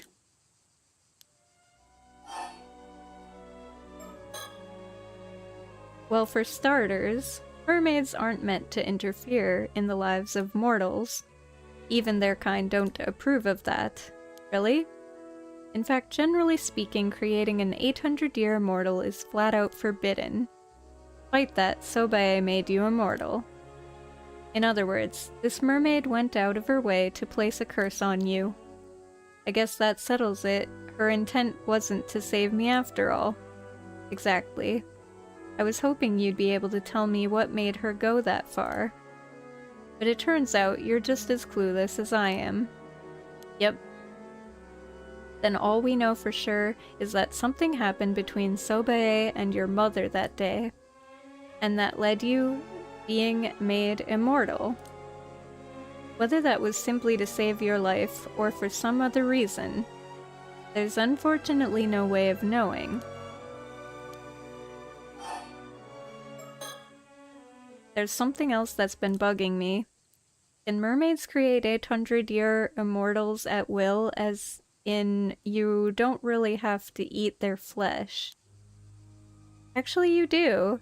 You can't become immortal without ingesting a bit of mermaid flesh, even if it's a tiny piece. However, it's not as simple as cutting off a slice. Mermaid flesh withers away the moment it's severed and loses all its efficacy. In order for a mermaid to create an immortal of her own volition, she would have to allow a human to bite her directly. How could that happen without the human's consent? I mean, I was barely conscious when I became an undead boy. I mean, an 800-year immortal. Like I said, even the tiniest piece, a mere scrap of their tail, would do the trick. You could move someone's jaw while they were unconscious and get them to bite. It's not impossible. Oh damn, I guess it was a lot more forceful than I was imagining. So all you have to do is bite a living mermaid and you become immortal? Pretty much. Though I assume few mermaids would consent to that. So that's how it works. But if the flesh has been severed, ingesting it wouldn't extend your lifespan at all, huh? That's right. Ordinarily, anyway. Ordinarily? You mean there's an exception? If a mermaid's flesh is cut within the confines of Ryugu, it won't wither away. It just grows back. Huh. While I've got you here, I guess I might as well ask. Is there no way to reverse immortality? You wouldn't be the first 800-year immortal to seek that possibility. But unfortunately, the answer is no. The moment you become immortal, you lose your mortal form for good. I see. And is there no way for an 800-year immortal to die other than by waiting for their lifespan to end? No, it is simply impossible. That is what makes it a curse. Not that I want to experiment, but what would happen if, say, I threw my body into a furnace or a vat of acid? The instant it resulted in death, you would begin to reform, starting from the part of you with the largest remaining piece of your heart. Every other part of you would then vanish. No matter how beyond repair your body becomes, it will be healed when you resurrect. I see. On the other hand, you won't be healed if your injuries aren't fatal, no matter how badly hurt you are. For example, taking the furnace scenario you mentioned, if your body remained in the furnace after you resurrected, you would burn to death again, then revive again, and so on, in an endless cycle. All while fully conscious. Shit, sounds like hell. Hi Nemi, welcome, thank you! My advice, be very careful not to fall into any bottomless pits. Right, I'll be sure to keep that in mind if I ever go near one. By the way, you mentioned I'd resurrect from the part around my heart. Does that mean that if my head was cut off, only my body would regenerate? Well, yes, that should be the case. But what would happen to my consciousness, my memories, my thoughts? All of that is stored in the brain, isn't it? That's a tough one. As I mentioned, every part of you except the one that resurrects will vanish. So it seems likely that everything inside your head, including your consciousness, would vanish too. That can happen. Does that mean my regenerated body would have an entirely new consciousness? Well, it seems 800-year immortals do sometimes have fuzzy memories after they resurrect. But I've never known anyone who tried what you're describing. It's possible your consciousness would be reinstated, carried over just as it was before. Though it's equally possible that it would be divided or become a new entity, there's no way to know unless you decide to test it out yourself. Divided, huh? Look, I wish I could make this easier on you, but there's nothing I can do. Yeah. Still, so long as you stay put on this island and keep a low profile, I'm prepared to leave you be. You've managed to keep your immortality a secret for 5 years now, after all. Thank you. I swear I'll do everything in my power not to get found out, so please don't arrest me. But I'm curious, what were you intending to do if you found a way to meet Sobe? Honestly, at first I just wanted to thank her for saving me, but after what you've told me, that's changed. How so? Well, now I'm more curious to hear about why she decided to make me an 800-year immortal, and about what happened with my mom that day. Can't say I blame you. And I understand where you're coming from, but it just can't be done. Even if I can't meet her, isn't there some way I could learn the truth? Well, you can't ask her directly or communicate with her in any way. But you know, I heard you have no memory of the incident 5 years ago, is that true? Huh? Well, yeah. The doctors reckon it's because of the shock. Even my memories of meeting a mermaid are really hazy.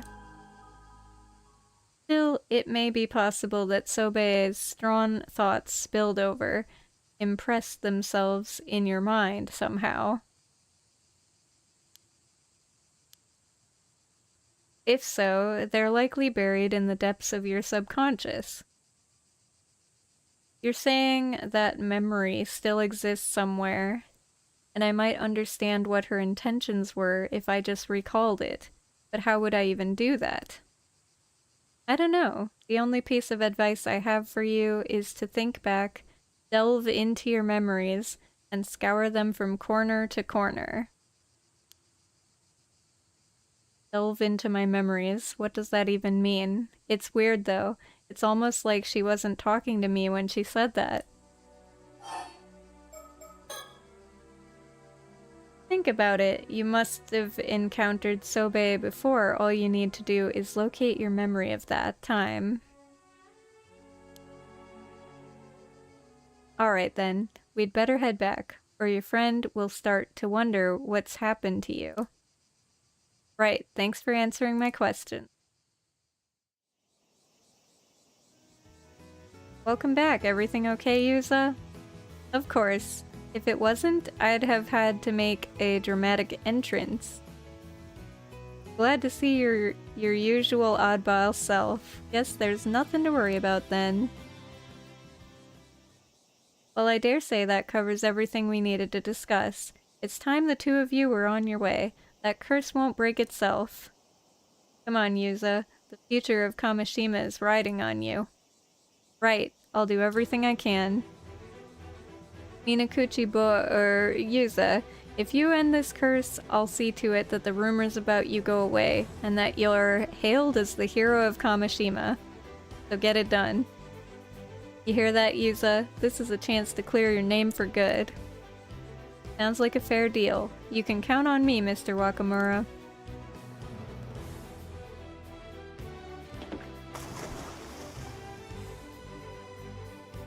Ready to roll, Yuza? You got that bronze mirror with you? Yep, I got it right here, ready when you are.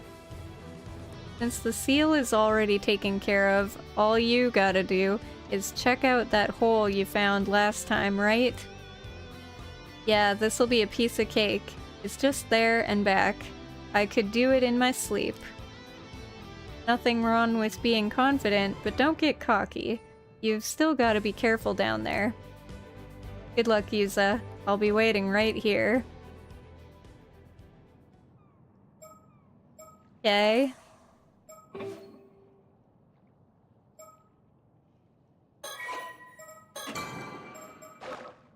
I need to get going, though. How much longer will this be? I guess we try. But before I do...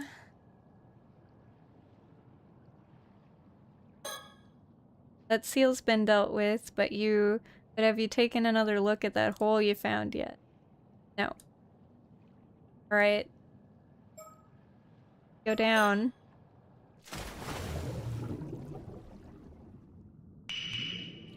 Begin.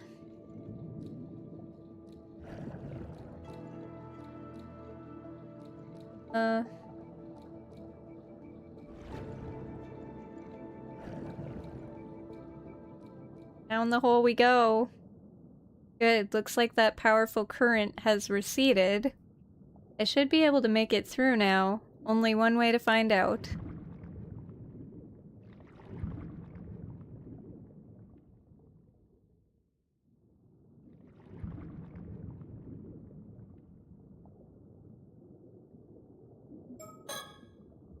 This place feels vaguely familiar. Have I been here before? Maybe I'm just imagining things.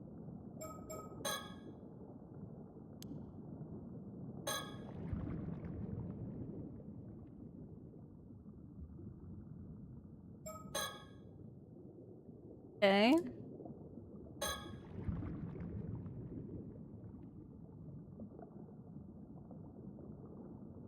There's a tunnel here. Is this the right way?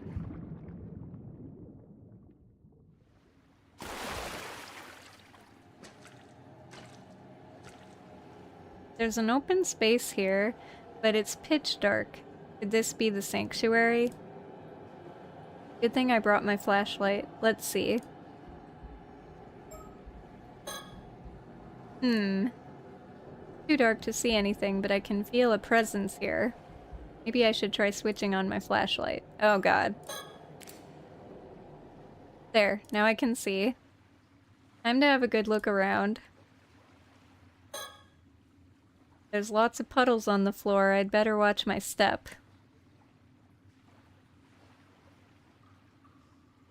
Presents in here. There's something behind me.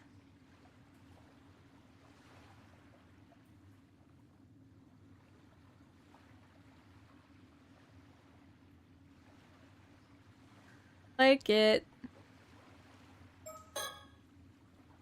That's weird. I felt a presence just now, but it's like it vanished the second I switched on my flashlight. What I saw, the space up ahead doesn't look all that big.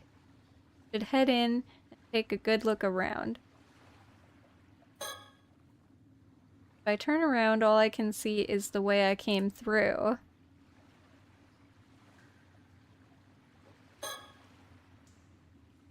It's hard to get my bearings, but I think this is to the right. Nothing here but a wall. This would be to the left of the entrance, I think. Nothing here, though. Okay.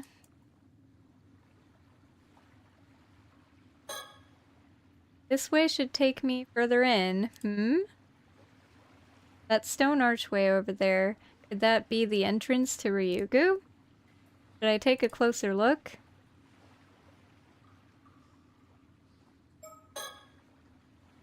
What I saw, the space up ahead doesn't look all that big. Head in and take a look around. Okay. Lead.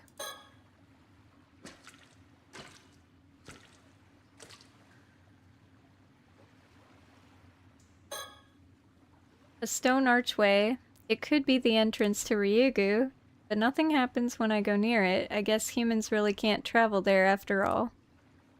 So all I need to do to break the curse is leave the bronze mirror here, right? Sure, I felt a presence back there. What was that about? Seems to vanish whenever I switched on my flashlight. Maybe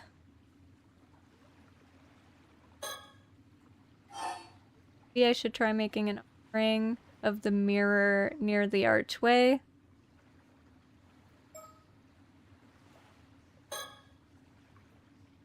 Still not sure this is right.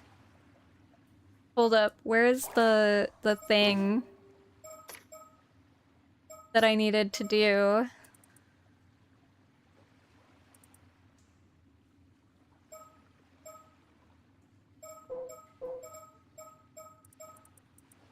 The list. Looking for the list.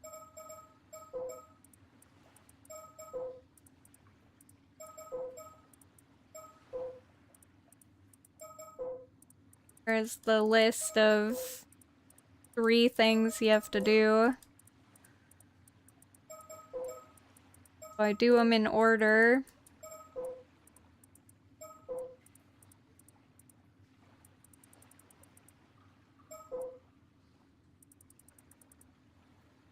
First, thou must unbind my seal. Which I did. Second, thou must offer the still-tied mirror bequeathed by the sacrifice. Third, let those who share blood with the lost souls of Taishima be the ones to offer appeasement. Okay. So...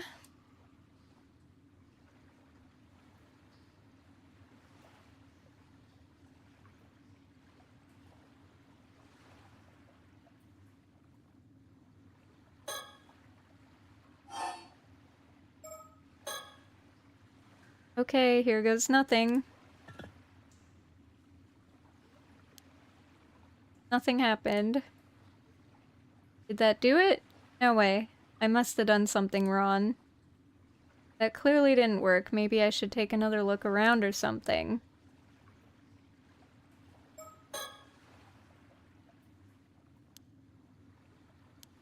Okay, I think I need to turn off the flashlight.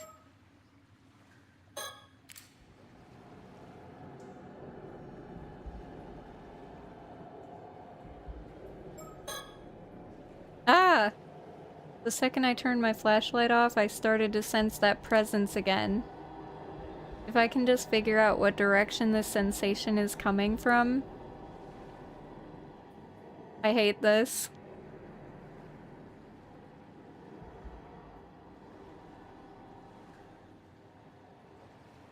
I hate this, guys.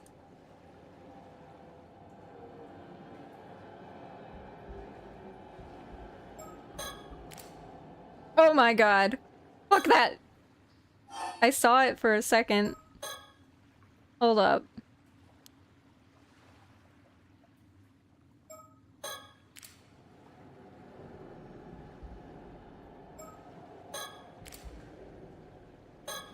I mean, it was right there.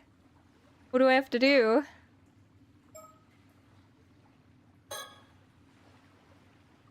No, maybe I just didn't put enough effort in last time. You really gotta feel these things. Curse of the Raging Waves be gone. Ha! Nothing happened. Didn't work either.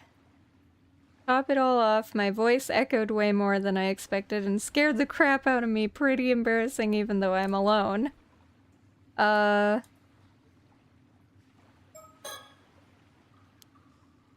I sensed a presence somewhere near the archway when I had my flashlight switched off a moment ago.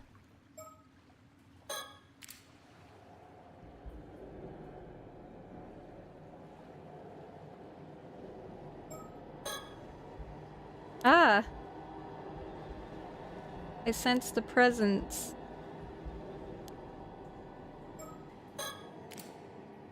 But there. Ah, what the hell was that?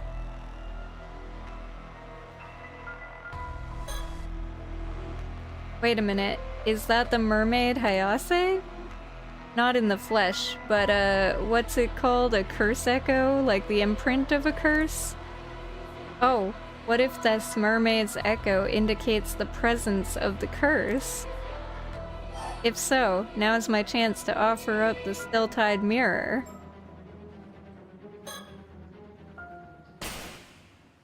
Now, Curse of the Raging Waves, heed my call, and trouble us no more.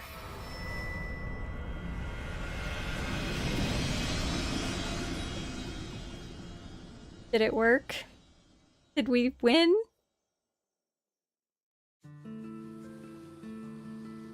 Am I dead? Ah, there you are. Good work out there. We felt it the moment you pulled it off. The Curse of the Raging Waves is gone for good, and it's all thanks to you. Oh, that easy. Indeed. A job well done. The cursed aura that once enveloped the island has faded without a trace. Really? Phew. We sure couldn't tell, but turns out it worked. You hear that, Yuzu? You did it. Yeah, now we can finally relax. Well, that is certainly one problem taken care of. Now my assistant and I can focus on another issue that requires our attention. Already? Sounds like you've got a lot on your plate. Naturally, our convenience is of little concern to the paranormal. There you are. I've been looking all over for you. Huh? Oh hey, Tsukasa, what's up? Not you. I'm talking to Mrs. Shiki. There's a call for you over at the station, ma'am. A call? I suppose this must be a police matter. Understood. I'll head over there right away. You'll have to excuse us, but if there's anything else, feel free to contact me. I will. Thanks for everything. So, spill, what happened with the curse? It's gone. Yuza ended it. Yay, nice one, Yuza. You know, I reckon I've got a knack for this. Maybe I'll go into the curse-breaking business. Hit me up if you need any other curses broken. Haha, you never know, that might be your true calling. Maybe it suits you even better than being an Ama diver. Come to think of it, we'd better let old man Wakamura know how it all went down. Where'd he get off to anyway? Don't ask me, maybe he went home. Probably. How about it, Yuza? Wanna go see him? Yeah, okay. I suppose we did make that deal. But it can wait till after I've had a chance to change clothes and take a breather. I'm beat. Fair enough. I guess it's not like there's any hurry though, huh? In the meantime, I'll go work on the boat. Let's meet up later, yeah? As for me, I'll track down Sato and Tsuyu and fill them in later. Several hours later, I feel like we messed something up somehow. By the way, Yuza, you haven't given up on finding that mermaid, have you? Any new leads? Sort of. Mrs. Shiki shared some information with me earlier when she pulled me aside. Really? Oh, I guess experts on the supernatural would know about mermaids too, huh? So what did she say? Did you find out what you have to do to meet one? Actually, it turns out that the mermaid who saved me isn't in this world anymore. Huh? What's that supposed to mean? It means she's gone back to Ryugu, to the world beyond. Apparently it's a place between this world and the world of the dead. Wait, really? Does that mean mermaids aren't from our world? I guess not. Well, sounds like you've hit a dead end.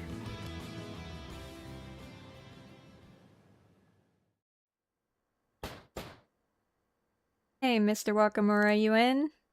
We've come to tell you the good news. Yuza did it. He broke the curse, so you'd better keep up your end of the deal. Maybe he didn't hear you. Hey, anybody home? I'm coming in. Huh? The door is already open. That's weird. Mr. Wakamura? What the? Ah, Mr. Wakamura, don't tell me his... I don't believe it. That wound, did a curse cause it? But we ended the curse, didn't we? Uh-oh. There's more!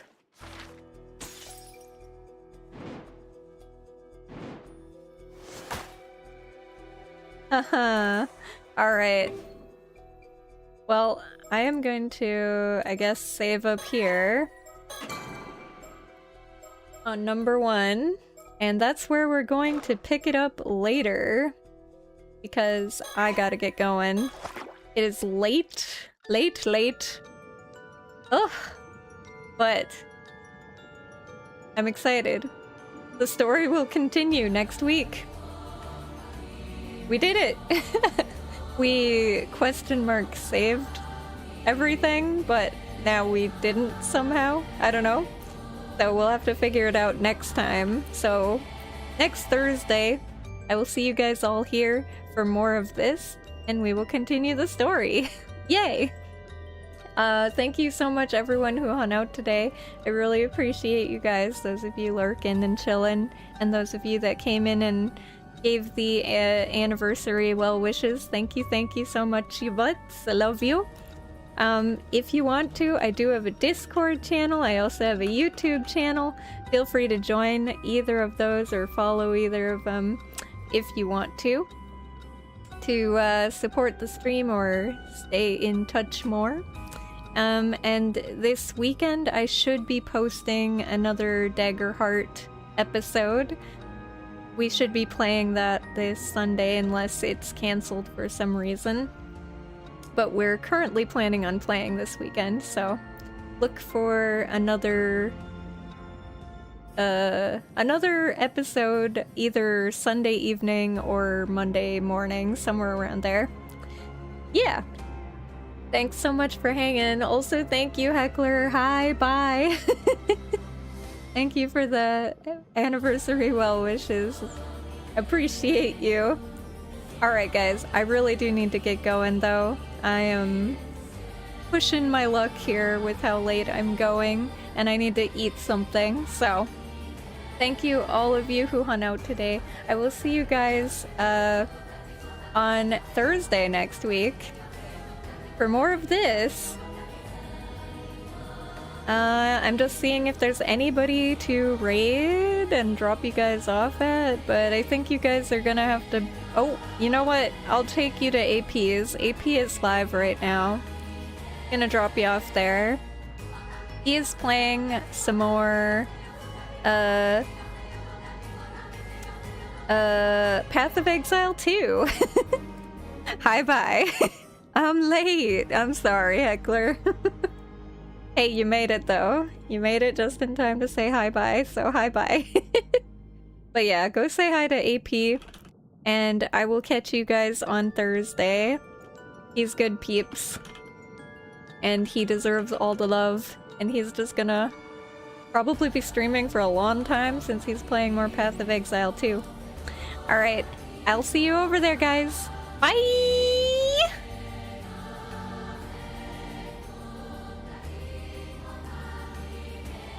Sweet dreams, everyone. Good night.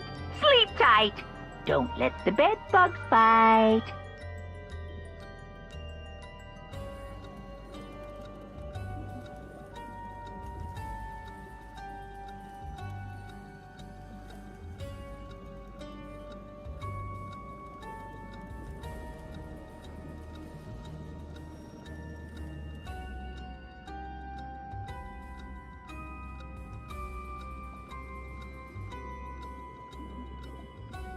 Go home, Joe. All the way. Good boy.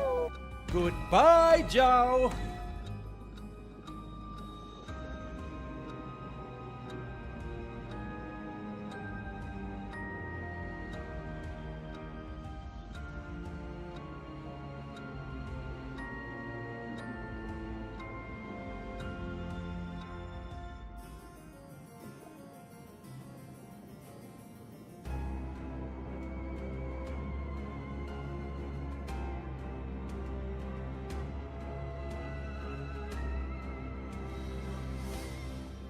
Where you at?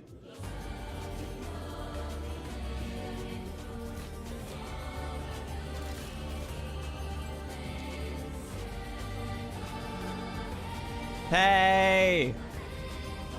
Thank you very much for the raid. I appreciate you again and again and again. Hope we had a good stream. What are you up to?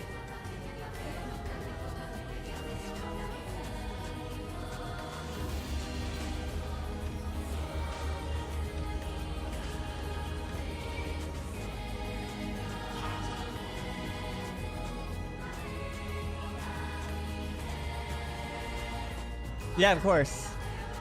Yeah, it helps a shit ton. I think that as a ranger, I would prioritize headhunter and then that thing.